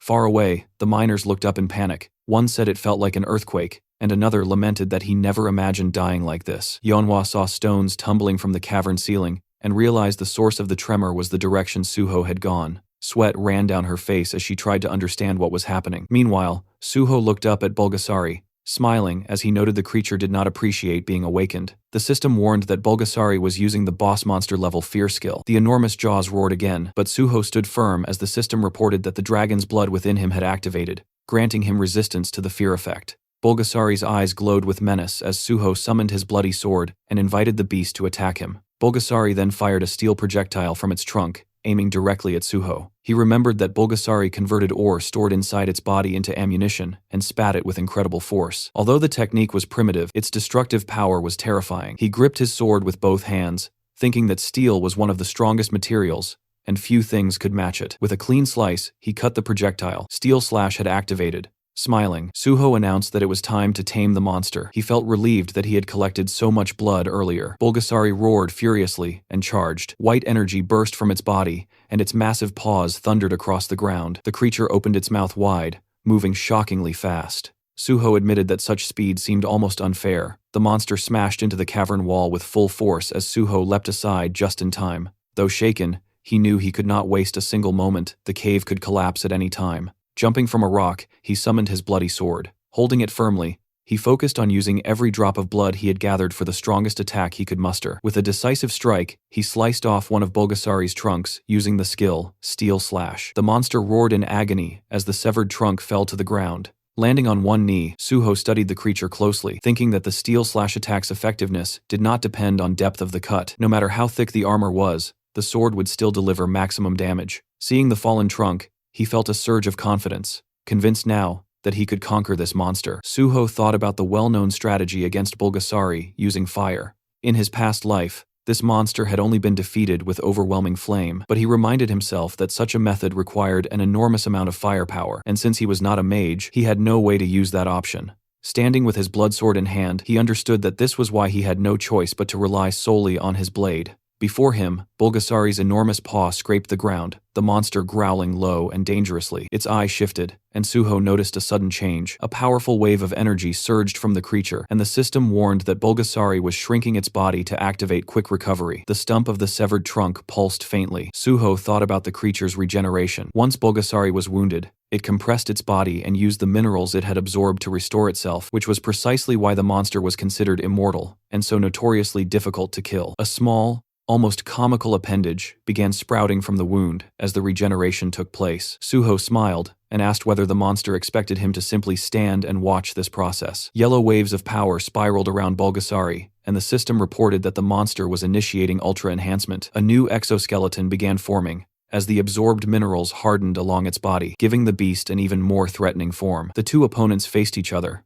Suho realized Bulgasari was using every skill it had, unleashing its full strength in an attempt to defeat him. Clearly, the monster believed it needed all its power for this single confrontation. Suho, still smiling, accepted the challenge. The monster launched itself forward, the system stating that it was using the skill, Ultra Rotation. Holding his bloody sword, Suho braced himself. He had always wondered what Bulgasari, known as one of the strongest monsters, was truly capable of, and he was equally curious to see whether his blade would be able to break through such formidable power. The two clashed. His sword met the monster's rotating body with a violent impact. Bulgasari's eyes gleamed, yet Suho remained calm as he slashed at its form. The creature's limbs suddenly sprawled outward in a helpless motion. Bulgasari growled weakly, looking upward as if trying to understand what had happened. Suho tried to make sense of whether he had already defeated the beast. Raising his sword high, the system announced the activation of Steel Slash. Suho struck with full force, slicing the monster cleanly in half with a single decisive blow. A deafening roar echoed, the monster's remaining eye glowing as Suho pointed a green sphere toward it, declaring that Bulgasari now belonged to him. Outside the chamber, the miners and the hero's squad waited near a collapsed section of stone. One of them said that the shaking seemed to have stopped. Yeonhwa looked up, while Jiwon, standing beside her, remarked that the kobolds had stopped emerging, and it appeared the expedition had already gathered enough mana stones. The girl lowered her head slightly. Jiwon said that now all they could do was wait. Suddenly, Yeonhwa's expression brightened. She saw a system message confirming that the gate had been cleared. The miners gasped as they saw the same message appear. The system declared An Suho as the most valuable player. Yeonhwa and Jiwon exchanged relieved smiles, and Jiwon said he had expected nothing less from his boss. Meanwhile, inside, the system informed Suho that for his exceptional achievement, he was awarded 5 skill points. Smiling, he looked at the glowing green sphere, and the system granted him several more points, along with a level increase and a rise in all his stats. Holding the shining sphere in his hands, he excitedly said that he had done it. He recalled the final blow, thinking that any other monster in Bulgasari's place would have died instantly, but he had not come here intending to kill the beast. The sphere emitted streams of green energy, as he explained to himself that his only goal had been to tame the monster, using the control sphere he had obtained after defeating Malayan. He threw the green sphere onto the ground. It cracked open, and a tiny elephant-like creature appeared. The system identified it as Bulgasari, level 99, with multiple high-level skills. Suho noted that having traits like Phantom Beast and Species Domination alone would be enough to classify the monster as S-rank, yet this creature possessed both. He knelt before the miniature elephant as the system activated healing. His hand hovered over the creature, whose eyes were closed. Suho gently greeted it, and the little monster responded with an odd sound. Rising to its feet, Bulgasari faced him attentively. Suho told it to listen carefully. Surrounded by enormous crystals, he explained that although the creature's enthusiasm was admirable, they could not return here again, so they needed to gather all the ore in the area. The tiny Bulgasari, ears flapping, looked cheerful. Suho asked if they could begin, and the creature made another series of unusual sounds. Meanwhile, his squad waited at the other end of the mine, confused and increasingly anxious, wondering why their leader was taking so long. Suho now stood inside his impossibly luxurious subspace house, the kind of hidden dimension only very few individuals in the world could ever possess. Surrounded by its vast, quiet expanse, he found himself thinking again about his past life and everything he had learned by living through the world twice. In that old life, the only player who had ever controlled Bulgasari was a person known as Gaia, the Master of Earth. Their fame had risen entirely, because Bulgasari was an overwhelmingly powerful creature. Suho remembered every detail of how Gaia used Bulgasari. The monster was a mythical beast capable of devouring any kind of metal, converting all of it into pure strength, while also storing enormous quantities of minerals within its body, turning itself into a walking mountain of compressed energy. Inside the subspace house, Bulgasari, now nicknamed Bulbul, looked shockingly cuter than its terrifying full-sized form. It resembled a cheerful, metallic-skinned gray hippo as it bounced energetically around the room. Then Bulbul opened its mouth wide and inhaled an entire mound of gleaming magic stones like a living vacuum. Once it had consumed everything, it rolled onto its back and began radiating a deep, powerful glow. Suho watched this with satisfaction, thinking that this little creature was unquestionably the greatest miner in the entire world. He smirked to himself. By now, the Nexus miners outside should have collected their portion exactly as agreed in the contract. Whatever remained inside this subspace belonged solely to him, and he had ensured that. Outside the mine, Daehan, Yeonhwa, Jiwon, and the rest of the team continued to wait near the sealed tunnel. Daehan grew increasingly restless, convinced that Suho had been gone far too long. The miners whispered to each other, assuming that Suho must have defeated the boss, but perhaps suffered injuries during the fight. A few even considered going deeper to check, but Jiwon held firm, insisting that they follow Suho's strict orders. Yeonhwa agreed, even though worry tugged quietly at her thoughts. She reminded everyone that a team without trust in its leader would collapse, and Suho had clearly told them not to enter for at least 12 hours. None of them wanted to break that trust. Suddenly, the stone wall exploded outward in a burst of purple energy. Suho walked out through the smoke, appearing completely calm, as if he had finished a short training session, rather than a life-threatening battle. His squad rushed toward him immediately, demanding to know why he had taken so long. Giwon, especially dramatic, practically jumped in front of him. Suho teased that if they were that worried, they should have come looking for him. The group quickly reminded him that he was the one who forbade them from doing so. Suho's teasing expression softened when he placed a hand on Jiwon's shoulder, acknowledging that the boy had followed his orders loyally. Yeonhwa admitted she was relieved that their trust had not been misplaced, though she still disliked being treated like a child. Suho simply said that they had lived entirely different lives, and that was the undeniable truth. Their darker pasts had shifted completely, and he felt a quiet pride at having changed their future paths. Afterward, Suho thanked the miners and said that it was finally time to leave the cave for good. The group cheered enthusiastically, more than ready to return to the surface. Meanwhile, in his office, guild leader Bae Dongyuk waited anxiously. The longer the silence stretched, the more tightly he clenched his hands.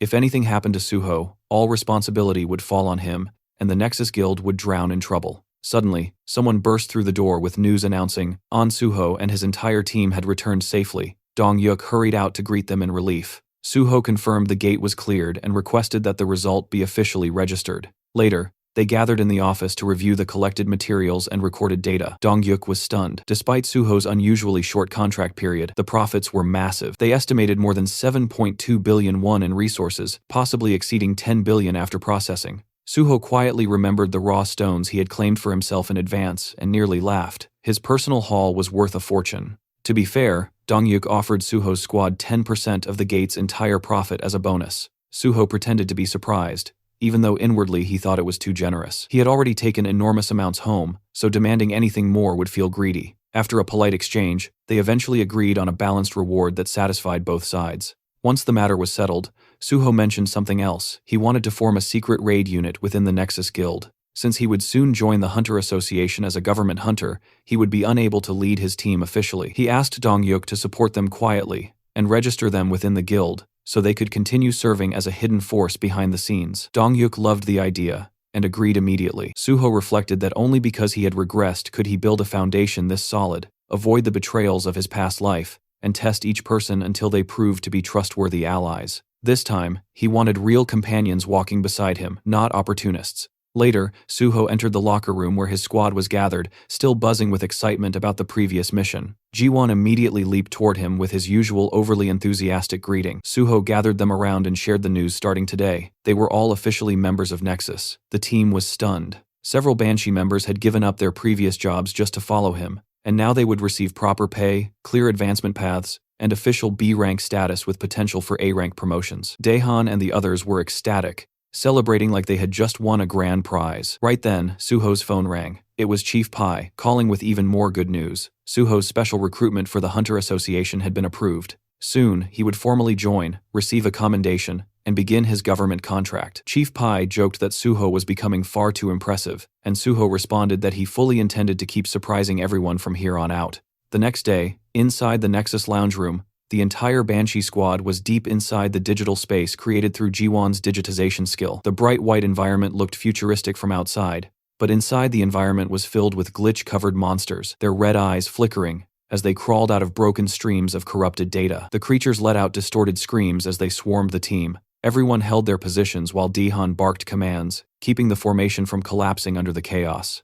Yeonhwa glanced toward Jiwon, who was catching his breath while leaning heavily on his staff. She asked if he was all right. Giwon insisted he was fine, though he was clearly pushing himself too hard, determined not to look weak and wanting to prove he truly belonged in the Banshee squad. One of the older members gave Jiwon a playful smack on the back, nearly knocking him off balance, teasing that their youngest member was really fired up today. Another stepped in to steady him, placing a hand on his shoulder and telling everyone to quiet down. Yeonhwa reached out to help Jiwon stand straight and warned him not to let any weakness show. If they wanted to reach level 100, if they wanted to keep up with their leader's reputation, they still had a long road ahead of them. The others agreed. If Jiwon wanted proper recognition, he had to keep fighting. Their determination collectively surged. The entire team shouted together that, no matter how hard the climb became, they would give everything they had. A short distance away, Suho watched them while surrounded by the digital remains of corrupted monsters he had already taken down. Their enthusiasm amused him. He thought the team had grown almost too energetic. He had told Jiwon to set the program to hard mode, but even he hadn't expected things to escalate this intensely. He even joked internally that if a virus like this ever spread online,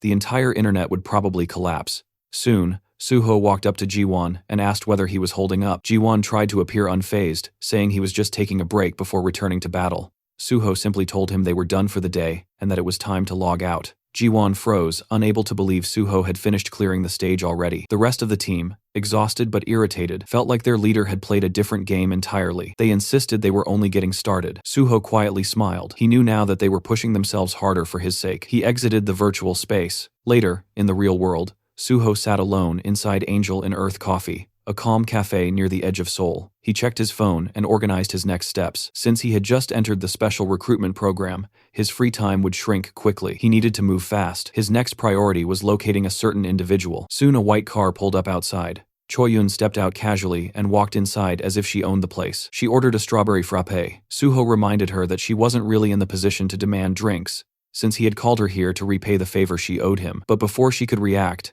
the waiter placed the drink in front of her. Suho had already ordered it. She blinked in disbelief, wondering how he knew the exact drink she would ask for, and even the timing. Suho brushed it off, saying it was simple intuition. In truth, the library of memories he carried from his previous life contained even small details like her favorite snacks. Switching topics, he asked if she had found the person he requested. She handed him a document folder, still confused about why he wanted information on what she thought was a junkie. Suho corrected her immediately. The man he sought was a highly skilled craftsman. In Suho's memory, that junkie would become one of the greatest blacksmiths in the world, Nam Haewon. He thought to himself that finding information on someone like Haewon wasn't easy, yet Choi-yoon had still managed it. She was undeniably good at her work. Suho then said the next step involved using a safe house in Cheongdam, one that belonged to the Union. The girl froze. She knew these safe houses existed, but only the highest ranks had authority over the Cheongdam location. Even brokers rarely stepped inside. Her nerves rose. She pointed out that even knowing about the place was unusual. Suho simply reminded her that she owed him a favor. She tried to negotiate, but he pressed her harder, even teasing that if her entire life's worth amounted to mere paperwork, maybe he shouldn't have helped her at all. Cornered, sweating, she started making out childish excuses. Finally defeated, she said she would make the call. She stepped outside. Suho waited calmly. Knowing the Union would eventually choose the most logical outcome, they would approve his request. When she returned, she looked defeated and asked whether it truly had to be Cheongdam. Suho's twisted expression made the answer obvious. She regretted asking. He chose the location simply because it was closest. She told him he could use it, but only under one condition. She explained that if he met that condition, he could access the Cheongdam safe house at half price. Even so, half the price was still expensive. She pulled out her phone, ready to accept the Union's terms, but Suho told her to wait. He wanted to know the full catch first. She thought he was being extremely strict for someone asking favors, but Suho replied with a shrug, saying he had to be, after all. He was joining the Hunter Association. Finally, Choi-yoon told him the condition. He had to help clear a newly discovered gate the Union had found, one they didn't want exposed, because it appeared in an extremely public area, Namhansan. Suho asked about the monsters inside. She explained the gate was known as Sky Mountain and filled with wyverns, massive, fast, sky-blue dragons that were difficult even for trained hunters. Only those under level 110 could enter. She added that it wasn't supposed to be a solo operation. Suho only needed to join the raid team and assist. But Suho already knew everything about Sky Mountain. He asked whether the wyverns were sky blue. She confirmed it and asked how he knew. Suho stood up, asking her for the raid time. She said he could go immediately if he wanted. With a calm, confident smile, Suho told her to change the condition because he would be clearing the gate alone. A couple of days later, the sun was shining over a quiet forest clearing, where a blue swirling portal stood like a breathing doorway. Boxes of supplies were stacked nearby, prepared for the raid, but Suho walked right past them without slowing down. He headed straight for the gate. Not far behind him, Choi Yoon stood beside Kim Suwon, a hunter from the Union. Kim Suwon commented that it was surprising Suho had declined all supplies and insisted on entering alone. Choi Yoon only shrugged. She believed he had his own plans, and their boss had said that regardless of success or failure, watching Suho would be interesting. She still felt confident he would win. Suho always exceeded expectations in the end. Kim Suwon, meanwhile, remained curious. If An Suho succeeded in soloing this gate, he would become even more of a legend. If he failed, the fall would be dramatic. Either way, he found the situation extremely fascinating. Inside the gate, the system loaded a new environment, Celestial Mountain. The surroundings were rocky, bright, and high above the clouds, with strong winds swirling through the mountain peaks. The system stated that only hunters under level 110 could enter, and the maximum party limit was 31. Yet Suho stood there alone, planning to clear everything by himself. He remembered reading association reports about this place. Officially, it was not classified as extremely dangerous, but the reality was different. Many hunters had failed here, and several had died. With wyverns dominating the sky, the association usually sent mages and archers. Warriors were advised to stay away, since aerial combat was too difficult for them. But Suho felt that these rules did not apply to him. He gathered blood in his hand and activated his blood weapon skill. A bloody sword formed in his grip. Looking up the winding mountain path, he decided to skip it entirely. Using leap, he soared upward through the sharp winds, as if they were nothing more than a gentle breeze. He ignored the twisting trails, and ran straight up the mountain. Soon, he reached a plateau where sky wyverns had gathered. All of them were over level 100. The leader, a sky wyvern at level 109, stood among them. As Suho approached, the wyverns reacted with irritation and surprise, clearly confused that a lone human had rushed them so confidently. One wyvern launched a swift attack, but Suho struck faster, slicing the creature cleanly with quick draw. The others recoiled in fear, realizing immediately that this human was unlike any they had faced before. Still, they refused a fair fight. When it became clear none of them could take him one-on-one, the wyverns attempted to overwhelm him from every direction. Suho quickly realized this was a coordinated strategy. The first attackers served only as a distraction. The true threat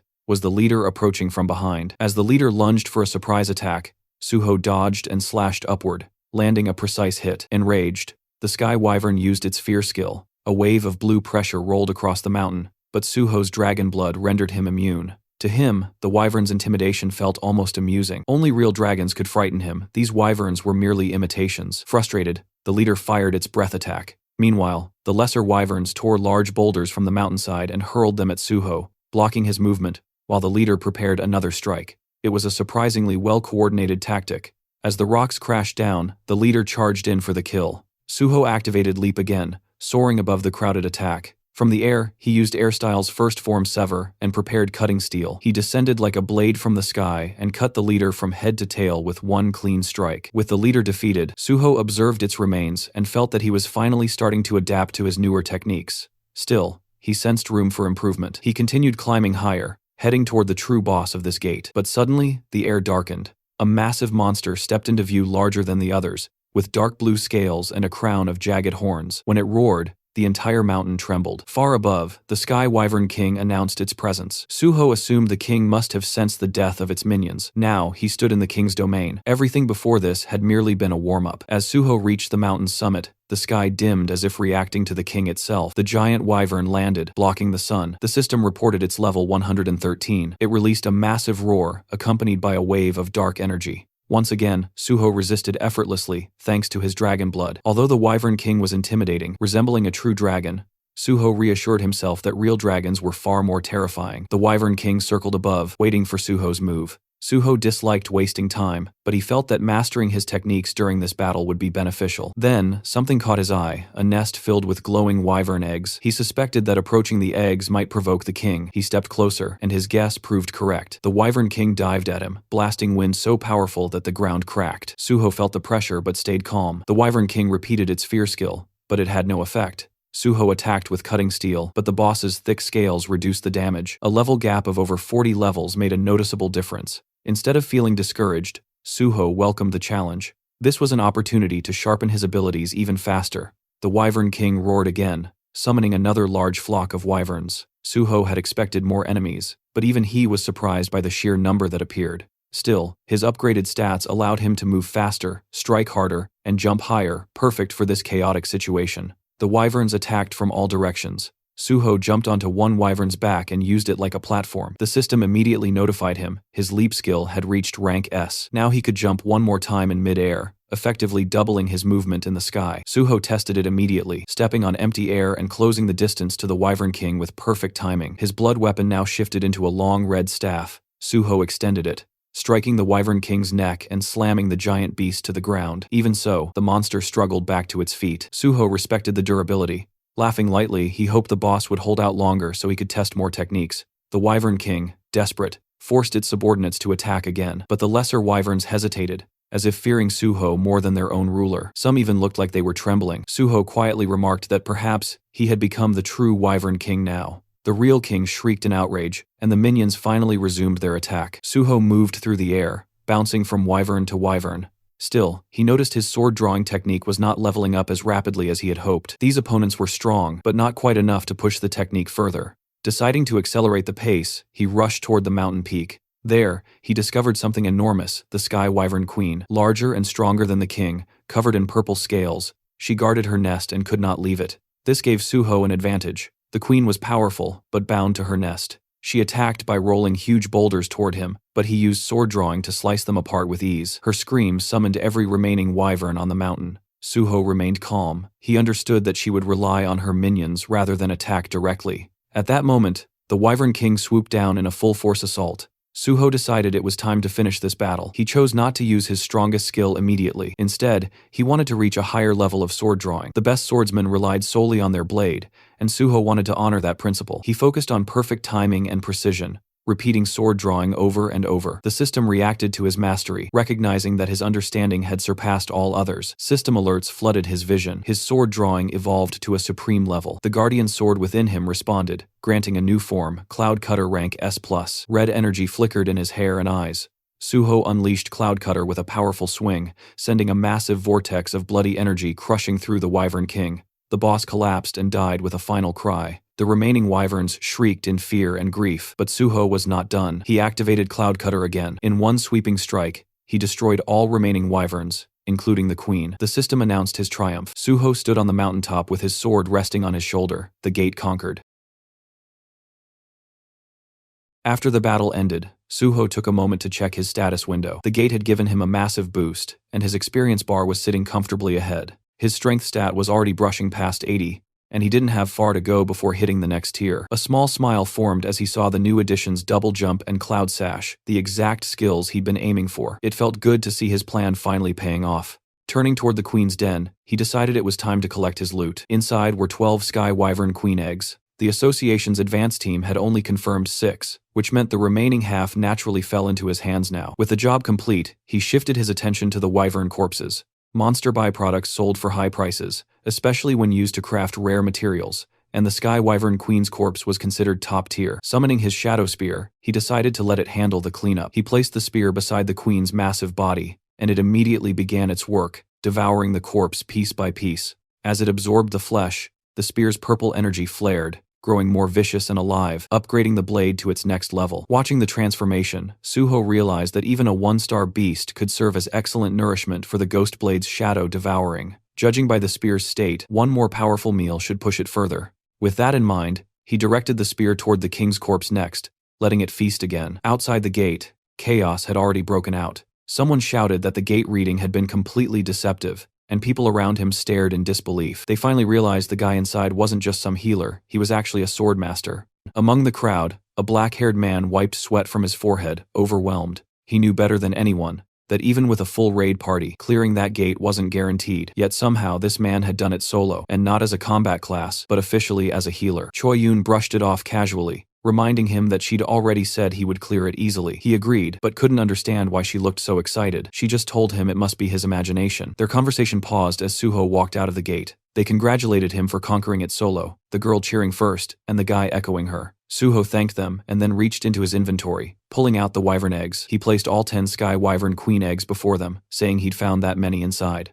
Kim Soo-won stared, stunned by the sheer quantity. Suho calmly insisted he had retrieved every single egg, while keeping quiet about the extra ones he kept for himself. As for the Sky Wyvern King and Queen corpses, he explained that both bodies had fallen to the base of Sky Mountain during the fight, making it impossible to recover them. Of course, hiding the fact that Ghostblade had already devoured them cleanly, leaving no trace. Lowering his voice, Suwon asked if he could pose a question. Suho told him to go ahead. Suwon hesitated, then asked how someone officially registered as a healer was able to wield a sword like that. Did he really fight those wyvern using nothing but swordsmanship and healing abilities? Even with good sword skills, taking down flying monsters with only a blade shouldn't be that simple. Suwon thought Suho, being both swordsman and healer, would have brought arrows, throwing spears, or at least long-range spell scrolls. As a fellow hunter, he was dying to know how the hell Suho managed it. Suho simply smiled, and told him one sword was enough. Suwon stared at him like an amazed fanboy, asking if he really meant he took down all those flying wyverns, including the king and queen, with only that one sword. Suho confirmed it. Suwon practically lit up, thrilled and glowing with admiration, while Choi Yun nudged him, asking if this wasn't the same guy who had been whining earlier. Changing the topic,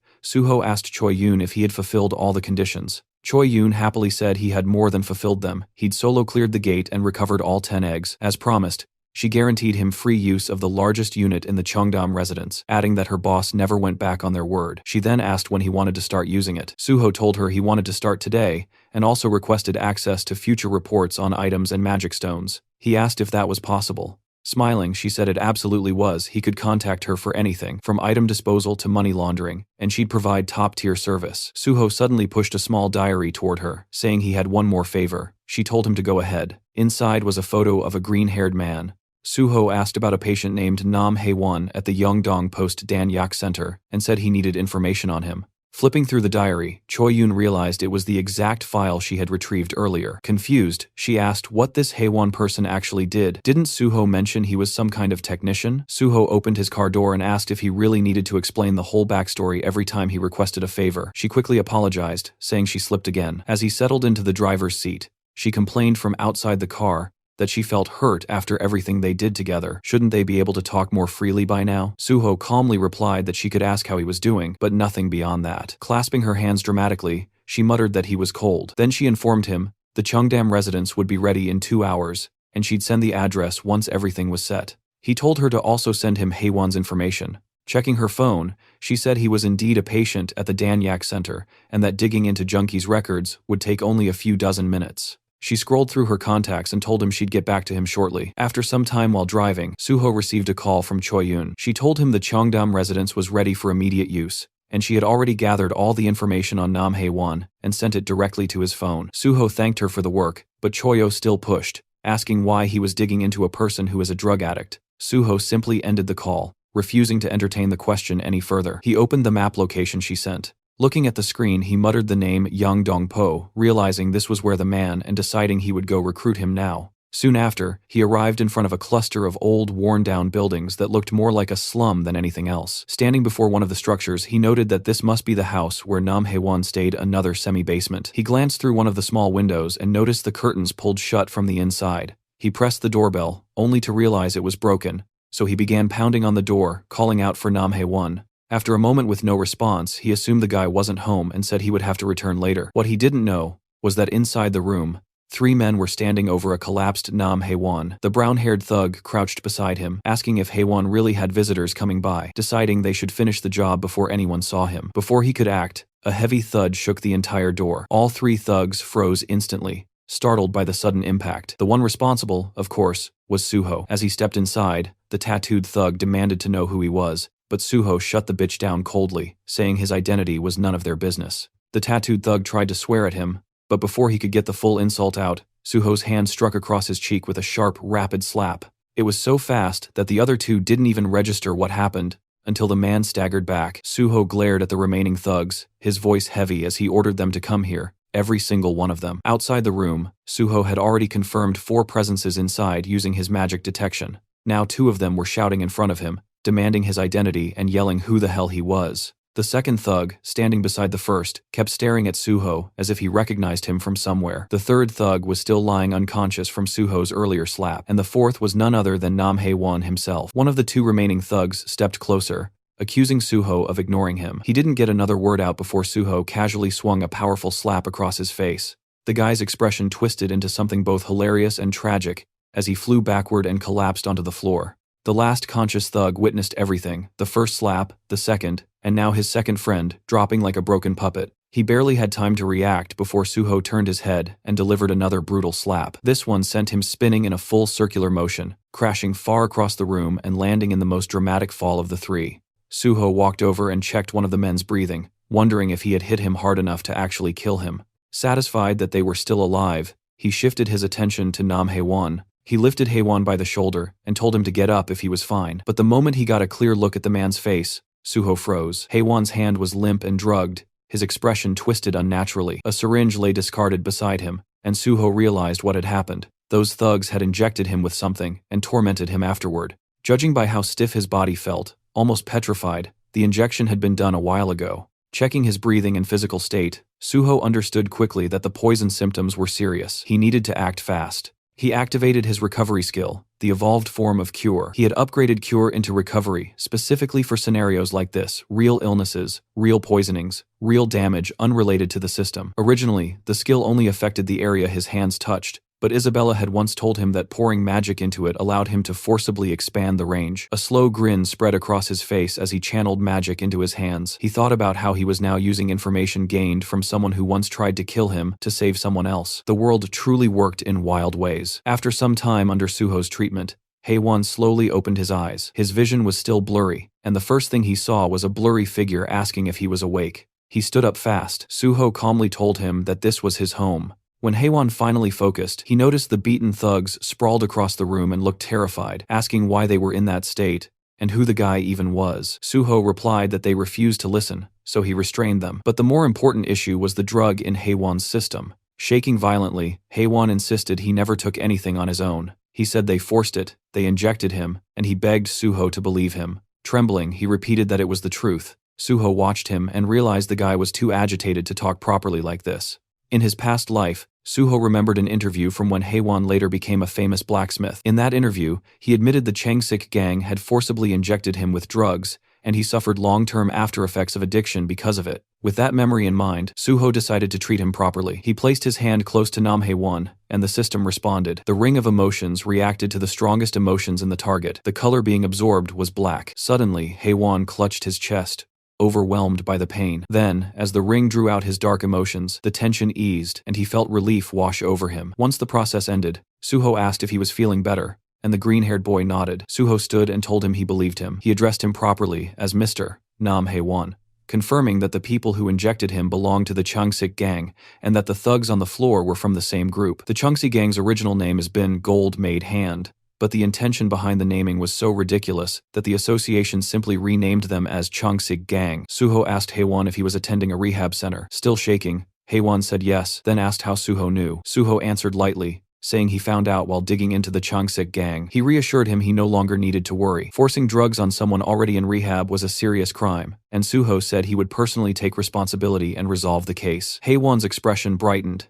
and he thanked Suho sincerely. Suho told him that since this was an important matter, he would return to check on him again soon. Then he asked if Haewon was experiencing dry mouth or withdrawal symptoms. Haewon admitted that he was, and that he was starting to feel cold. Suho knelt in front of him and asked him to sit for a moment. Haewon obeyed. Suho activated recovery, and blue light gathered around his hands. Seeing it, Haewon watched in quiet awe. Suho explained that this was the healer's recovery technique, tailored for drug addicts. It relieved withdrawal symptoms and pushed out the lingering drug energy from the body. But full recovery required continuous long-term treatment. Recovery consumed a large amount of mana, and very few healers were trained enough to handle it. That was why, in Suho's past life, Isabella had become one of the most influential figures among the last Crusaders. And that was also why, after returning, he chose the path of a healer. Standing up, Suho told the green-haired boy that addiction treatment needed consistency, and they would meet again for further care. For now, he had to head toward the Changsik gang's station. Terrified, Haewon asked him to wait. He said he wanted to know something earlier too, and asked who Suho was affiliated with. Suho gave his name, and said he was a hunter under the Korean Hunters Association. As Suho left, Haewon remained seated in silent amazement, repeating the name An Suho in his mind. Even someone who didn't own a TV like him had heard that name over the past few days. It was all over the breaking news. and now he realized the person who saved him was the same An Suho everyone had been talking about. From above, the slum looked like a war-torn zone. After multiple gate shocks, half of Yangdongpo had collapsed into ruin, turning firmly into a slum. Suho walked through its broken streets, the air heavy with neglect. Since the district sat right in the center of Seoul, it had eventually become a perfect breeding ground for crime. He looked up at the crumbling surroundings, thinking that this must be the place that both the police and the association pretended not to see. In front of him stood a building with a bold sign that read, "Gold Made." Suho stared at it, wondering what kind of gang had the audacity to brand themselves with such a grandiose name. He pushed open the door and stepped inside. The first floor was a convenience store, shelves intact, lights on. Suho immediately understood the situation. A convenience store in the middle of a slum, still operating smoothly, was clear proof that the place was being openly run by gangsters. There was no way it would remain untouched without heavy backing behind it. He walked to the back of the store and found a staircase. As he climbed, a voice barked from above telling him to freeze. A bald man appeared, ordering him not to move, and threatening that he would die if he took another step. He demanded Suho's identity like he had authority over anything. Suho looked at him with a small smile. A gatekeeper. How classic, he thought. Then he asked where Changsik was. The bald man snapped in anger, shocked at hearing the name spoken so casually. The thug shouted, demanding to know who he thought he was to speak their boss's name so freely. But then his expression shifted as he suddenly recognized the face in front of him. The man froze as he realized that this was An Suho himself. Suho waved lightly, thanking him for the recognition. The thug thought he was trying to high-five him and raised his hand. Instead, Suho stepped forward and delivered a brutal slap, sending the bald man flying aside as he walked past with a grin. Continuing up the stairs, Suho spoke calmly, telling them to inform Changsik to come out. Inside his office, Changsik heard the sounds of fighting erupting right outside his door. The noise grew louder and more chaotic until the door finally burst open, a thug flying through it after being kicked by Suho. Suho stepped inside calmly. He muttered that not a single one of these gangster bitches seemed to understand words. Behind him, the bodies of beaten thugs were scattered across the hallway like discarded trash. Running a hand through his hair, he asked Changsik if bringing him here was really that hard. Stepping over another fallen thug, he added that he wondered what the gang would even do if he resisted. Changsik sat in front of him with a straight, unreadable expression. Two bodyguards stood behind him like statues. As Suho approached, he knew exactly what kind of place this was. More than 80% of this organization's members were awakened. The fact that awakened criminals operated openly like this was proof that the nation's security had already collapsed. In his previous life, the Changsik gang had grown even larger than this current version. They had created countless victims, and it took an exhausting amount of time to take them down. Remembering that, Suho clenched his fist. In a cold tone, he said that this was exactly why cancer needed to be removed before it grew. Changsik tried to speak, addressing him as Hunter An Suho, and asking what he was doing so suddenly. Suho stepped closer, telling him not to act clueless. They were the ones who started all of this. Changsik demanded to know when he supposedly started anything. Suho told him he was playing dumb to the very end. He said they messed with someone named Haiwon. He dropped a syringe on the desk, and both the boss and the bodyguards stared at it. Suho told them he had just met Haiwon himself. He asked if they truly intended to keep denying it. Changsik leaned toward his subordinate and quietly asked who Haiwon was. The underling whispered the explanation into his ear. Suho raised his leg and slammed it down on the table, breaking the surface clean in half. He said they had turned his closest friend into that state. His eyes glowed red as he asked why they did it. The two bodyguards froze. Changsik kept his expression firm, trying not to show fear. The boss rolled his hand across his face and told the bodyguards to step outside. They hesitated and asked why. He then barked at them to get out. The rest of the guards immediately rushed out of the room, leaving only Suho and Changsik inside. Changsik swallowed and said he believed there was some misunderstanding, suggesting they talk calmly. Suho walked over the broken table with slow steps. He said that every word they spoke only earned them another beating. Changsik, now trembling, warned him that if he touched him, he would call the police. Suho punched him across the face, calling it nonsense. The blow sent Changsik sliding across the floor along with his chair like his ass glued to it. Suho said that hearing the word police come from a gangster boss was hilarious.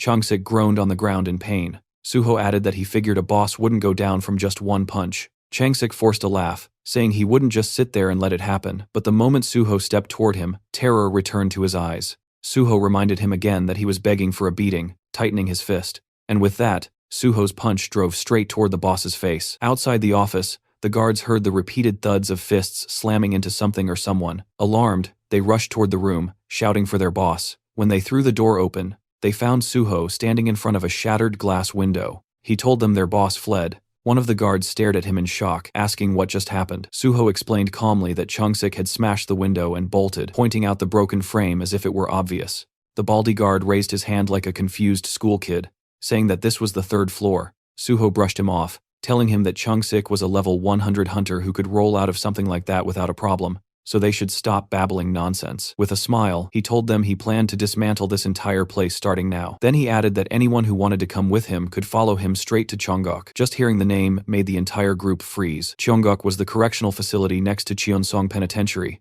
While Cheonsong held regular criminals, Cheongok held awakened offenders. Since the whole place was filled with violent awakened criminals, it was practically a hell within hell. A pro version of hell. Only the strong survived there. Its reputation alone was enough to make half-baked punks bitches tremble, exactly like the situation unfolding now. Sweat poured down their faces. Suho reminded them that he had connections to the Great Hunter Association. He told them to run before he tossed them all inside. Otherwise, he would drag them along with Changsik straight to Cheongok. The thugs gritted their teeth in terror, then the next second they bolted at full speed, shouting that they don't know any boss. Watching them scatter, Suho said he expected about that much loyalty from gangsters, calling them vermin, cockroach bastards. He warned them that if even one document disappeared, he would carve them up slowly. He ordered them to leave empty-handed. Once the building was clear, Suho activated his magic detection. A blue magic circle formed beneath his feet. After a moment, it detected something special radiating mana on the 3rd floor, in the corner of the room. Suho approached the spot and uncovered a hidden safe. He called it obvious, saying the bastard must have thought hiding it here would keep it protected. It was a top-tier safe from a famous brand,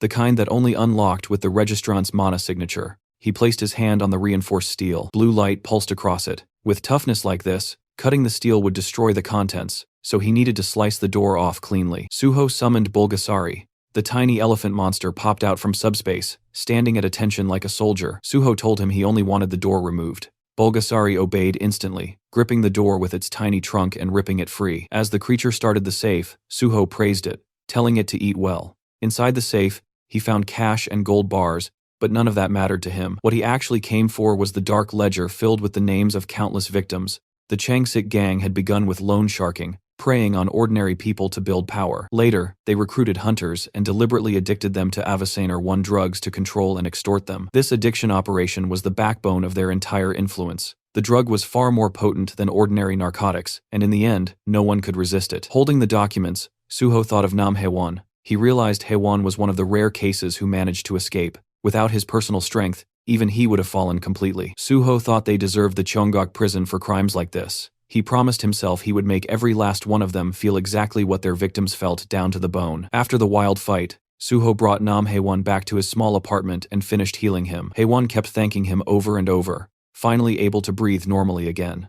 Suho told him he would still need time before a full recovery, but at least for now, he was out of danger. Then Suho handed him a folder. Haewon asked what it was, and Suho explained that these were bond documents from the Changsik gang, proof that he had taken down the entire criminal group. Haewon could barely believe what he was hearing. The gold-made hand gang, with all their terrifying influence, was really gone. Suho went on to explain the gang's real method. They kept people trapped in debt with outrageous interest rates, turning their victims into insects caught inside an anthill. Even though Haewon had done everything right and never missed a payment, they forced drugs onto him to ensure he could never escape. Still trembling, Haewon said he had survived only because of his special ability. He explained how he tried to fight addiction, made his own antidotes, and begged for help, but no one, not the police, not the association, cared about what happened to people in these slums. He said everyone on the outside felt like another version of the enemy. Suho understood him. He told Haewon that the reason he joined the Great Hunter Association was not for prestige, but to fix the broken system for people like him. Suho placed a reassuring hand on his shoulder and praised his courage. Overwhelmed, Haewon broke down and thanked him again and again. Then Suho shifted the conversation to something important. It was time for a new proposal and potentially a new ally. He asked if Haewon was ready, and Haewon said he was. Suho explained that he had learned about Haewon's special power, synthesis. With synthesis, Haewon could combine any materials and create a brand new result. The outcome always matched what he intended. That was the core of his extremely overpowered ability. Suho said that while reading the gang's files, he discovered how huge the number of drug victims really was. There were far too many for him to treat alone. But Haewon had already made secret antidotes before, so Suho offered him a real job to create a proper neutralizer to help even more people. He promised top pay, a luxury safe house, and full medical support for Haewon's own addiction recovery. Haewon looked stunned. He thought being healed was already far more than he ever deserved. Now he was being given a chance to help others, live safely, and get paid for it. To him, this felt like something a hero would do. He thought that if a godlike hero existed, Suho must be that person. Haewon said he would do it. He said he needed no extra payment, and he would work as hard as he could out of gratitude alone. But Suho, firm as always, said he would pay him properly, so everything stayed official and fair. After that, they went to Suho's new base, the building he was granted earlier. It was a 3-story place in Cheongdam, with friendly staff, a full lab on the top floor, and everything Haewon would need. Even the Banshee team showed up, curious to see the fancy place, but they left immediately after their workaholic boss dumped another assignment on them. Meanwhile, Haewon was in awe. Suho told him to pick a room, get settled, and start working on antidotes as soon as he was ready. Suho said he had to leave for Nexus HQ, but Haewon could contact him anytime. Later, Suho got on a call with reporter Jinwi. He gave him the full scoop on the hidden crimes in the slums. Jinwi, being the genius reporter he was, said he could expand the story tenfold. He would frame Suho as the hunter who stormed into a dangerous slum, crushed a criminal organization, saved the victims, and sparked a new era of hope for the people living there. He said he wanted to create a major feature article with all the details so the world could not ignore it. Suho believed him completely. Public influence was exactly that reporter's specialty. Afterward, Suho met with guild leader Bai Dong-yuk at Nexus Guild and laid out the plan. Nexus would buy every neutralizer Haewon produced, helping victims all across Korea. The uplifting story would shift Nexus's reputation, turning them into a guild with a genuine hero presence, the kind the world would finally take seriously. Dong-yuk was thrilled. He shook Suho's hand and promised to look after Haewon from now on. With everything lining up, Suho felt good. The win-win plan was in motion: heal the people, spread the truth, make the criminals pay, and show the world that real change was finally possible. The scene cuts to Chung-sik, the once feared boss who made slums, Neil now reduced to a shaking wreck inside a trashed luxury room. He was on his knees, trembling. Suho's name kept echoing inside his mind like a curse he could not escape. No one had to spell out what happened. The syringe and the half-empty bottle beside him made everything clear. He had taken some kind of drug, the kind that burned strength into the body while tearing holes through the mind. Those substances twisted people from the inside, and his scattered expression showed exactly that. He muttered Suho's name, obsessively, like it was the only thought left in his fractured skull. The moment Suho stepped through the glowing blue portal, he entered his secret subspace that had once been a fancy private domain of polished marble and luxurious furniture. Now, the place looked like a disaster zone, as if a tornado had torn straight through it. He scanned the area, noting the cracked marble floor and the expensive furniture knocked over and scattered across the ground. To him, it was clear that someone had completely wrecked the place. On the floor, Chung-sik lay twitching, his skin pale and his body reacting in strange spasms. Suho observed him and figured that the drug must have done something unbelievably intense to the guy. It became obvious that this gangster had not run away, but had been dragged into Suho's subspace instead, effectively kidnapped by the chaos of the situation. Suho walked over, knelt beside him, and placed a hand on his body. His blue healing energy flowed instantly, and the system announced that recovery had begun. Chung-sik, still dazed, looked like someone who had just escaped a bizarre nightmare. Suho demanded that he pull himself together, offering no calm or gentleness in his tone. Suddenly, Chung-sik snapped into anger and panic. He grew wild, yelling incoherently as he lunged forward to attack Suho. Suho barely reacted, simply kicking him in the chest and sending him flying backward like it was effortless. Chung-sik continued screaming, desperate to be let out, spiraling into fear as though he believed he was trapped with a monster. Suho smirked and rolled his eyes, noting to himself that Chung-sik still had a lot of energy. He assumed the drug was overstimulating him, but mentioned to himself that he had brought extra, so the man did not need to worry. Sensing danger again, Chung-sik crumbled into full desperation. He dropped to the floor, crawling and begging Suho to release him, insisting he would do anything to avoid experiencing the drug again. Suho had no sympathy. He stepped onto Chung-sik's chest with force, pressing him down firmly. Chung-sik screamed for help, insisting that he had been kidnapped, but Suho reminded himself that no one could enter this place, and that the fools from Chung-sik's gang had already run away. He promised internally that he would hunt them down and make them pay as well. For now, he instructed the criminal to sit still, reflect on his choices, and drown in regret, since that was the only useful thing available to him at the moment. Later in the afternoon, Suho returned to his new house.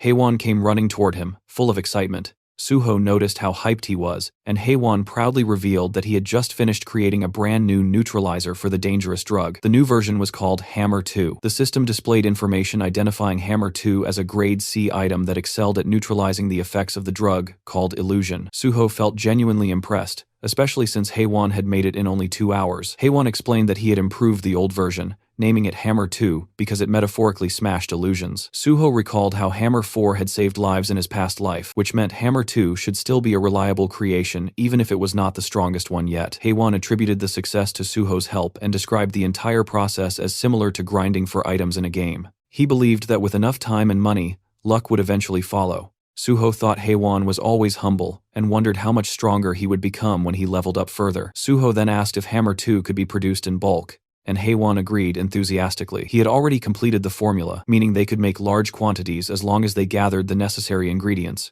Suho found that reassuring, and then checked Haewon's current level. Haewon had just reached level 51, thanks to creating the new drug. Because of this, Suho concluded that he would not need to call Giwon for now. Haewon was already functioning as a high-level hunter. With that decided, Suho shifted his focus toward helping all the victims from the slums, ready to use what they had gained to fix the damage that had been done. The next day, several news stories appeared online, claiming that the police and the Hunter Association were ignoring the suffering in the Yeongdeungpo slums. Unfortunately, only around 500 people viewed the article throughout the entire day. The hype simply was not there. Suho realized that Jinhui had been right. There were too many terrible places in the world, so unless something was explosively dramatic, people rarely paid attention. Still, this was only the beginning. Suho then got busy. He distributed large boxes filled with food, water, and magical neutralizer potions to the grateful residents of the slums. Soon after, a truck arrived, loaded with even more supplies. People helped unload everything, and quickly delivered food and potions to everyone.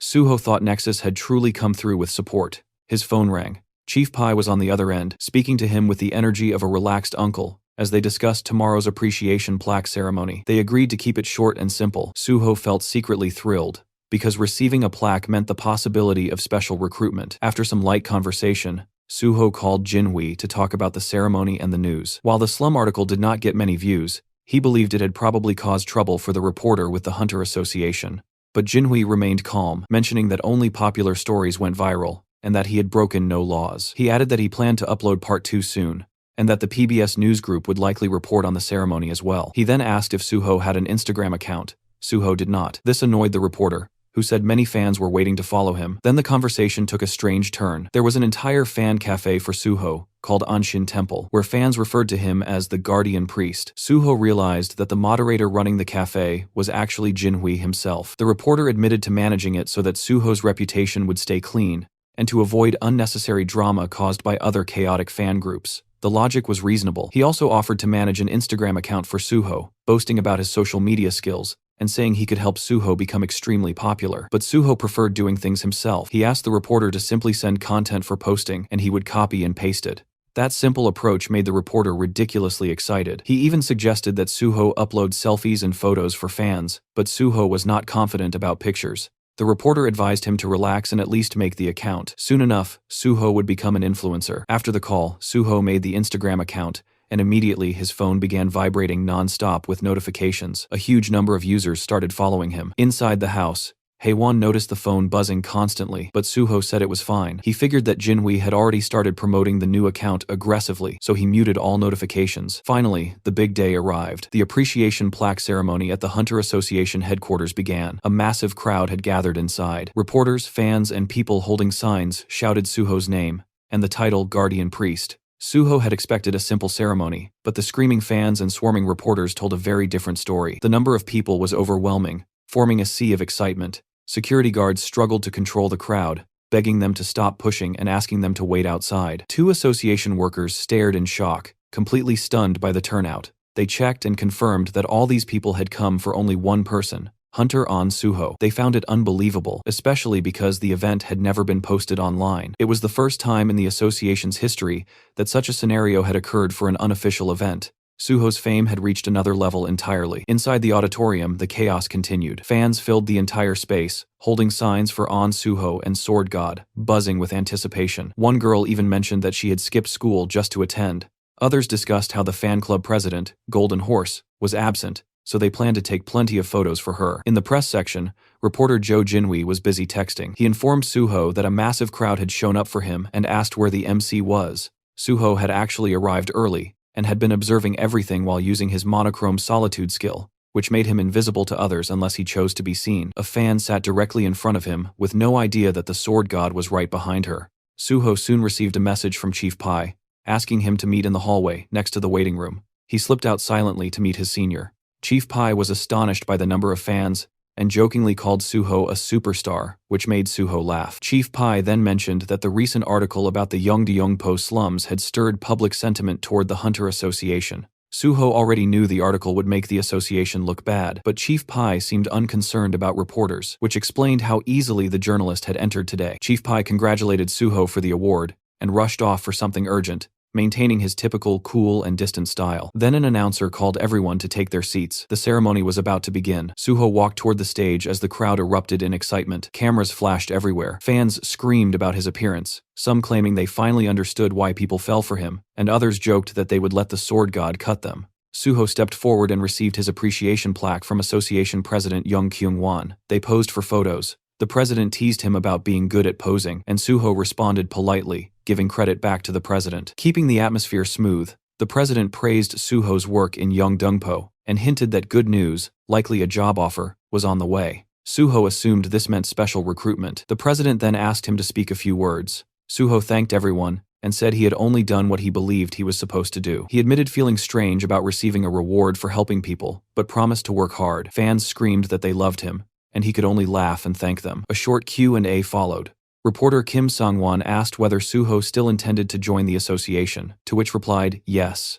Another reporter mentioned the new Instagram account, and Suho explained that a friend recommended it, so he decided to try it. Someone else noted that he had gained 50,000 followers in a single day, and asked how it felt. Suho said he had turned off notifications and did not know, but he could tell people were interested. Someone asked what his first post would be. Suho said he would probably upload the plaque he received today. Then Jinwi stood up and the room instantly tensed. Staff whispered among themselves, realizing that he was the same reporter who had written the article criticizing the association. President Kyung-hwan grew irritated, believing his staff had made a mistake by letting him in. But the reporter ignored their reactions. He was there to ask real questions. He asked if Suho had seen his article on the Yeongdeungpo slums. Suho had. The reporter then mentioned the criticism that the police and the association were ignoring people who needed help, and asked if Suho was aware of the issue. Suho calmly stated that he was fully aware of it. It was a risky moment, because the room was filled with powerful association members, but the reporter pressed on. He asked if Suho's joining the association would help improve things. The president nearly jumped out of his seat, barely held back by his aides. Suho, with a slight smirk, stated that if he joined, he would do everything in his power to eliminate corruption so that no one would ever have a reason to doubt the association again. The reporter thanked him, and the public portion of the ceremony ended. Later, Suho and Jinhui left together in a car. Suho praised him for his work. The reporter joked that the angry stares from the staff had made him extremely nervous, but Suho noted that he had acted brave the entire time. The reporter then apologized if his questioning was too harsh, explaining that his job required him to act while public attention was still focused. He wanted to maintain the momentum, and that was why he planned to release another article soon. Suho appreciated it because he finally got to express what he truly wanted to say about improving the association. The reporter was almost in disbelief that Suho meant every word, but Suho clarified that he would not lie while receiving an award. He genuinely intended to make changes. A few days passed, and Suho received his new civil servant ID. He had been officially appointed as a level 5 official, far faster than anyone had expected. At the same time, the entire internet exploded with discussions about Suho's past achievements, especially the incident where he beat violent criminals in the Yeongdeungpo slums. Dozens of online articles appeared, gathering millions of views. People everywhere could not stop talking about him. Some users claimed that Suho was the only cool person in Yeongdeungpo, while others called him a genuine hero. Still, some were jealous and complained that the police or the Hunter Association should have handled the situation instead. A few wondered if Suho was simply doing what Nexus ordered or if he was seeking too much attention. Some online troublemakers jokingly suggested that he might get sued by the criminals he defeated. But the majority agreed that the real losers were the criminals, not the man who stopped them.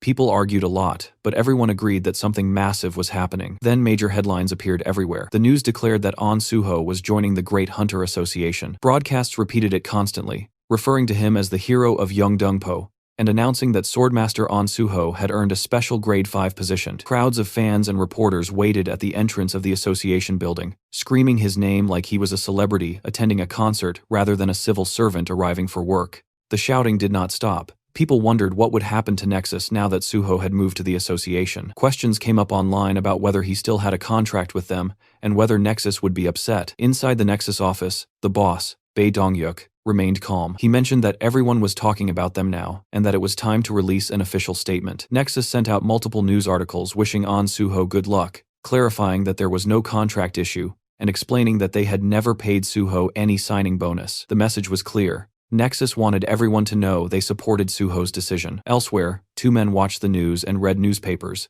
They seemed like hunters. They commented that Nexus was the best guild, while others like Hexagon and Prime cared only about money. They brought up how Hexagon had done terrible things, such as letting a weak hunter die because he did not receive a potion in time, and forcing mages to work until they collapsed. A TV report showed Nexus's guild leader Bae Dong-yuk in an interview. The reporter asked whether Nexus had kicked Suho out due to public pressure, and Bae Dong-yuk denied it. He explained that Suho wanted real field experience before taking his civil service exam, and that joining Nexus had simply been a step along the way. He admitted he was sad to see Suho leave, but said Suho belonged in a role where he could save people, not in a private company. Suho and Nexus were clearly reinforcing each other's public image.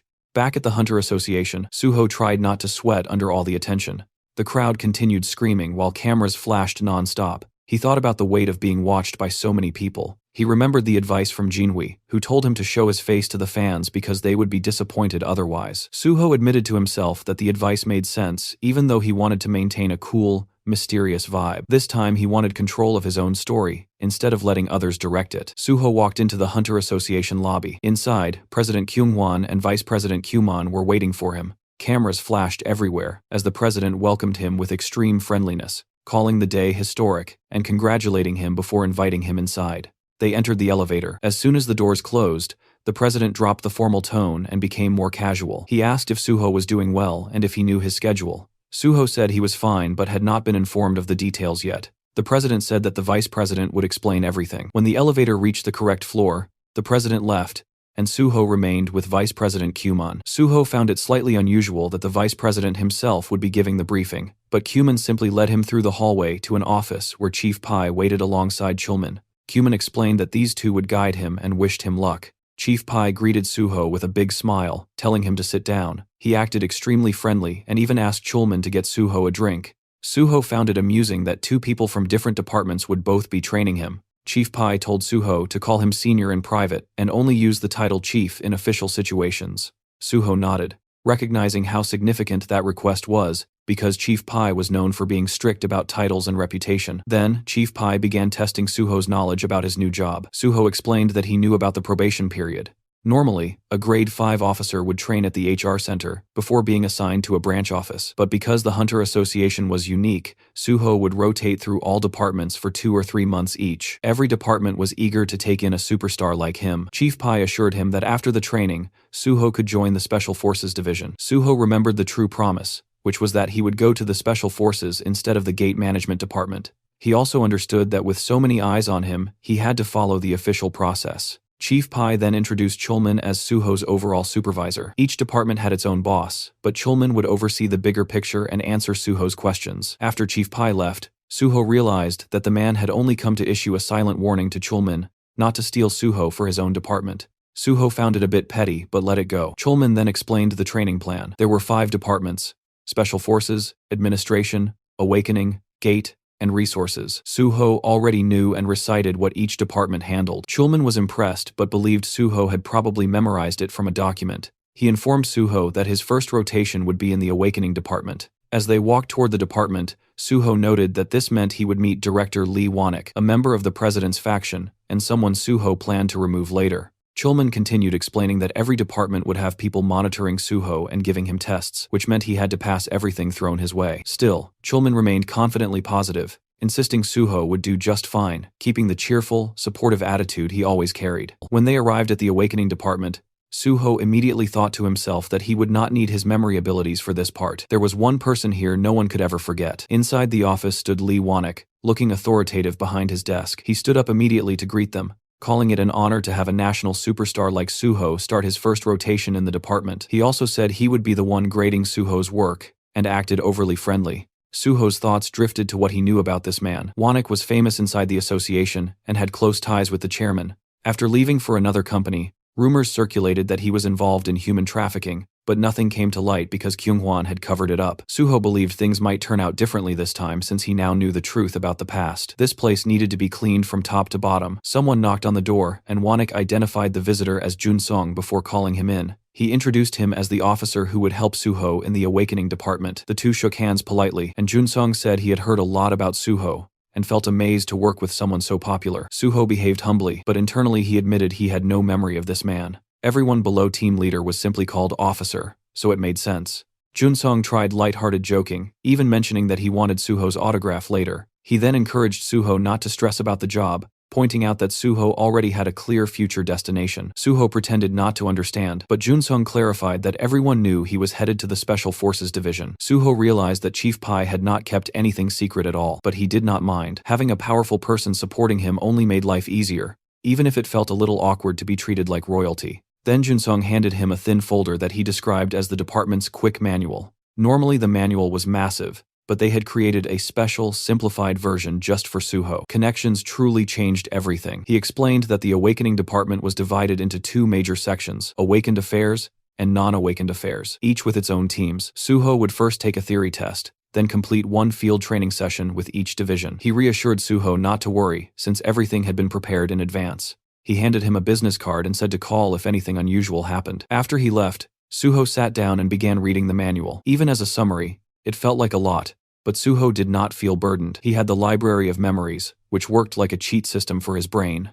The system activated, and all the information flowed into his mind effortlessly. For him, any memory test was trivial. Around 40 minutes later, Junsong returned and said it was time to begin. He expected the test to take at least 30 minutes, because the questions were designed to be difficult and tricky. But once Suho began, his pen flew across the paper like a machine. Junsong stared in disbelief. Suho finished in 10 minutes and handed in the paper calmly. It was the first time anyone had completed the test that fast. While Suho prepared to leave, Junsong tried showing him the cafeteria, but Suho declined, saying he already had lunch plans. Then Suho made a secret phone call to Chulman. He asked if Chulman was busy, and since he was not, Suho suggested they eat lunch together and asked him not to tell anyone. Chulman agreed enthusiastically. Back in Chulman's office, Junsong entered while the supervisor was ending his phone call. He informed him that Suho had finished the theory test. Chulman was surprised it was already over, but Junsong insisted it was true. They examined the test together and put it into the grading machine with nervous anticipation. The machine displayed a perfect score of 100. Thinking it might be a malfunction, they checked it by hand, but after multiple reviews, the result remained the same. A flawless, perfect score. Junsong nearly lost his mind, saying no one had ever achieved this, especially on their first day. He finally understood why Chief Pai wanted Suho so badly. Chulman could only laugh. He admitted internally that he had hoped to work with Suho first, but Chief Pai's influence was overwhelming. It was hard to compete when Suho performed at that level. Meanwhile, Suho was just yawning casually in the hallway, completely unfazed. None of this meant anything to him. After meeting for lunch, Suho and Chulman sat on a bench beside a vending machine. Suho said that since Chulman treated him to lunch, he wanted to buy the coffee. Then Chulman asked why Suho had suddenly wanted to eat together. Suho explained that he did not know many people in the association yet, and did not want to eat alone.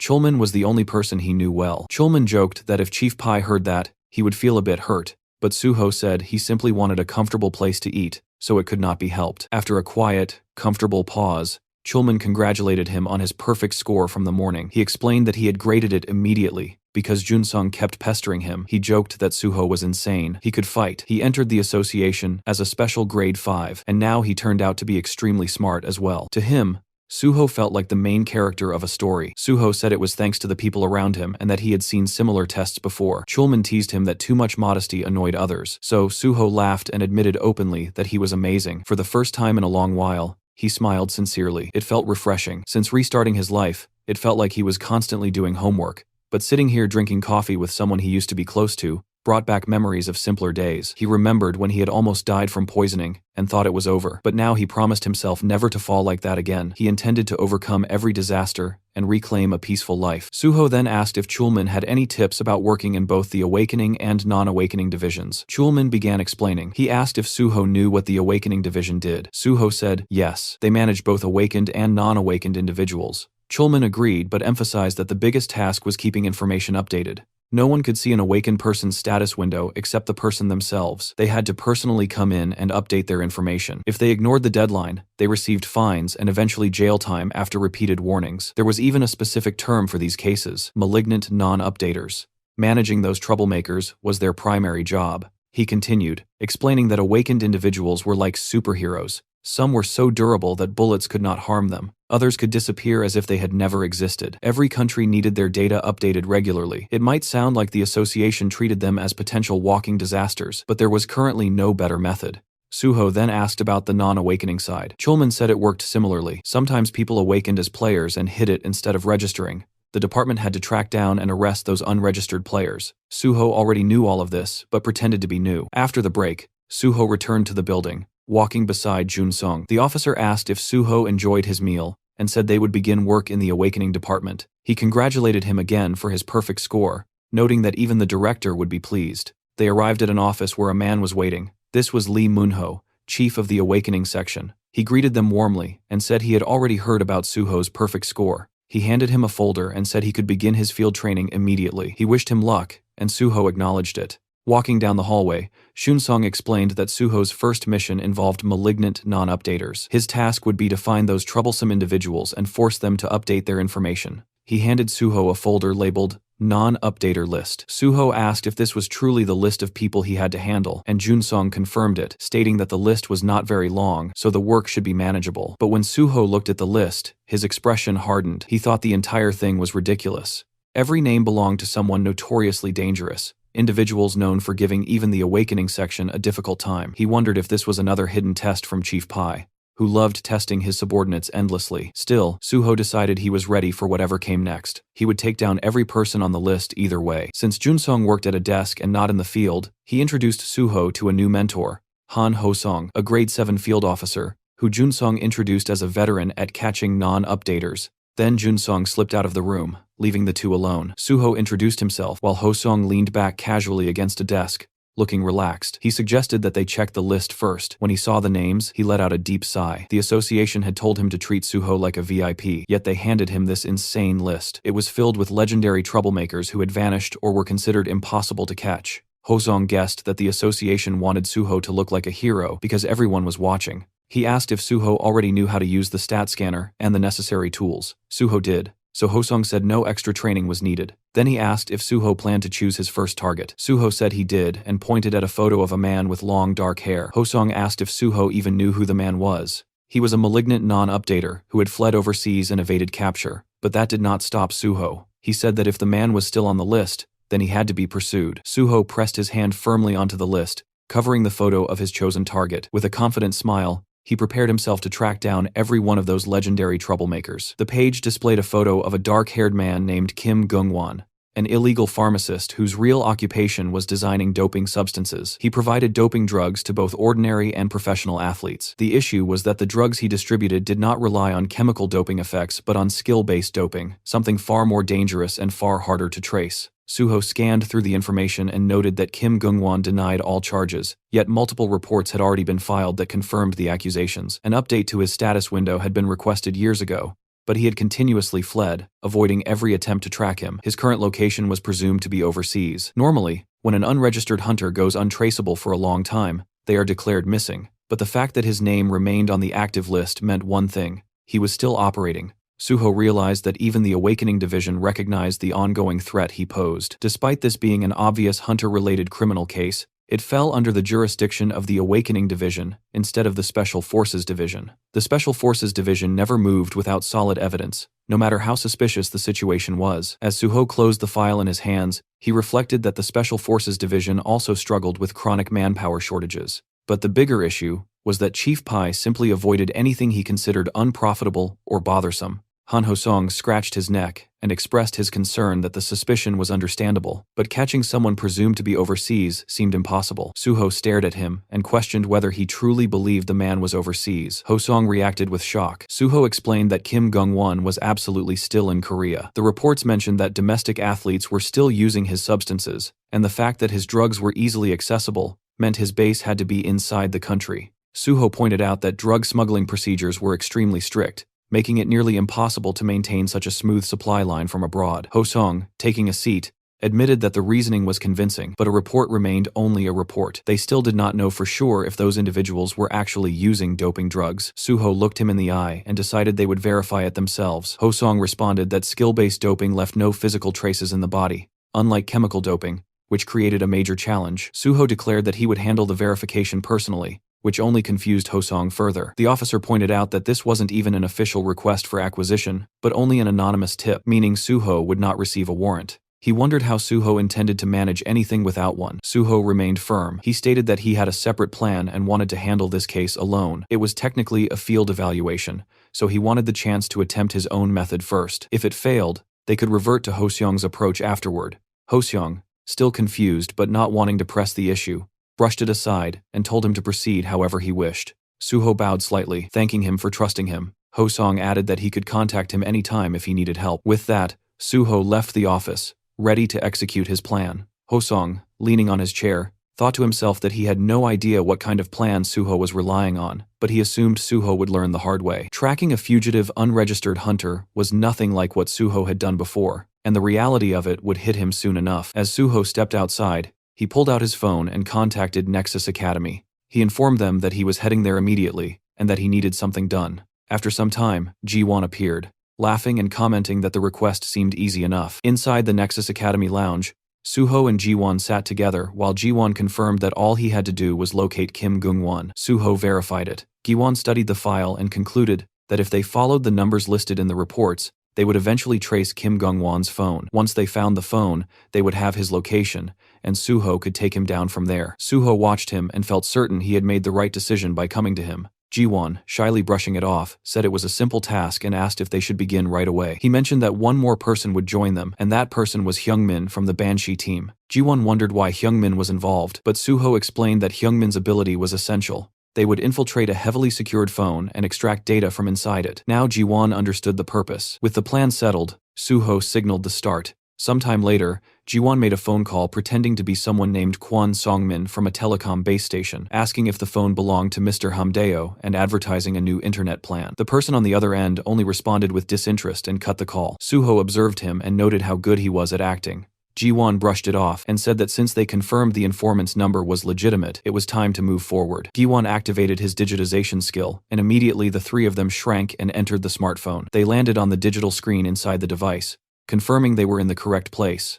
Ji-won explained that all they needed to do was find traces of contact or trade records with a drug dealer, and searching text messages or messenger apps would make it quick. They spotted a Telegram icon, recalling that Telegram was commonly used for such illegal trades, so they started there. When Ji-won approached the icon and tried to access it, he realized it was locked, which made him tense. Suho looked at Hyungmin and indicated that he would handle it. Ji-won grew confused and warned that firewalls like this were not easy to break. Suho explained that Ji-won did not know Hyungmin's personal skill. Hyungmin had the ability to create a special doorway capable of bypassing any barrier. His skill was called portal creation. Hyungmin raised his hands as a blue orb formed, and suddenly a door appeared in front of him. Suho understood in that moment that apps like Telegram would normally alert users of hacking attempts, but Hyungmin's ability did not attack the firewall. It created an entrance through it, leaving no trace. It reminded Suho how the Banshee team had carried out terror strikes with precision thanks to Hyungmin. Meanwhile, Ji-won thought about his past struggles, remembering the time he dealt with firewalls through manual labor and sheer effort. Suho,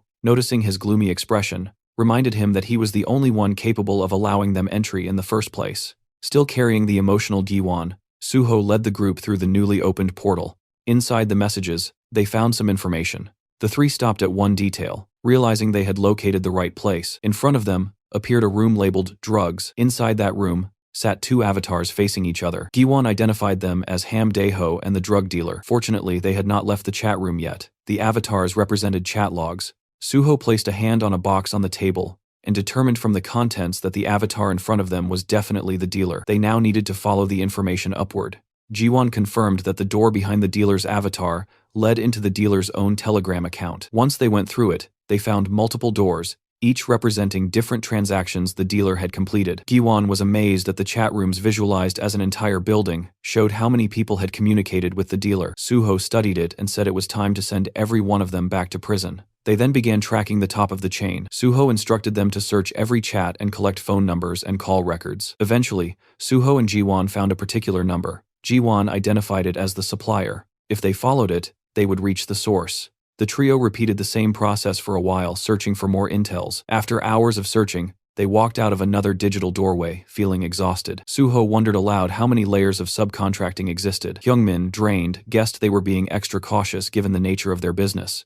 Suho believed that after tracing so many layers, it was time they finally found something concrete. At that moment, Hyungmin opened another door and discovered Kim Gung-won's phone. Inside the digital room, photographs of the man were plastered on every wall, ceiling, and corner. Top, bottom, everywhere. Hyungmin was shocked at the overwhelming number of images. Ji-won stared at the photos in confusion, wondering why the man's ego had inflated so dramatically and why he had so many selfies. Suho explained that these were likely arbitrary self-photographs used for verification or identity tracking. He then said that since the GPS remained active, they could retrieve the location and head back. Soon enough, Jiwon compared the data and pinpointed Kim Gungwon's home. Suho asked where it was, and Jiwon explained that the location was in Gangnam, Seoul, at Acro Tower. Inside one of the tower rooms, a bulky man with a nasty scar across his face lounged back with the kind of smugness only dirty money could buy, bragging that profits were soaring thanks to their dear Mr. Gung. This was Baek Jeom, the boss of the Platinum Gang, and across from him sat Kim Gungwon, pretending to stay humble while soaking in the praise. He claimed his results were always great because of Baek, then casually brought up whether the police were fully handled. Baek confirmed without hesitation, saying every layer of law enforcement, from cops to prosecutors to even the Hunter Association, had already been bribed, and none of them could be touched. Right then, the lights flickered out and the whole room dipped into darkness. Everyone automatically glanced upward. Gungwon muttered about a power outage while Baek Jeom quietly assumed the same. Gungwon complained that this wasn't some cheap building, and there was no gate rupture happening, so the power cutting out made no sense. Baek followed up with irritation bubbling inside him, thinking about the ridiculous maintenance fees they paid, and how this nonsense was unacceptable, promising himself he would give the management a piece of his mind. Baek Jeom turned to his bald bodyguard, ordering him to go take care of it, and the bodyguard moved toward the door without question. But before he could reach it, the door exploded inward with a violent crash. The sound ripped through the room and instantly snapped both men out of their irritation, their attention locking onto the chaos as they tried to process what the hell just happened. The answer walked in on its own. Suho stepped through the broken entrance, gripping the bald bodyguard's head like a piece of trash, slammed it into the floor so hard the skull cracked. With a cold smirk aimed straight at Gungwon, letting the bastard know he had been found, Gungwon froze when he saw Suho, demanding to know who he was, while Baek stood beside him casually puffing on a cigar, commenting that Suho looked familiar. Suho rose to his feet and introduced himself, holding up his ID. He identified himself as An Suho, record updater of the Awakening Department of the Korean Hunter Association, and stated that Kim Gungan had intentionally refused record updates for years. That alone was enough reason for an on-site arrest. Kim Gungwon, terrified and shocked, recognized him as the sword god An Suho. Suho confirmed that identity, scratched his neck, and told him to cooperate obediently. Instead, the men took their fighting stances. Suho looked at their audacity and warned that, if they did not want to die, they should submit. Moments later, the two criminals knelt on the ground with beaten expressions while Suho stood tall in front of them, thanking them for their cooperation. In their minds, the criminals thought he had beaten them one-sidedly, and wondered how that counted as cooperation. Suho then turned to Yeonhwa and thanked her for her EMP ability, which allowed them to enter easily. Yeonhwa blushed and played with her hair, admitting the job had felt so easy and anticlimactic that it seemed like a waste of training time. Hyungmin, standing nearby, revealed that she had skipped training and rushed over excitedly, but before he finished, Yeonhwa elbowed him sharply and reminded him that when the team leader called, she always needed to come running happily. Meanwhile, Suho sat in a chair in front of the criminals and suggested they continue their conversation. He first looked at Kim Gungwon. Taking out the stat measuring device, he remarked equals on its impressive capability. System rules prevented people from seeing each other's status windows directly, but the association could check stats through reaction results based on input values. Officially, the innovation had an accuracy above 70%, but in practice, Suho had extracted 100% accuracy. Kim Gungwon, panicked, thought to himself that Suho had beaten him until the results reached 100%. Suho smiled at him and reminded him that he had even healed him, so there was no reason to look so upset. He repeated that if the measured stats later failed to match what they recorded now, he would die. Faced with that statement, Kim Gungwon desperately agreed. Then Suho focused on Baek Jeom, who had recently risen as a big shot in Gangnam thanks to Kim Gungwon. Suho knew this man needed to be arrested someday, but since today was only an on-site assessment, it would be difficult. Still, he could not pretend he had not seen him standing right there. Suho looked at him and addressed him as Baek Jeom, pointing out that the man had said something unclear earlier. Baek Jeom asked what he meant. Suho continued, stating that Baek Jeom had bribed the police, prosecutors, and the Korean Hunter Association. The sudden accusation left Baek Jeong trembling, as Suho pressed for more details, specifically wanting to know who inside the Korean Hunter Association was involved. Suho placed a hand on Baek Jeong's shoulder and warned him to refrain from actions that caused misunderstandings, or he would die. The cold tone made Baek Jeom in fear and promise understanding. From the sidelines, Yeonhwa and Hyungmin watched the scene unfold. Yeonhwa commented that it brought back memories,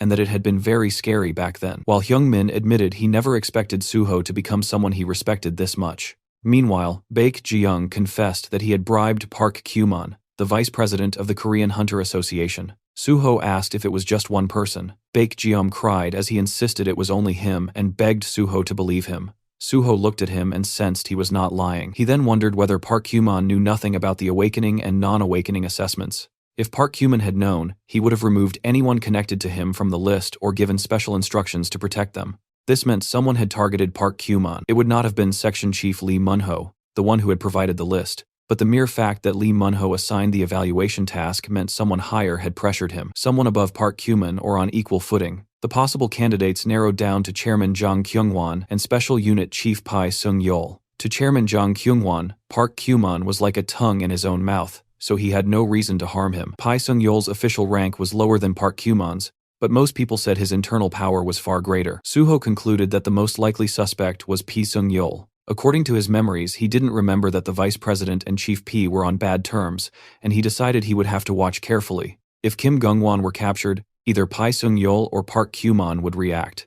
Suho grabbed Kim Gungwon by the collar and told him he would come with him, while telling Baek Jeom that he would be seeing him again and intentionally refraining from arresting him at that moment. That statement confused Baek Jeom. Suho warned him to take care because he would return. With that, Suho and the Banshee team left the luxurious room, leaving the busted-up Baek Jeom in complete confusion. After some time, when Suho returned to the association, he found Senior Ho-song dozing on a sofa. As soon as he noticed Suho, he yawned and asked if Suho had found Kim Gungwon, clearly assuming Suho had failed. But when Suho confirmed that he had found him, Ho-song became confused. He struggled to believe it, so Suho repeated the update, saying he had located Kim Gungwon, updated his status window information, and placed him in the interrogation room. Ho-song was still rattled, as Suho told him to follow so they could check on him. Later, Ho-song and Suho stood behind a window, watching Kim Gungwon sit inside the interrogation room while someone questioned him. Ho-song thought about how this vicious S-class problem case had evaded capture for years, yet Suho had caught him in one day, or rather in just a few hours. The criminal was even cooperating peacefully. Ho-song's gaze shifted to the stat measuring device,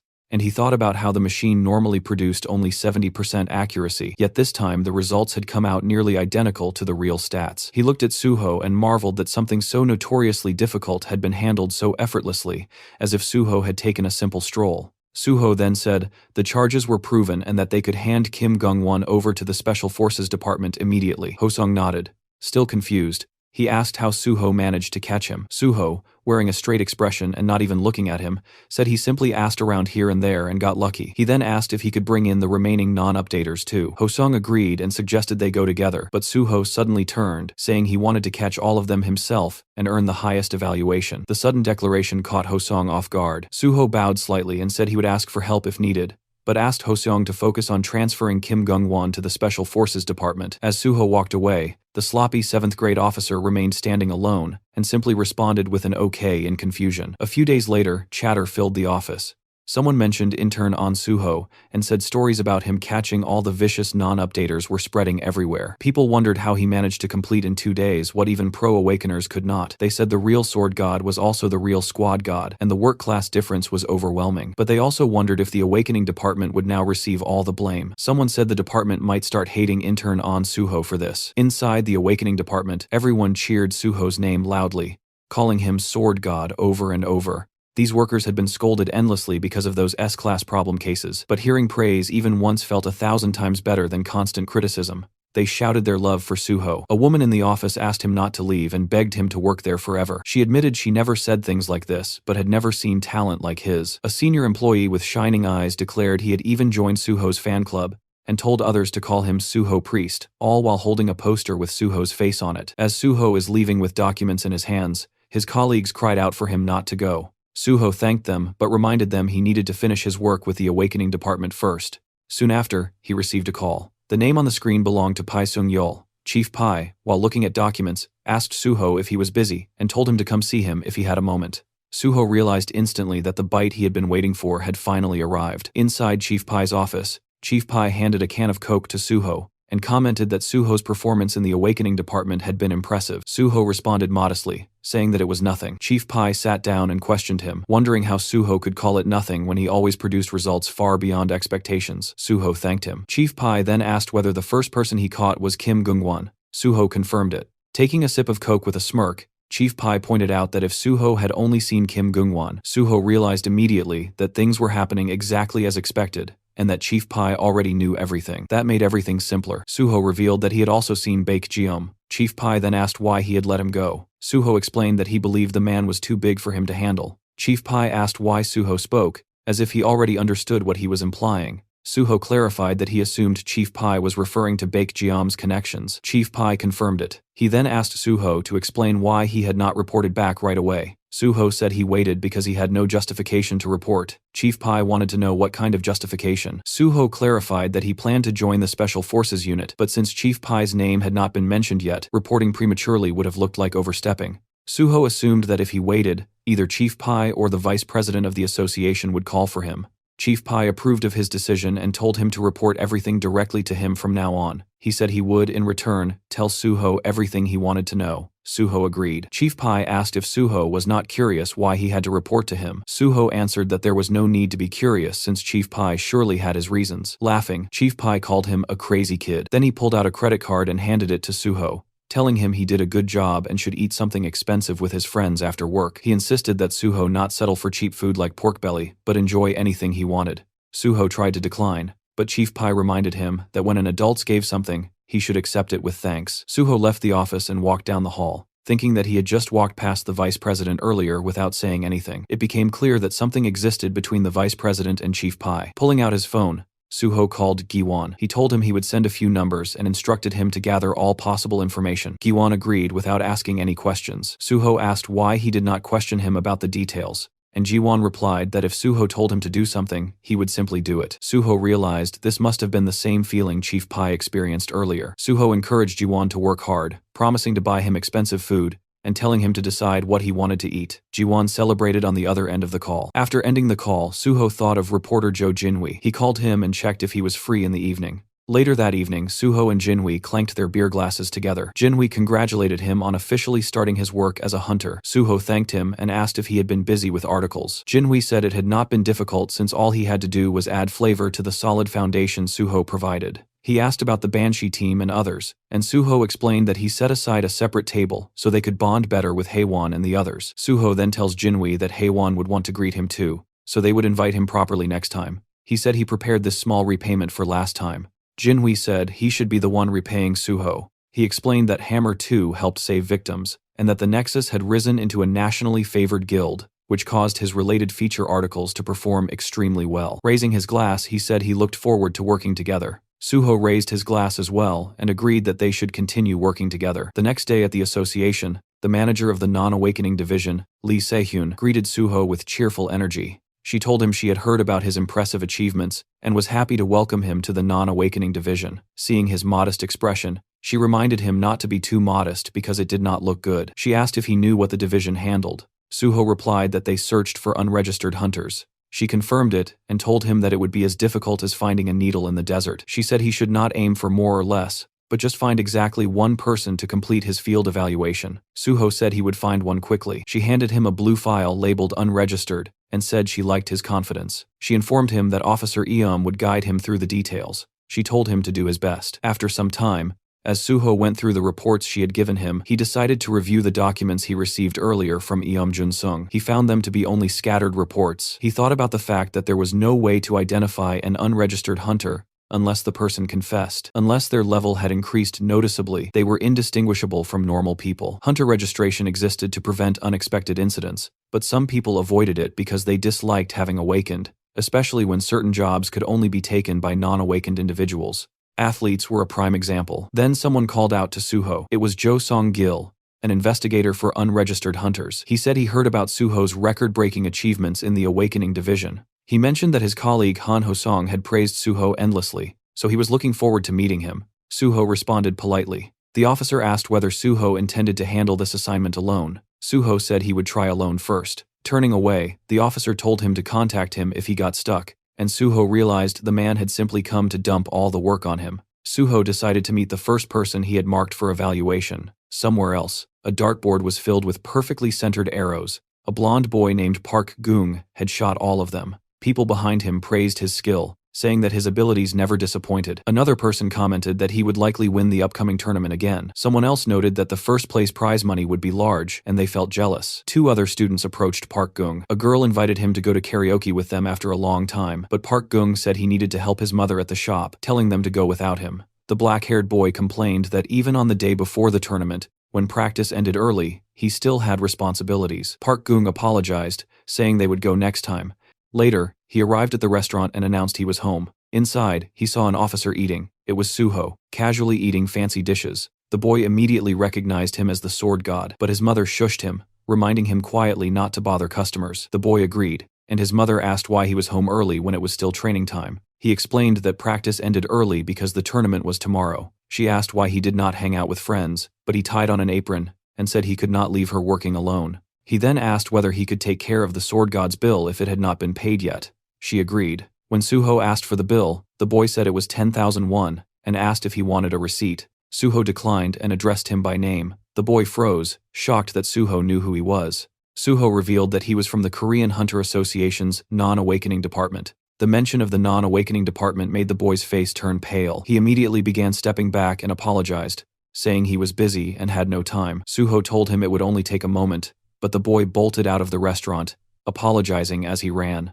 His mother watched him leave, wondering why he was acting that way. In an alley, the boy slumped to the ground. A system window hovered before him, asking if he wanted to pursue his power. The boy stared at it miserably, wondering why this had to happen now of all times. Still shaken, Gung remained crouched on the ground. He had told no one about the status window that had appeared days ago, yet somehow Association already seemed to know. If people discovered he was an awakener, even at level 1, it would be over for his archery career. An awakener was still an awakener, and revealing it now was not an option. He forced himself to stay low, convincing himself to endure a little longer. His phone suddenly rang. As he answered, he slowly stood up, steadying himself, and told her he was nearby. She mentioned that Hunter On Suho had already left, and Gung immediately pressed for more, wanting to know if he really left without saying anything. His mother explained that she had only spoken briefly with the sword god, and that nothing else had happened. Hearing this, Gung felt his tension ease for the first time. He told her he was fine, that he would return to the dorm to rest for the tournament the next day, and that she should eat dinner without worrying about him. She agreed, though she cautiously checked if everything was really all right. The question snapped something inside him, and he raised his voice, insisting that nothing was going on. The call ended shortly after. Gung exhaled slowly. His mother had not sounded anxious or suspicious, and that alone brought him relief. It seemed the sword god had chosen not to tell her anything. The reason behind that decision bothered him. Clutching his phone tighter, he wondered if that man intended to expose him later, though clearly not yet. No matter what was coming, he could not abandon tomorrow. This tournament mattered more than anything else. It was the biggest high school archery competition in the country, and the first place prize was 50 million won. That money was his grandmother's chance at surgery. He had lived his entire life for this single moment. Once the tournament was over, he would report everything properly. All he needed was just one more day. The next day, the scene shifted to the training center, where Park Gung sat alone in the waiting area. He looked unsettled, his thoughts heavy, as he wondered if Sword God hadn't come all the way to school properly before. The tension sat clearly on his face. From behind, his dark-haired friend suddenly greeted him, startling him slightly. Gung reacted instinctively, brushing it off by saying he was feeling a bit sick. His friend noticed the reaction and pointed out that Gung seemed nervous, though the blonde boy immediately denied it. Park Gung was reminded that even if he was not in perfect condition, first place would still naturally be his. His friend added that no one could deny it, smiling as he mentioned that Gung had never lost first place since joining the school. He had outranked all the upperclassmen and secured the top spot every time, which was exactly what real talent looked like. Hearing this only made Gung more uneasy, as he pointed out that his friend beat upperclassmen every day as well. The response came with a shrug, admitting that despite that, he was still stuck as the eternal second place. In the end, the world only remembered whoever stood first. With a smirk, his friend added that considering how much money his family spent on him, failing to even secure second place would mean serious trouble at home, especially with the kind of father he had. His friend clenched his fist lightly and brushed it aside, telling Gung that regardless, he had a reason to win and needed to make sure he did. He promised to watch until the very end. Gung thanked him, admitting that the encouragement helped him relax a little. Just then, Gung's attention was pulled away by the coach calling for him. Meanwhile, Won-seuk watching him from background with dark smile. As soon Gung entered an office, he noticed the coach speaking with a man dressed in black. One look was enough for him to recognize who it was. The man standing there was none other than An Suho himself. Gung immediately wondered why he was here. Fear crept in fast, sweat forming as he realized the officer might have come to take him away.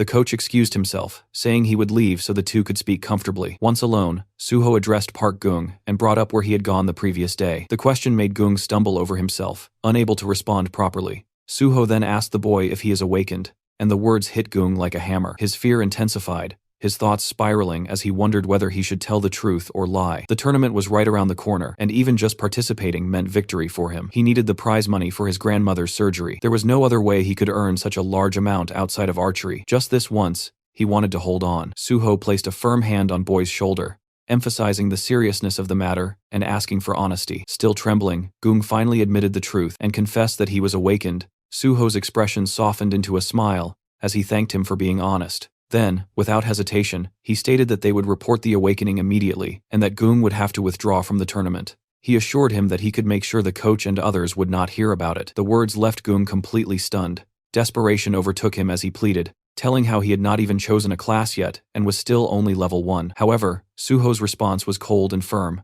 He acknowledged Gung's situation and understood what he wanted to say, but the law was absolute. Even if Gung entered the tournament and reported afterward, any results within a 2-month window would be nullified. The realization shocked Gung even further. Suho explained that reporting now was the better option and told him to come with him to the association. With no real choice left, Gung reluctantly agreed. Suho led him toward his car, watching as the boy followed quietly without resistance. Seeing this, Suho felt a sense of relief. In his previous life, Park Gung had won this tournament, but later lost the title in disgrace after his so-called best friend Hong Won-suk reported him. That incident twisted him deeply, eventually pushing him into villainy and turning him into the notorious criminal known as Gang Gui. It was a painful decision, but with Suho's interference, the boy is saved by his hellish fate. Meanwhile, as they drove along, Suho casually brought up why the boy was acting like some kind of criminal, even though nothing about him really fit that label. The boy shifted uncomfortably and admitted it was because he had hidden the fact that he had awakened.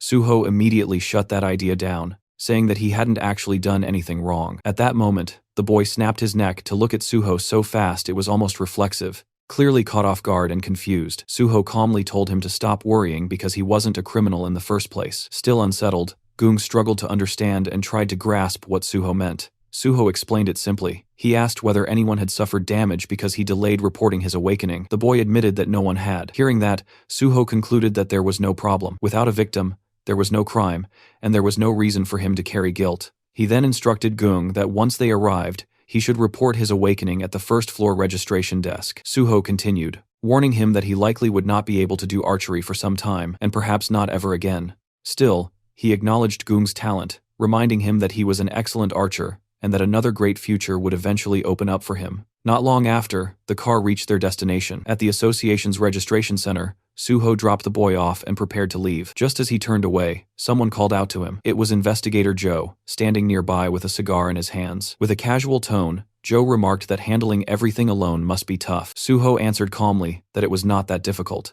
A faint smile crossed his face as he added that he had only just begun. Joe echoed the words, noting that if Suho was only beginning, then there was no need for his help. Suho responded with a polite bow, assuring him that he was fine, and then took his leave. As Suho walked away, he made a call to Jinhui and asked if he had some time to talk. Behind him, Investigator Joe let out a quiet sigh. Watching Suho's back, he muttered that the man was clearly having a hard time, though his pride kept it well hidden. Soon after, the boy reached the reception desk. The woman there informed him that his player registration card was ready, and he thanked her as he accepted it. Staring down at the card in his hand, a heavy thought settled in. He realized he could never return to being an ordinary person again. Closing his eyes, he reflected on the past few days and felt an unexpected sense of relief despite having lied during that time. He decided that the first thing he needed to do was tell his mother the truth. He tried calling her repeatedly, but even after 8 attempts, there was no answer. Worry crept in fast, and the fear that something might have happened to her. He rushed toward their small restaurant, his heart pounding, only to be met by a large crowd gathered outside. As he stepped inside, he saw people packed into nearly every corner. In awe, he wondered what on earth was going on. A dark-haired girl noticed him and complained that her group had been first in line. Another man looked at him closely and asked if he was Park Gung. The moment the crowd realized who he was, excitement erupted. People began cheering, recognizing him as Ansung High School's archery prospect, and several asked him to take pictures with them.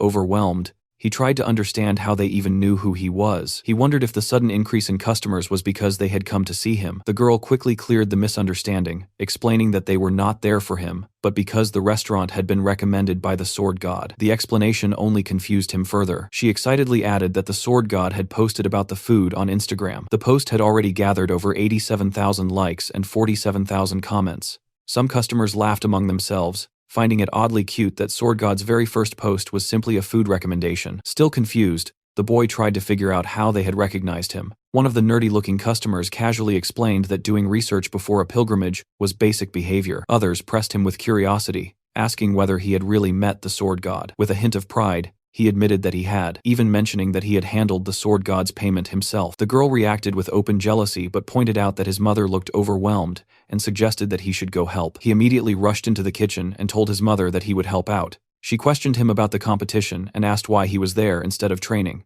Tying on an apron, he brushed it aside, saying they could talk later and that he should start cleaning first. Outside, customers excitedly stared at the special sword god menu, commenting on how humble and cute it felt to see the sword god eating simple snack food. The entire day passed with him serving customers non-stop. By evening, exhaustion finally caught up to him. He leaned against the counter, drained, and remarked that since the restaurant had opened, this had been the busiest day they had ever experienced. His mother, still bewildered, commented on the sudden chaos and then asked again why he was there instead of at the competition. Before he could answer, someone outside called out, asking if the restaurant was open. His mother turned and apologized, explaining that they were closed for the day because they had run out of ingredients. The man replied that he was not a customer. He introduced himself as Jo Jae-in-hui, a reporter from PBS, and said he would like to interview Park Gung if he had a moment. The boy stood there confused, wondering if the man truly wanted to meet him. The reporter confirmed it, explaining that they had received a tip. According to that information, Park Gung had withdrawn from a major competition after honestly reporting that he had become an awakened person. The words hit hard. His mother froze in shock, struggling to understand what an awakened person's honesty report even meant,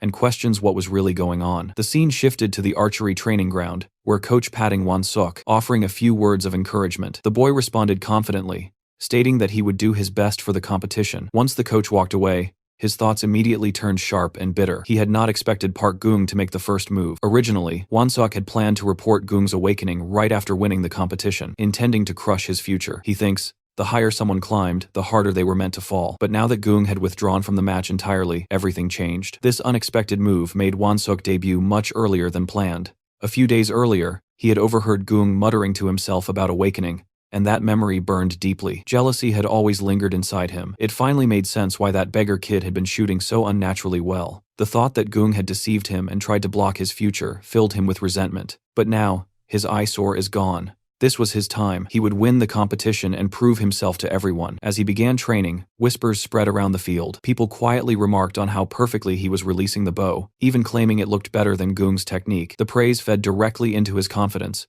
twisting it into greed. Thinking himself as the true bow god, his focus suddenly broke when he overheard people talking about an official who had arrived. That official was none other than An Suho. Confusion spread among the crowd as they wondered why the sword god was here. Suho approached Won-seok directly and addressed him by name, asking him to come along to the association. Won-seok was caught off guard and demanded an explanation. Suho replied that it was not something to be discussed publicly, and explained that Won-seok was scheduled for an investigation that would take about a day. Anger surged as Won-seok snapped, refusing outright, questioning why an investigation was suddenly happening now. Suho remained calm and stated that everything would be explained on the way. Won-seok's frustration exploded as he flatly refused again, insisting that he could not go and asking whether Suho himself would agree if he were in the same position. That was when Suho revealed the reason. He mentioned Won-seok's older brother, Hong Dong-suk. Just hearing that name drained the color from Won-seok's face. Suho explained that Dong-suk was currently under investigation for draft dodging involving a fake awakening report. Because of that, all family members were required to undergo awakening verification as well. The case involved many people and was being treated as a serious matter. Suho looked directly into Won-seok's eyes and asked for his cooperation. Fear crept in fast as Won-seok struggled to process the words draft dodging and corruption. Behind him, other students whispered among themselves, remarking that the sword god was personally escorting him. A girl murmured that it looked like his family had committed a crime. At the association, a dark-haired boy shouted loudly, demanding to know who had reported him. Sitting across from an officer at a desk, he accused him of hypocrisy, pointing out that the same officer had issued his player license. The officer warned him that continued refusal to cooperate would only make things worse. At that moment, Suho arrived, bringing Wonseok along. Watching the situation unfold, Suho reflected that he had caught everyone he could remember being tied to the draft fraud, and now everything was exploding at once. The moment Wonseok saw his brother, his restraint shattered. He struck him instantly, knocking him to the ground, unleashing his rage as he blamed him for ruining his competition and spat insults at him. Observing the scene, Suho thought about how distorted they all seemed. Investigator Joe rushed over to Suho, asking for help. Suho replied calmly that interns were not allowed to perform official duties and that he was currently busy and undergoing field evaluation. Joe protested, but was suddenly called away by his superior and had to leave. Watching him go, Suho thought that he had already spoon-fed them more than enough and wondered how much more they expected from him. Not long after, he arrived at a PC cafe. Looking around, he noted how old it felt. The place still allowed indoor smoking, had no customers, and carried an atmosphere frozen in time. After the cataclysm and the rise of virtual reality, the online gaming industry had collapsed rapidly. PC games that relied only on monitors had no chance against VR games. It surprised Suho that this place was still operating at all. His attention shifted to a gray-haired man seated nearby. Instantly, Suho realized he had finally found him. He took the seat beside him and opened the game OPS. The gray-haired man noticed and commented on seeing someone play OPS after such a long time. Suho admitted that returning to the game after so long was not easy. The man found it amusing and remarked that Ops was practically a dead game, so having even one more player felt nice. He suggested playing together and asked Suho to add him as a friend under the name Railgun. Suho recognized the name immediately and realized he was sitting next to the #1 ranked OPS player. The man confirmed it casually. Suho expressed his respect and appreciation. Feeling generous, the man stood up and offered to buy Suho something to eat, explaining that he worked there and could give him plenty. As he browsed the shelves, he asked what Suho wanted. Before he could pick anything, Suho asked him if his name was Kim Gyum. The reaction was instant. The gray-haired man froze in shock, fear flashing across his face as he turned to face Suho and confirmed his name. Suho calmly removed his identification card and revealed his affiliation with the Korean Hunter Association's Non-Awakening Inspection Division. Fixing his gaze on the man, Suho asked him to show his ID. The gray-haired boy trembled as he stepped backward, finally confirming that he was Kim Gwon, his fear obvious the moment his identity was exposed. Suho stared straight into his eyes with an unshaken firmness, already aware of the truth, and demanded identification without hesitation. The boy tried to stay composed, claiming his ID was locked inside the staff room and insisting he would return shortly. As he moved toward the stairway, Suho followed closely, already anticipating what would happen next. The moment they reached the stairs, the boy bolted without warning, sprinting away exactly as Suho had predicted. Outside the building, the exhausted boy leaned against a wall, gasping for breath, his thoughts spiraling as he wondered how the association had managed to track him down. He did not realize that Suho was already standing behind him like a silent shadow. Before the boy could react, Suho casually remarked on his attempt to escape, and in the same instant struck him with a powerful flick to the forehead. The impact alone sent pain shooting through the boy's body, instantly dazing him. He dropped to his knees, trembling as the pain overwhelmed his senses. Suho reminded him coldly that any refusal to cooperate or another attempt to flee would result in immediate arrest. Kneeling beside him, Suho listened as the frightened boy protested, insisting he had done nothing wrong. Suho then called him by his real name, Kim Jian, shattering the boy's composure. He asked whether the person inside the building was his older brother, Kim Jian. The boy denied it instantly, but Suho remained unmoved, already seeing through the lie. He told him they would go back inside first, as he needed to confirm Kim Jian's real body. Anger suddenly overtook the boy, and he rushed forward with a clenched fist. The attack was effortlessly stopped with one hand, shocking the boy, as Suho twisted his arm without strain. Suho made it clear that he had come to help them, but their actions were only creating unnecessary trouble for him. Moments later, the boy gave in, tapping out under the pressure. Suho smiled calmly, warning him that one more attack would end with him being tied up, and he ordered the boy to show the way to his place. Inside the room, the twin of the gray-haired boy lay motionless on the bed. Suho stood over him, quietly observing, and it did not take long for him to realize that the boy was in a possessed state. On the bed lay identical IDs belonging to the twin brothers, both bearing the same name, Kim Gwon. Suho turned his attention back to the gray-haired boy and questioned when his brother had awakened. He then revealed that Kim Jian's possession trait could only activate on the same player, and hearing this made the boy visibly tense. Suho warned him not to lie, stating that their work dates at the PC cafe could easily be checked. Realizing there was no escape from the truth, the boy broke down and desperately asked what Suho was planning to do next. With his eyes shut tight, he explained everything in a rush, revealing that he was paralyzed from the waist down due to an accident. while his brother had ended up in a vegetative state. They had no parents, no money, and no support, and this was the only way they could survive. Suho calmly responded that he would not do anything, a statement that completely confused the boy. For clarity, the hooded boy was Kim Gwon, the younger brother, while the disabled one was Kim Jian, now possessing his own younger brother because of his vegetative condition. With that understood, the situation continued. Suho looked at the boy calmly and explained that he was there to help them, instructing him to sit down and listen properly. The boy, irritated and unwilling to trust him, resisted until Suho finally introduced himself as An Suho. The name struck a nerve, sounding familiar enough to spark panic. The boy quickly pulled out his phone to search the name, only to realize that the sword god himself was standing right in front of him. At that moment, the original Jian returned to his own body, confusion washing over his face as he tried to process what was happening. Pulling himself toward his wheelchair, Jian focused on Suho and asked him to explain in detail how he intended to help them. There was a saying that truly helping the helpless meant giving them work instead of handing out money, and Suho applied that principle without hesitation. He stated that he intended to find a job for Kim Jian, then directly brought up whether Jian wished to become a hunter again. The boy reacted with visible confusion, unable to understand how Suho could say such a thing while clearly seeing the condition of Jian's legs. He went on to make it clear that if Suho's idea involved entering gates by possessing his younger brother's body, then that path was completely off the table. Suho responded calmly, clarifying that it would not involve possession at all, and that the job would be for Kim Jian himself. The boy frowned deeply, irritation rising as he told Suho to stop joking around. If something like that were truly possible, it would have happened long ago. He pointed out that his level was already above 50, and he could not even enter the lowest level gates anymore to make a living. Suho then shifted the topic and asked whether Jian was familiar with partner items. These items were special equipment that synchronized perfectly with a player's innate traits, amplifying their abilities in unique ways.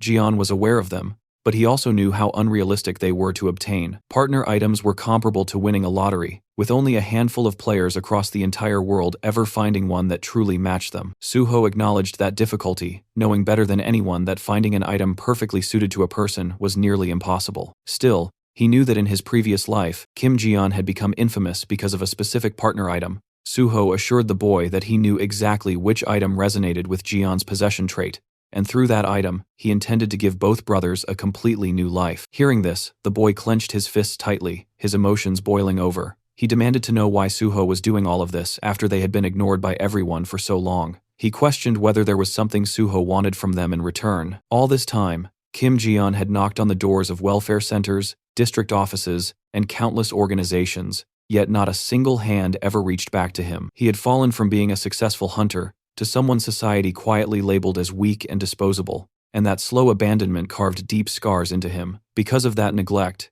Kim Jian eventually ended up walking the path of a villain. In the present, Suho stated that Jian had never been abandoned, but the boy clearly did not believe those words. What followed left him completely shaken. Suho stepped forward and knelt in front of him, lowering himself without hesitation, and apologized for arriving late. He admitted that he should have come to help much earlier. From deep inside, Suho genuinely wanted to help Kim Jian, even though he had not created the system and was not the state itself. Still, he understood his responsibility as a public servant and intended to fulfill that duty sincerely, without excuses. With a calm smile, Suho explained that his delay was not due to neglect or indifference, but because he had not found a viable solution before. This time was different, and this time, he promised to help. Kim Jian stared at him in silence for a long moment, before finally apologizing in return. He admitted that he had never experienced anyone truly trying to help them, which had made them overly sensitive and defensive. Suho stood back up and told him that he would have reacted the same way in that position. He then assured him that his brother's awakening report would not interfere with their disability pension, making it clear that he had already considered those consequences. Suho even went as far as stating that he would personally deal with the PC cafe owner if Jian was not paid properly, though the man was spared when Jian explained that the owner had treated him kindly. Shifting the focus forward, Suho stated that he would soon introduce Jian to a guild for hunter-related activities. The boy wondered how any guild would accept someone like him, but Suho dismissed that concern entirely. All Jian needed to do was wait patiently until Suho returned with the partner item that would change everything for them. After some time, Suho returned to the Hunter Association. As he stepped out of his car, his thoughts lingered on why Chief Pai and the vice president had contacted him so suddenly. Before he could reflect any further, his attention was pulled away by Park Gung running straight toward him. Suho asked why the boy was here, and Park Gung quickly explained that his mother had packed food for him. This was because of Suho's Instagram post and the recent news coverage, both of which had been receiving a great response. The boy expressed his gratitude openly, clearly excited by how things were going. Suho brushed it off calmly, stating that he had not done anything special. He mentioned that he only posted the food because it genuinely tasted good, and regarding the news coverage, he casually denied having reported anything himself. Gung awkwardly agreed. Suho then asked whether the boy had changed his class. Gung immediately brightened and explained that he had chosen the archer class. He was still serious about becoming a hunter, and went on to ask whether Suho had any guild recommendations for him. Just as we all can predict now, Suho brought his new sidekicks to the Nexus Guild. The guild leader, upon seeing an applicant personally recommended by Suho, approved him instantly with a broad smile. Sometime later, Suho was seen knocking outside the vice president's office, calmly announcing his arrival. From inside, he was told to come in. As he stepped through the doorway, Suho bowed respectfully and asked whether he had been summoned. The vice president confirmed it, saying he wanted to check on how Suho had been doing lately. After Suho took his seat, the vice president smiled and mentioned that he had heard Suho's recent achievements were quite impressive. Suho brushed it off casually, attributing everything to simple good luck. Vice President Kumon responded with a wide smile, pointing out how modest Suho was, especially considering he had been dealing with nothing but difficult assignments in the Awakening Department. He even mentioned that Suho had handled a military service corruption case that wasn't technically part of his evaluation. While looking straight at Suho, the vice president asked where he had managed to obtain that kind of information. At that moment, Suho clearly understood what was happening. The vice president was probing for his sources. Judging by how quickly the vice president reacted to issues tied to the Awakening Department, Suho's suspicion deepened. There was a strong chance that Director Lee Wanek and the vice president were connected to the corruption case. Realizing this, Suho decided to toss out some bait. Closing his eyes briefly, Suho explained that he had conducted field inquiries based on tips. The vice president immediately countered, saying those tips didn't seem related to draft dodgers at all, and asked how Suho had actually investigated the case. That was when Suho realized the vice president had already reviewed all the tip-off documents in detail. Suho then added that he also obtained information through acquaintances, relying on informants he had built connections with during his time working as a hunter. That response visibly shocked the vice president, who pressed him on what kind of people would go so far as to help him. Suho calmly replied that the information came from connections. When the vice president demanded to know exactly what kind of connections, Suho brushed it off, saying they were just from here and there. That vague answer caused the vice president to lose his composure. He raised his voice, demanding to know what here and there even meant. Suho apologized politely, but stated that since those connections involved government agencies, he couldn't disclose them. The vice president then asked whether those agencies had ties to their organization as well. Suho responded honestly that he wasn't sure. The vice president pressed again, half accusing, half pleading, asking if Suho was really going to treat him this way, and saying he felt hurt by it. Suho listened in silence, giving no reaction at all. The vice president then argued that information like this should be shared with someone who ran organizations like him, claiming that this was how influence spread and associations grew, and questioning how such information could even be misused. With a faint smirk, Suho added that he had heard there were internal connections within the Daewon Association as well. Since the source was reliable, it was probably an insider. The vice president immediately latched onto that, expressing interest in meeting those informants. Suho replied cautiously that they were extremely wary of exposure, which would make such a meeting difficult. The vice president suggested meeting them under the guise of being a client, but Suho insisted that even then, it wouldn't be possible. Stepping closer, the vice president desperately asked if Suho was truly going to do this to him. After a brief pause, Suho finally said he would ask them once. That answer instantly pleased the vice president, who told Suho to give him a response by today. Suho agreed, saying he understood. With the conversation finished, Suho stated that he would take his leave. He thought to himself that he had hooked the vice president perfectly, exactly as planned. The scene then shifted to the non-awakened department, where Suho ran into Aom Jung-sung. Standing right in front of him, Suho calmly checked whether his evaluation had already been completed. Aom, however, was visibly sweating while juggling a stack of files. He awkwardly explained that the Awakening Department was completely swamped at the moment, and asked Suho to wait a little longer. The staff handling evaluations were buried in work, and it would likely take several more days to finish everything. Hearing that, Suho was genuinely taken aback, wondering what this sudden delay was even supposed to mean. Around them, chaos filled the department. Other officers were shouting behind his back, clutching their heads and complaining about how an absurd number of draft dodgers had appeared all at once. Just compiling the list alone was taking forever. Another officer muttered miserably about his mother, apologizing in his heart for being unable to go home from work. Suho then calmly asked where he was supposed to wait in the meantime. Aom hesitated before realizing that Suho hadn't even been assigned a seat yet. Suho simply stood there blankly, waiting for an answer. Not long after, the scene cut to him outside the building, holding a cup of coffee in his hand. Standing beside him was Chulman, laughing openly and pointing out that Suho had basically been kicked out. Suho admitted it with a frustrated tone. Chulman took a sip of his drink and casually mentioned that he had heard Suho caught a massive number of draft dodgers. Suho asked how that news had already spread. Chulman explained that even when people asked the Awakening Department, no one responded, so everyone just ended up watching the situation unfold from the sidelines. Suho thought to himself that this wasn't exactly good news. The department was clearly busy dealing with something ugly, and there was no reason to air its dirty laundry in front of others. He then asked Chulman if he knew much about internal politics. Chulman was surprised by the sudden question, and wondered why Suho was asking something like that out of nowhere. Suho explained that he thought it would be better to understand these things. He wasn't planning to pick sides, only trying to avoid danger by knowing what was coming in advance. Chulman immediately understood why Suho was asking. Watching him, Suho reflected that Chulman showed a lot through his expressions. Even though he looked dull on the surface, he was actually sharp and cautious, someone who had clearly suffered through internal power struggles before. In contrast, Suho realized that all he had ever done was swing his sword, staying so focused on survival that he never had time to look around. Chulman then began explaining the structure involving Vice President Kyuman and Chief Pai Seung-yeol. On the surface, there were two major factions within the association, the Vice President's line and the Special Unit Chief's line. Suho recalled that before the regression, those two hadn't appeared as faction leaders, and even seemed to be on the same side.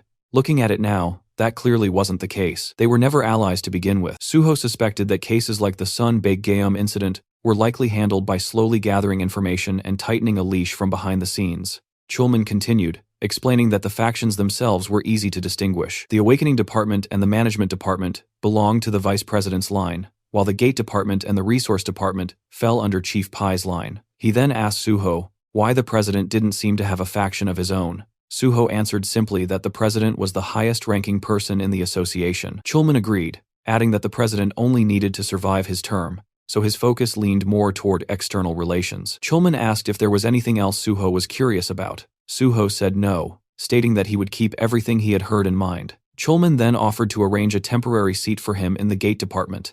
Suho thanked him but expressed concern that doing so might cause unnecessary misunderstandings. Instead, he suggested studying for other department theory exams at a cafe. Chulman agreed and said he would provide the necessary study materials. Suho thanked him once more, thinking to himself that taking the rest of the day off might not be such a bad idea after all. Sometime later, Suho arrived at the Nexus Guild Villa in Paju. The moment he stepped inside, the Banshee team and Ji-won visibly lit up, genuinely happy to see him after such a long gap. Suho calmly guided everyone to their seats, setting the mood before anything else. Ji-won found it odd that Suho was here during work hours, but Suho brushed it off, explaining that it was a legal skip. What mattered more, he added, was that the timing was finally right. The group didn't immediately understand what he meant, so Suho reminded them of the promise he had made in the past.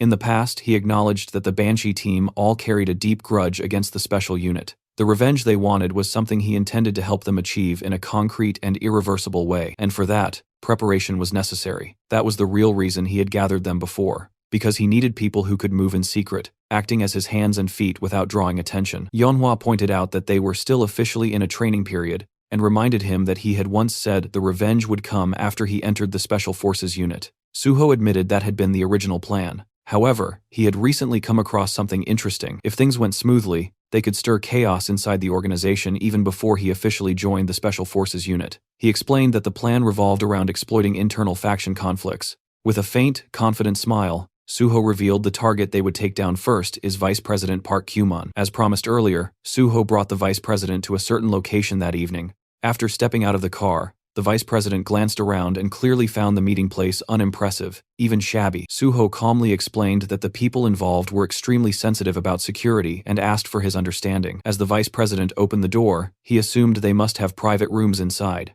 reasoning that choosing such a place meant the informants were cautious and scheming. Inside the building, the Banshee members stood waiting, white masks covering their faces. The Vice President began sweating, his mind racing as he noticed no other signs of life. He wondered if something had gone wrong, or if someone had overheard them. Still, he reassured himself that Sword God Suho was right there, meaning nothing serious could possibly happen. Suho then turned slightly away from him and stated that this was indeed the right place. The Vice President grew uneasy, sensing something off about Suho's tone. Suho continued, saying that the timing was perfect for getting things done. In that instant, the Banshee members surged forward with overwhelming speed, subduing the Vice President before he could react. They pinned him to the ground in one smooth motion, completely cutting off any chance of resistance. Standing tall over him now, Suho coldly stated the reality of the situation. The vice president had been kidnapped, and Suho had no intention of explaining every detail. At his signal, Guok Duho stepped in and delivered a precise blow to the back of the vice president's neck. The man's body went limp instantly as he fell unconscious, marking the true beginning of Suho's plan in motion. Somewhere else, the vice president slowly woke up from his unconscious state. The moment awareness returned, he shot to his feet and began slamming his fists against the door, shouting at the top of his lungs, demanding to know where he was and whether anyone was there. Before any answer came, a strange, wet gurgling sound echoed behind him. The noise caught him completely off guard. Fear instantly froze his body in place as his thoughts spiraled, wondering what kind of sound that was, whether it was some kind of monster. The gurgling only grew louder. As soon as he realized the sound was coming from a specific direction, panic took over. He started screaming in terror, begging for someone to save him and for someone to get rid of whatever monster was there. Then his eyes finally locked onto the source of the noise. To his shock, it wasn't a monster at all, but a person, chained up and tightly restrained. Staring at that sight, the vice president's mind reeled in confusion, realizing the figure was completely bound and unable to move freely. At that moment, Suho calmly walked into view and remarked that the vice president looked surprisingly lively. The instant the vice president saw him, rage exploded out of him as he hurled threats, convinced that Suho wouldn't get away with this. Suho didn't hesitate for even a second. He summoned his blood weapon and brought it down on the vice president's hand in a single, ruthless strike. Bones cracked as fingers broke, and the vice president collapsed to the ground, screaming in agony. Suho coldly scolded him, questioning whether he was brave or simply stupid to act like that in this situation.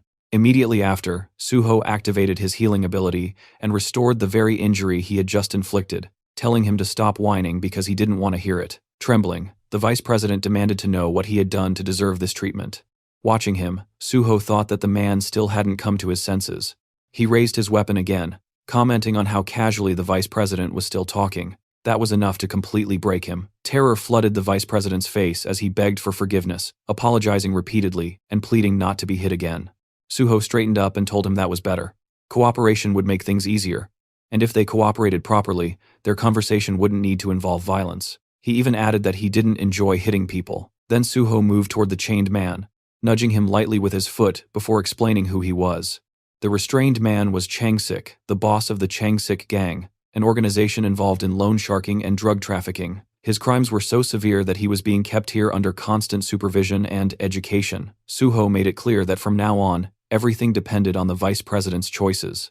He could continue living as Park Kumon, or he could end up living as Changsik instead. With that final warning hanging in the air, Suho calmly told him to behave properly. Sometime later, the vice president was kneeling in front of Suho. Just as instructed, he had written down everything he had ever done in detail inside the notebook. Suho glanced through it briefly and told him he had done well. Then, almost casually, Suho remarked that the vice president had really done a lot over the years, so much that it was no surprise he ended up getting swallowed by Pi Seung-gyol.